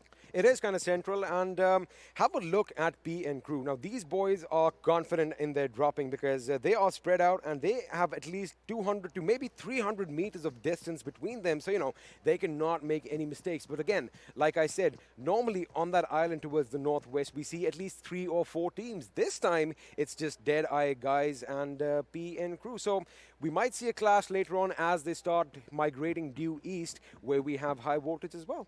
Well, that's true. But for CZxHIGHVOLTAGE, it's one thing. You know, previously we saw no team go to Paradise Resort, but now FS is just there. We had an incredible fight in the previous game as well, when Team Bablu was trying to get inside FS's compounds of Paradise Resort, and then there were some fights that were happening with grenades going back and forth and all those things. But for now, the most important thing is how are these teams going to take the final game of the day? Because yesterday's final game, we talk about it, I mean, ASL won that in an incredible fashion. Today, they were in top 3 on the first game. So, you know, the momentum kind of just still goes on. You know what they say, that the show must go on. Of course, this is game 5, but I'm still reeling under what happened in the last game. I mean, that end was phenomenal. It was so close to call. I wonder if we're going to have a similar end in this game because, well, all eyes are definitely going to be on 7C, and one name is going to stand out. It's going to be Memo.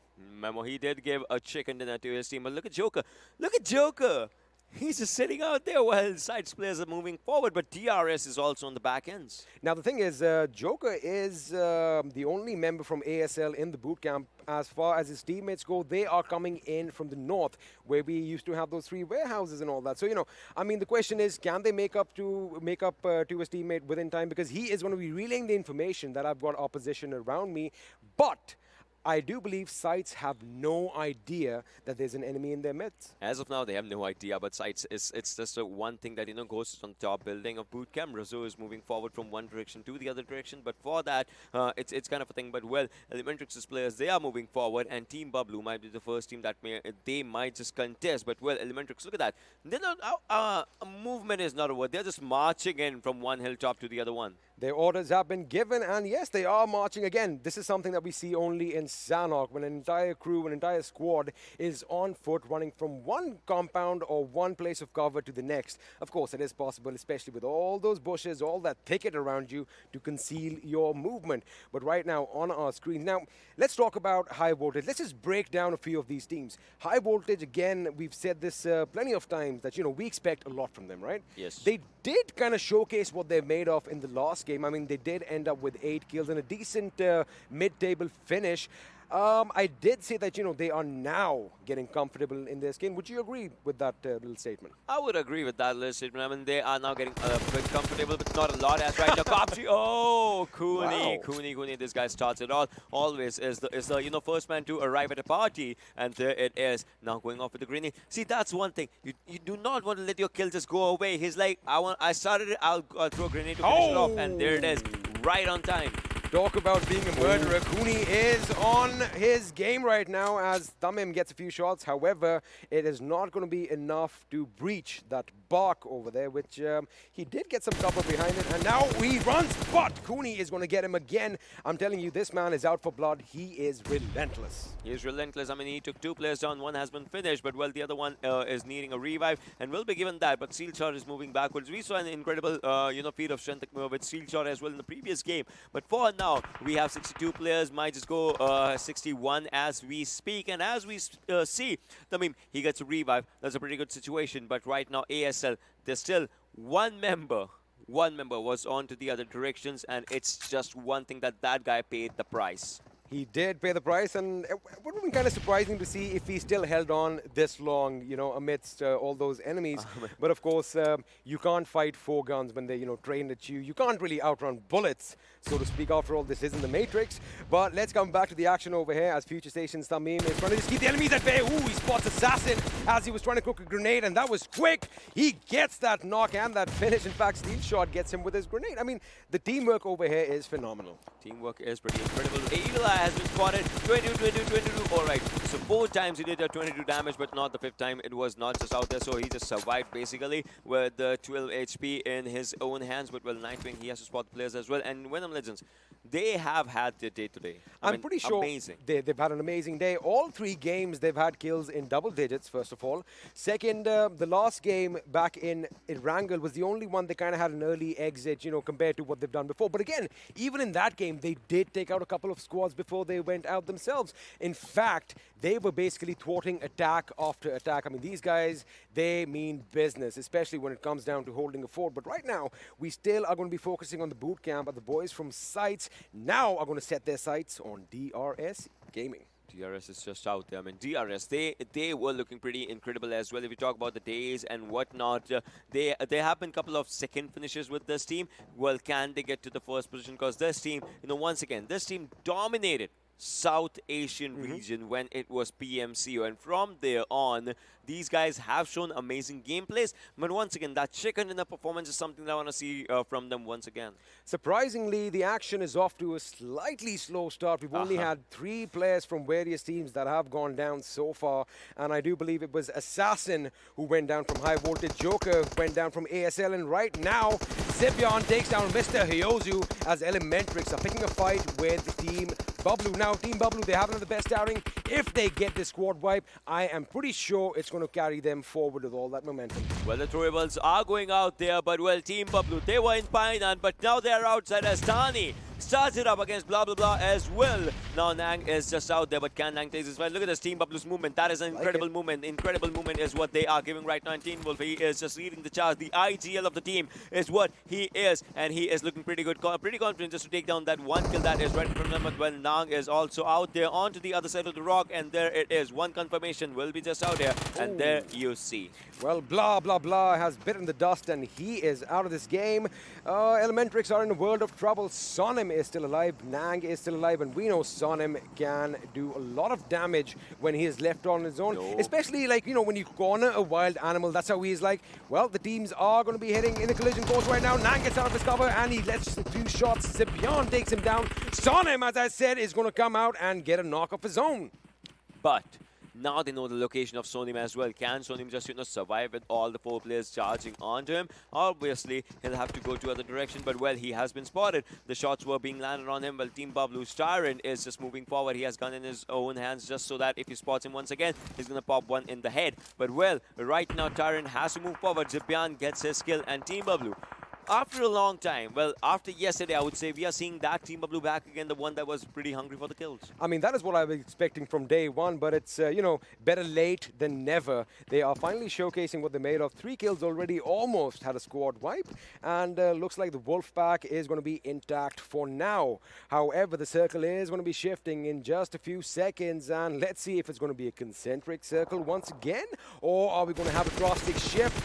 It's pretty much centralized if you look at it. That's the meta right now, just like, we were talking about so concentric metas, and obviously there's no, I would say there's no point in the first and second circle to go for the hard shifts, because otherwise it kind of just, there is a point. Entertainment. I mean, yeah, that is obviously a point, but well, apart from those things, if we talk about it, well, R3D, they are moving up pretty good, pretty decent right now, all the 4 players. But well, this team is what I would want to see just step up its game again, because last time I saw them was in the previous PMCO, and they were amazing. That is one incredible team, my friend. They are definitely incredible, and now it kind of seems like both the teams are kind of backing off, but they have an idea that, they are in hot pursuit, that somebody is trying to sneak up on them. But that's the thing about Sanhok. You've got to be careful, because you can get spotted from any direction. Let's just have a look at the circle right now. Everyone is still pretty much comfortable. Have a look at DEADEYES guys as they are making their way to the main circle. Ooh, I saw something in the middle.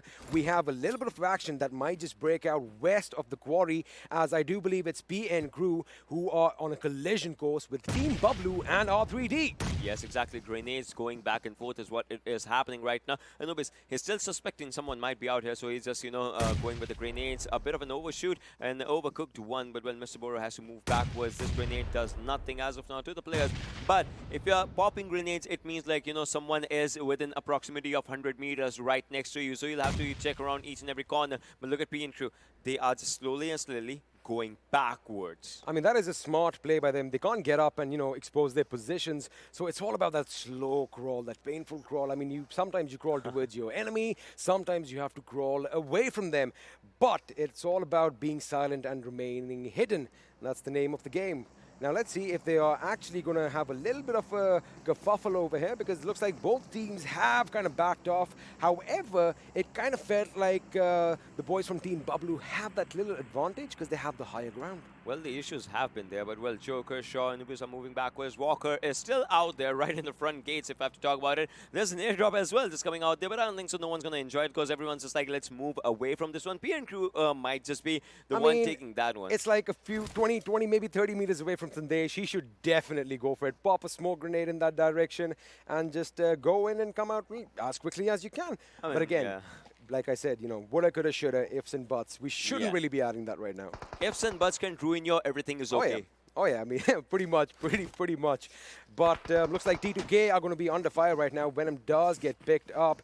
They are all low on HP. Of course, when you come out from the blue, you take some damage, and it's going to be pretty unfortunate if you see some opposition right in front of you. And, well, there you have it, ladies and gentlemen. Sandesh does go for the airdrop, and he has a really versatile weapon, the Devil with two faces. Yes, he's going to be using it alongside. You see him is one with the grass right now.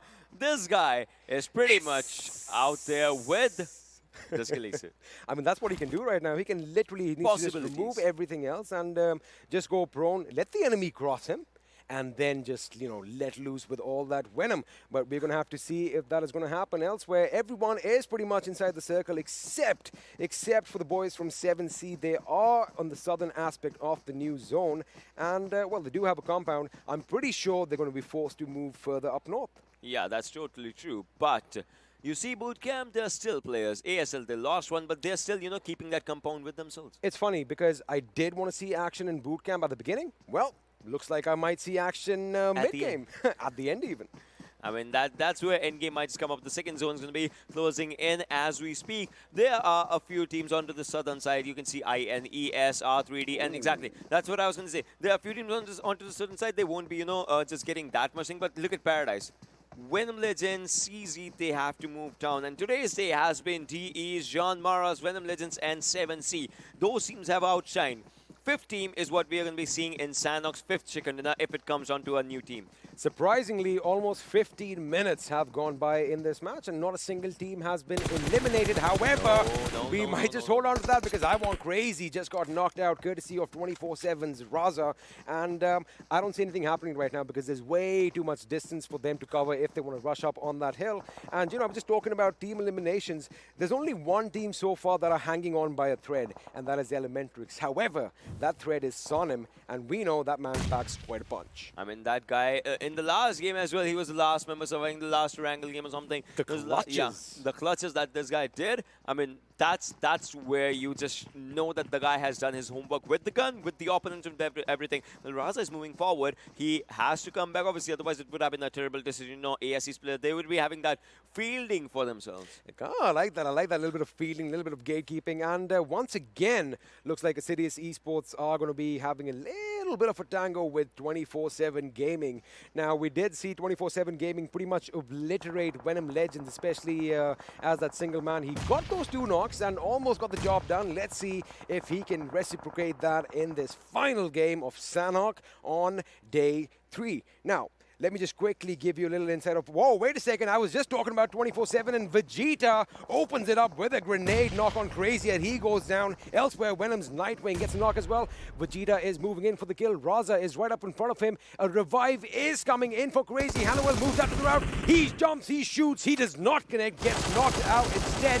Muffin is laying down some lead from afar. Kurkre is the last man standing right now. Can he pull off a miracle? The question has been asked. The answer is no. Well, 247 did amazing with the game for themselves, as we see. I mean, they were on the fights with everything. Just think about it. And taking down Assiduous Esports, taking down that team that has been back-to-back chicken dinners, that has done amazing gameplays. That's incredible. I mean, I guess 247 are finally doing what they do best. And, you know, a lot of the fans, a lot of the people watching were kind of disappointed at 247 Gaming that, you know, they expected a lot more. Well, hold on to your horses because it looks like the boys are back. The boys are back, baby, and that's what they are doing right now. And Venom, this team, they're not back. They're just staying in with the game, and they are staying game by game, map by map, and they have been doing amazing. Well, for now, they have 0 kills, but we have seen them picking up a mileage of 0 to 10 in just like no time. I mean, I do believe Venom Legends just on day 3, they've almost got, I think they're north of 40 kills just on this day. 40 or maybe 35 if I'm not wrong. So, you know, if they get about 15 kills in this game, they can hit that 50 mark again. A new record will be set in this PMPL South Asia Season 2. You know, I want to see something like that. I want to see them go for it. Well, we would love to see that, but 7C is in a bit of trouble. You see the map, you see the players with the plus sign right next to them. So 7C, they have 2 players. They need a revive. Previous Erangel was pretty good for them. They had a chicken in that Erangel game. They had a pretty good run, ladies and gentlemen, boys and girls. But right now, Cooney, this guy started off the first fight. Let's see if this guy ends up the last fight. And 7C again, look at this. 1 player needs a revive. So Mr. Smokey version 2 will be getting that. But after that, we'll have to see how the fights just go on as we will be seeing through it. But for now, 350 meters inside the circle is what they have to go, and they'll be looking forward for it. But R3D, this team is moving good as well for themselves. But P and crew, look at that. Again, putting on that pressure on 7C, just trying to take the players down. And Mr. Smokey has been finished. He has been finished, and looks like Love is going to be following suit as well. I mean, you just said it. You just said it that this is going to be problematic. I do apologize for that. I thought my microphone was in front of my mouth, but now it is. Meanwhile, let's have a look at what Phobia is doing. A grenade is going to come in his direction, make that 2 grenades. However, the accuracy was a bit off point. Utsarga is trying his best to make... Oh, wait a second. We have another grenade coming in from another direction. I love the fact that you can differentiate it by the color pattern. Shifu, sir, the grenade was on his feet out there, and that was an incredible one. But right now, another grenade. It's again a nade parade going on from one side to the other side, and sides they have to get inside the circle. They have to move with the circle. That's what they are trying to go for. But Shifu, sir, has been finished. Now the zone's coming up. The zone again, 4th circle, an important one, because if you're not paying attention to that one, that will be a bad thing. And zone is slowly and steadily moving to the southern side of boot camp, and that's where the fights are going to be happening. Phobia has to move forward as well. The team has 2 kills, but onto the east side, they lost 1. And they have 0. The thing is, the boys from the sites, they still have that northern rotation that they can take, you know, just south of boot camp. They also have the high ground, so I don't think it's going to be problematic for them to find their way into the circle without a loss of life. Of course, you want to make sure that you keep all your players intact for as long as you can. Meanwhile, Joker from R3D is opening up against DE as Utsarga goes down, and from the other side, sites are going to be breaking in as well. Ooh, they could be in a world of trouble. They are getting pincered from all directions. Well, Rafat's out here as well, but the major thing is Evil Eye has spotted someone, and you can see the name as Hava goes down. That is looking pretty good for Team Venom Legends again, but Orochi was trying for his own nade, but well, there was someone else holding up a good nade for himself, and look at that, INES, they have been taken down. Now, we saw this last game as well. There are 2 members from 7C. It's Fair and Memo. But we are not going to count them out because, well, history has taught us otherwise. But on our screens right now, Venom Legends, they are going up against FutureStation yet again. Talk about having some rivalries. Are they going to get it done? Rafat has the right flank as far as his team goes. Tamim is going to be the first one because they are out in the blue.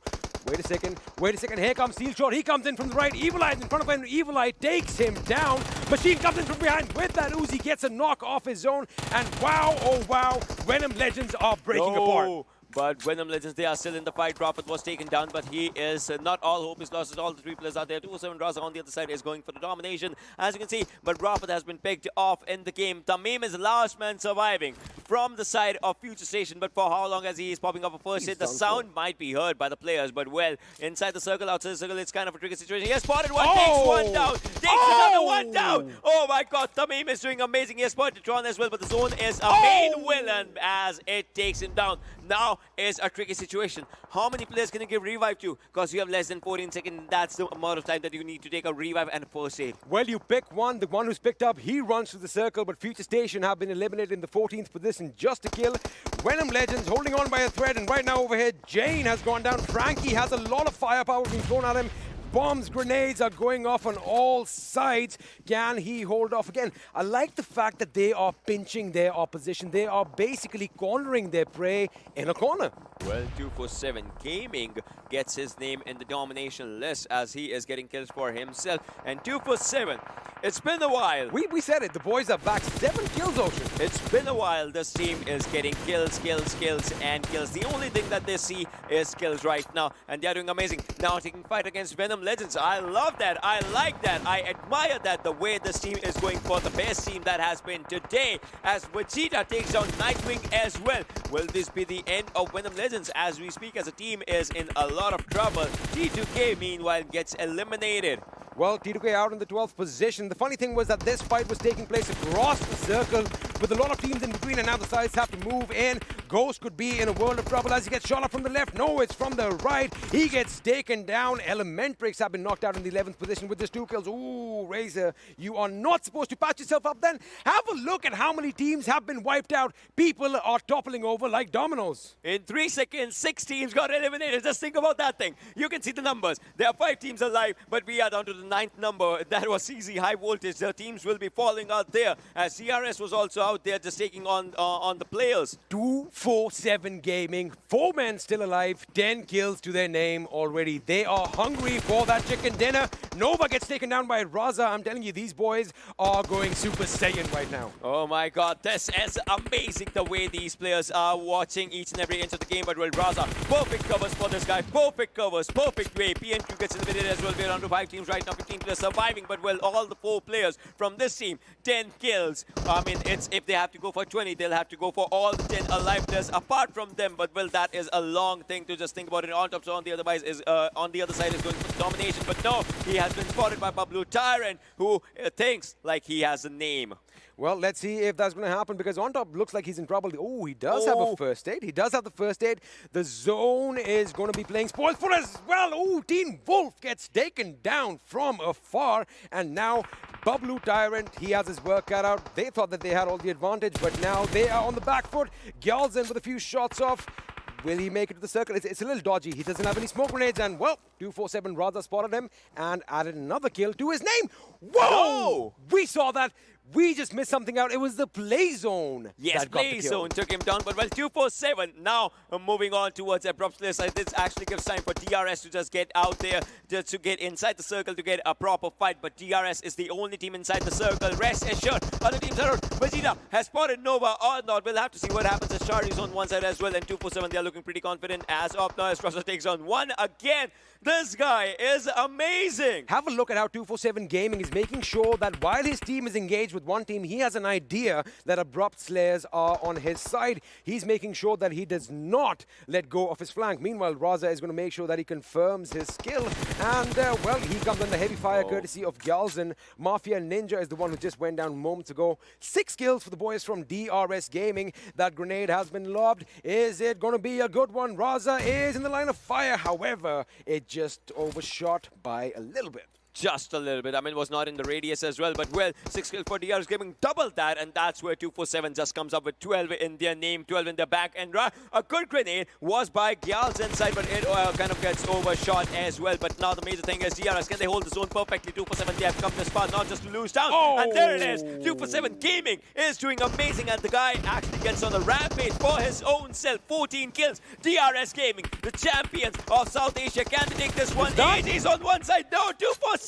Are you looking for a chicken dinner? Yes, they are. Nima, how far can you go in this fight as the players are moving forward towards your side? 2 players versus 1 player is what it is. But no, Nima goes down and 247 gets this one. I mean, 247, I do believe this is their first chicken dinner of this tournament, and it's amazing. We were just saying that where have these boys been? Even the analyst desk was like, what's up with 247 Gaming? Well, ladies and gentlemen, boys and girls, you've been waiting for this. They are back.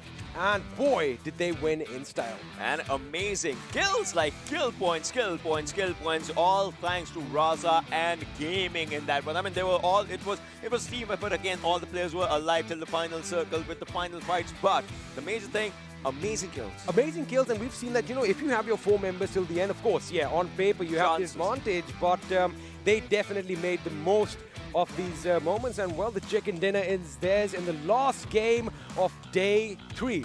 Well, that's pretty much all that we have to offer right now. That was an amazing game. We still have a lot of analytical breakdown to do, so don't go anywhere. We're going to be back after a quick break.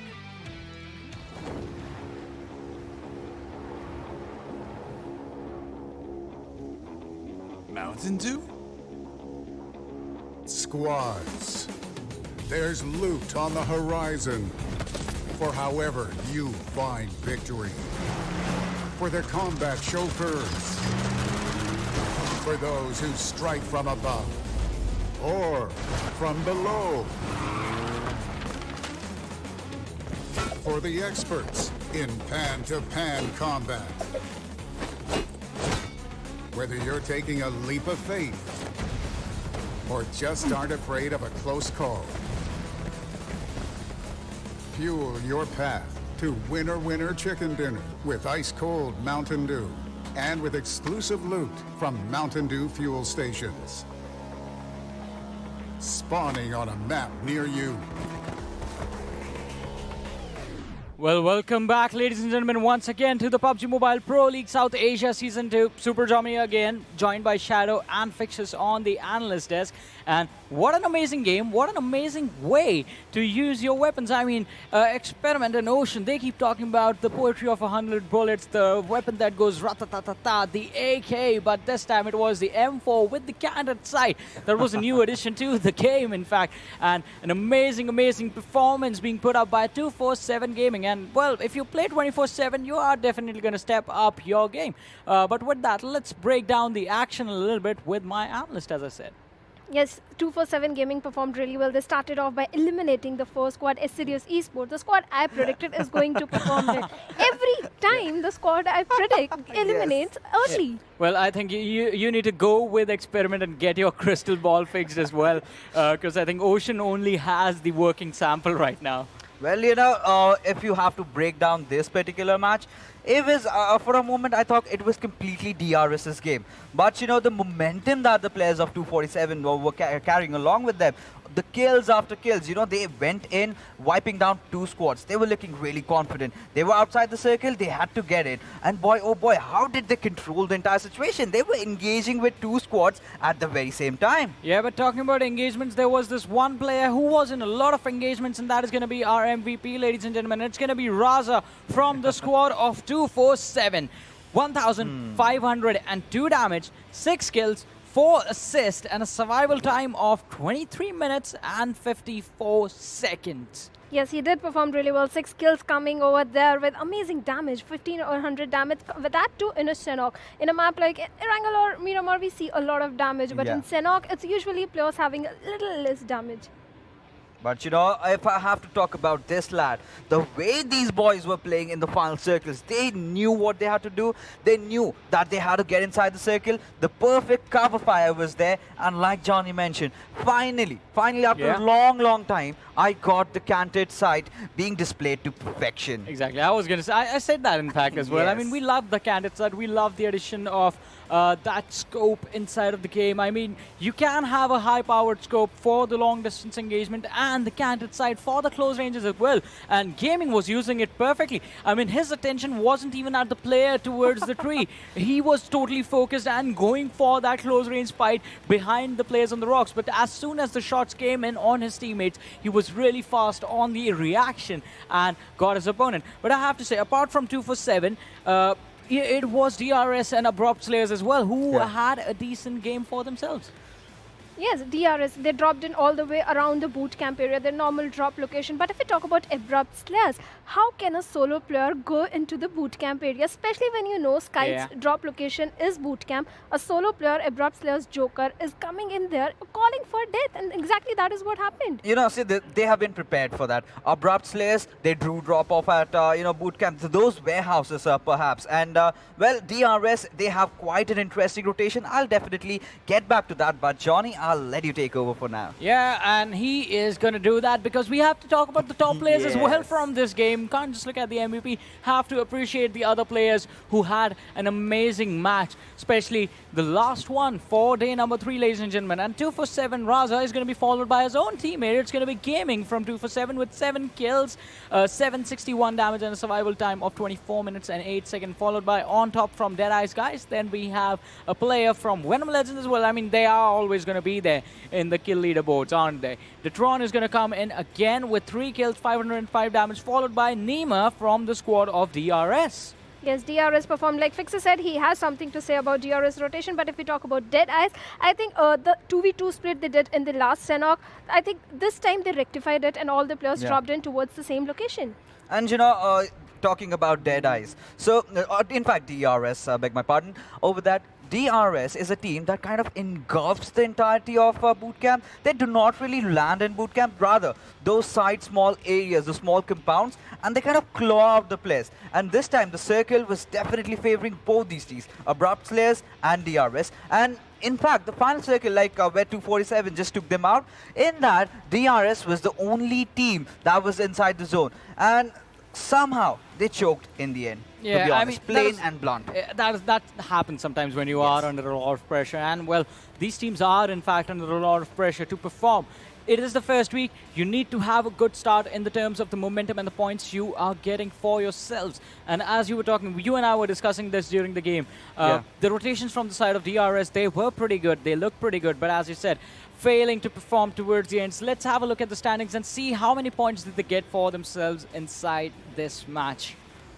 Yes, 247 with that amazing chicken dinner and 17 points. If we talk about 247, they dropped in towards extreme eastern side of the map and then rotated their way, eliminating squad after squad. I think that was an amazing performance. First, they eliminated Assiduous Esports, then T2K, and finally that chicken dinner. But P and Crew and Venom Legends, if we talk about Venom Legends, they dropped in all the way towards the cow area, but somehow got an early elimination. But thankfully, they have got 5 kills in their hands, so they are sitting at the 7th position. Obviously, every single time they have the kills to back them up. But, special ups to the players from Team Bablu. Having such a bad performance earlier, definitely this 3rd spot is gonna satiate their souls. And that is exactly what they needed. But, I think as we go in tomorrow, I expect to see much from them because this team comes with a lot of expectations, with a lot of hype created around them. And if they cannot really stand up, it's when you have to talk about things crumbling under pressure, that's where if diamonds are even forged and then coal is over there, you have to decide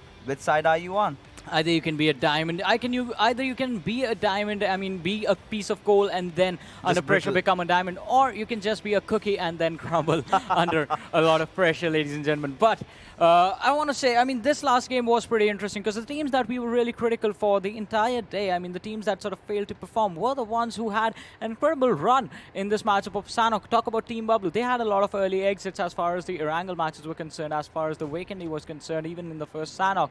But this time, they had a good standing. They were, in fact, a part of the top 3 just based off the number of kills that they got for themselves.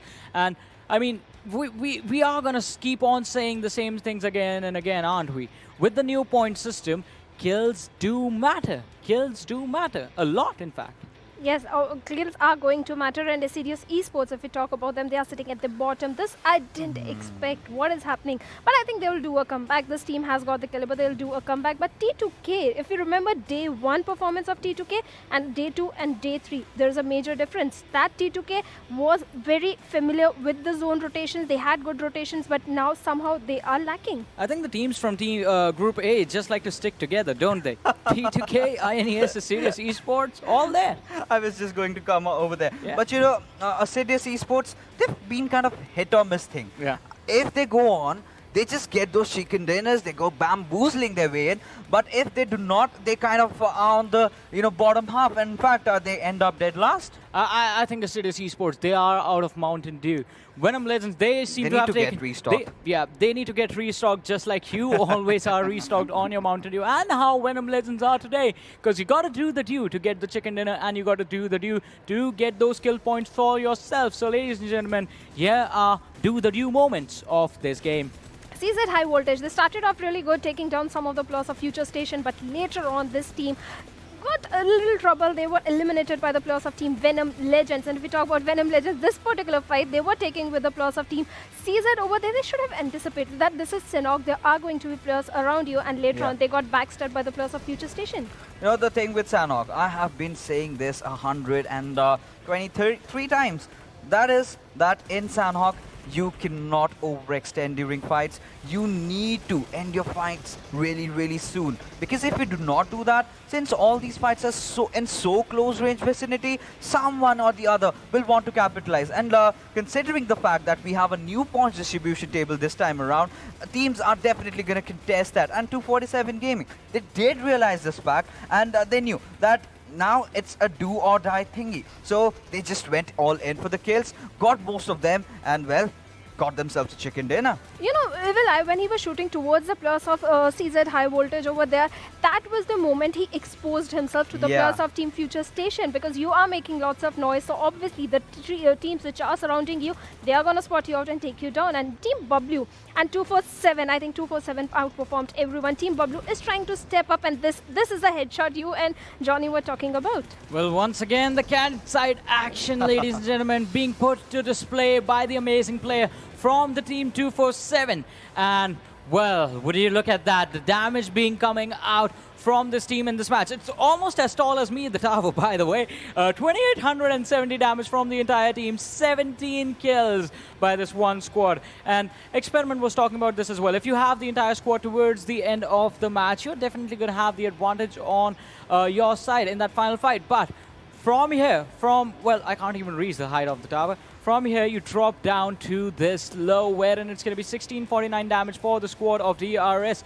And Team SCYTES, they also had an amazing performance. A lot of interesting names coming up. We were waiting for SCYTES to start performing in this entire day. And I guess the last game, as I was saying back on the desk, in the last game of the day, the teams that were not having a good performance throughout the first 4 matches sort of came in with the aggression, with the action, and the guns along with them, and got those kill points. Because, well, most of the kills are towards my right-hand side. As I move on down to the teams that were failing to push out the damage, the kills sort of come down to the 3 kills, 2 kills, and then towards the end, so obviously they are going to be the teams who were caught completely off guard. I mean, INES, 25 damage, just double digits coming in, caught completely out in the open and just taken out of this game entirely. So this last game, I mean, we always talk about Sanhok as this is going to be an aggressive one, and it was pretty aggressive, and that aggression sort of showcases itself in the first 4 teams. But now, the interesting things arises in the fact that this was just the 3rd day of week 1, right? And tomorrow is going to be the last day. We did see a lot of teams that had a good start to this week sort of falter up yesterday and today. And the teams that were sort of just keeping themselves in the middle of the table, of the standings, we're going to have a look at the group-wise standings while we talk about this. And the teams that were keeping themselves in the middle of the table started to perform really well. Yes, Assiduous Esports, if we talk about Group A particularly, they are currently leading, but the last match they kind of messed up in Sanhok particularly. Exposing yourself, I think that was kind of anticipated. You should have stick to a compound over there, and INES especially, they were caught off guard in the open area by the players of Team 7Cs. So that's why INES had a bad day, but that's okay. INES is a team that can step up considering their performance, especially T2K.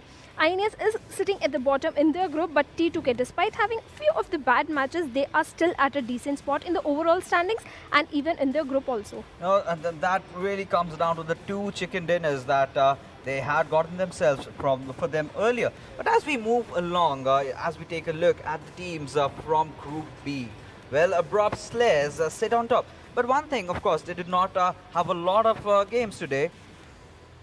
And 7C Esports, how can you forget this team, had an amazing one of the matches over there and won chicken dinner. They took down the players of Team INES. They took down the Team Bablu. If we talk about in the Erangel map, they took down the Team Bablu over there. And I think there is a new rivalry also building up between the players of Team 7Cs and Team Bablu, because the way they took down Team Bablu in both the Erangel matches, I think there is something new rivalry. I think they are outperforming. They are outperforming all the teams. They are predicting how the enemy opponent team are going to think.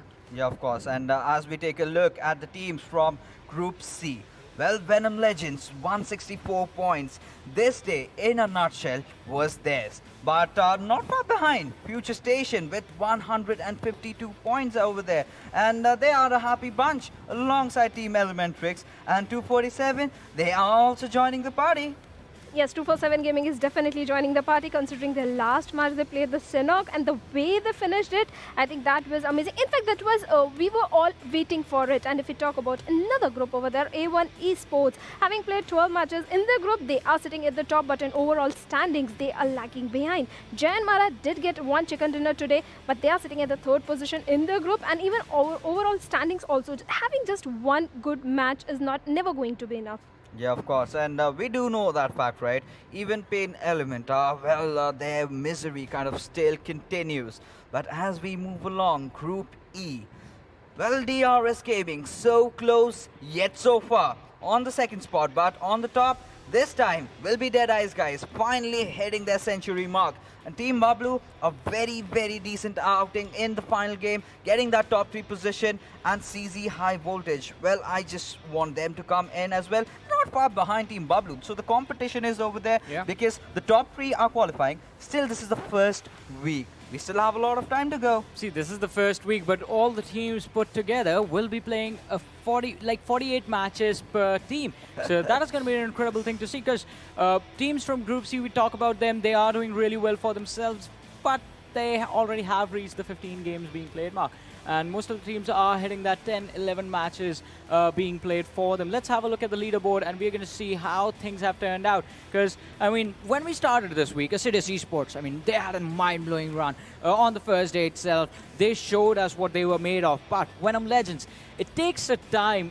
You know, once you're bitten by a venomous snake, it takes some time for the reaction to happen. And I think the reaction is finally kicking in as they are starting to climb up over all the other teams, sitting on the first position right now with 164 points. Yes, and if we talk about Venom Legends, like you said, in the starting of the day, if they keep up this momentum, I think tomorrow also, I mean, then their player can be the MVP, they can be the team of the week to get that prize pool also. Yeah, of course, you know, no second thoughts on that. And, well, let's not put it till tomorrow, of course, you'll get that $500. But for today, we do know who is going to be on top on that kill leaders. But as we move further along, take a look at the teams that are kind of struggling right now. Well, we did already talk about PAINxELMT. R3D Esports were kind of finding their way back in. That was a good Vikendi game. Could have followed up better in Erangel and in Sanhok. But, you know, VTNxJyanMaara, they've got a decent outing. But PN Crew is one of the teams that has stepped up. Definitely not a kind of outshining, outgunning.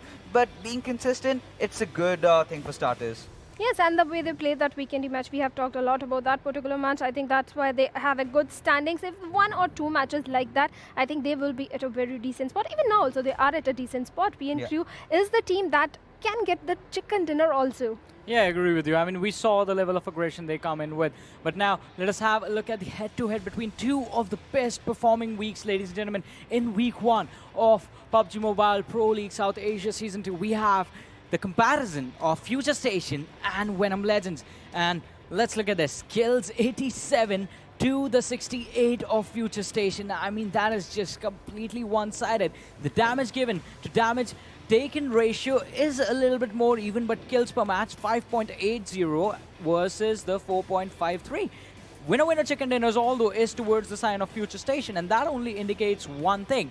FutureStation have been a little bit more inconsistent than Venom Legends, because, I mean, they are still sitting at 164 Venom Legends after 15 matches played. That means their average is still almost, I mean, it has come down from the 11 points, but just in a few decimals. You know, kind of better for correction over there, provided the fights that they have taken, the kills that they've gotten. Damage taken is completely understandable number. They've been there in every single fight that they've pulled out for themselves. But on the other side, talk about FutureStation. They've been that safer bunch. They are the smarter ones. They kind of engage in fights which they know they can win. And one good thing about them, considering most of the players have that pro league advantage because they've played it last time. Bad Rev, talk about him. So they know how to position themselves in the fight. So pretty much, justifying their numbers over there. Yeah, I mean, the numbers are completely justified, and I don't think either of these teams are going to be under a lot of stress. Just because, I mean, they are sitting on the first 2 positions, and they have pretty much secured those spots if they carry this momentum going forward tomorrow and to the future weeks as well. But the few teams that they need to be careful about apart from each other are going to be the squads right below them, squads like ElementriX. But for now, let's have a look at the individual players as well and have a look at the kill leaders so far in this week 1. Rafat, the man, being the MVP, one after the other. Out of 4 matches, in 2 matches, he was the MVP. And look at his damage. Damage taken, 6,268 and 34 kills fixes. Oh my goodness, where is blah blah blah? He's just completely blurred into oblivion. But FutureStation, Steel Shot, has definitely gotten himself back, and Ditron is not far behind. Nothing taken away from Team ElementriX. Sonim still is there for his team, and he's been fighting out. Every single day you cannot expect a player to perform. So if one does not, his teammate steps up, and as long as they keep doing that, as long as they are in the top 3, I'm happy along with it. But how can you forget the Danger Man, Bad Rev, all the way from Bangladesh? He always seizes to surprise us with the kind of plays that he pulls off. In the past, if I talk about his games, I used to witness those beautiful 1v4 clutches against the best teams in the world. Well, definitely, and they have been incredible. But moving forward, 6th to the 10th position, top performers of this week as far as the kill leaders are concerned. In front of us, ElementriX, blah, blah, blah, on the 6th now. He was leading the charge yesterday, but 19 kills coming in for him in total so far. Then we have Jane from the team T2K. T2K sort of failed to perform and show up in the entire day today, but they only played 3 games. So hopefully tomorrow is going to be a little bit better. Then we have Hungry Box from 7C, joined by On Top and Hanel as well inside of the list. And I have to say, I mean, Rafat, the way the stats look, I think he has already pretty much secured the MVP for the week for himself, because, I mean, they are in Group C, and Group C has played the most game. That means tomorrow, Group C, they are going to be taking a break in the middle of the day. Yes, they will be taking break. And if you look at the kill difference between him and the next player, he has got 34 kills and the other players have got 23 kills. So I think there is a high chance that Rafat can become the MVP of the week. Well, hold on to your thoughts, gentleman Shadow. Because why I do say that? Up until yesterday, he was not there. And today, he's just got 34. You never know. Tomorrow, some other player might step up. Tomorrow, maybe blah, blah, blah. Tomorrow, maybe Hanul. Any single player. Talk about T2K players vanishing out. You might see them performing. Well, there are a lot of possibilities for tomorrow. What is going to happen? Only time will tell, because today, our matches are over. Tune in tomorrow at 5:30 on the same channel. You're going to find us here. We're going to be waiting for you. Until then, the lights do look a little bright, so I'm going to rest my eyes. Take care and good night.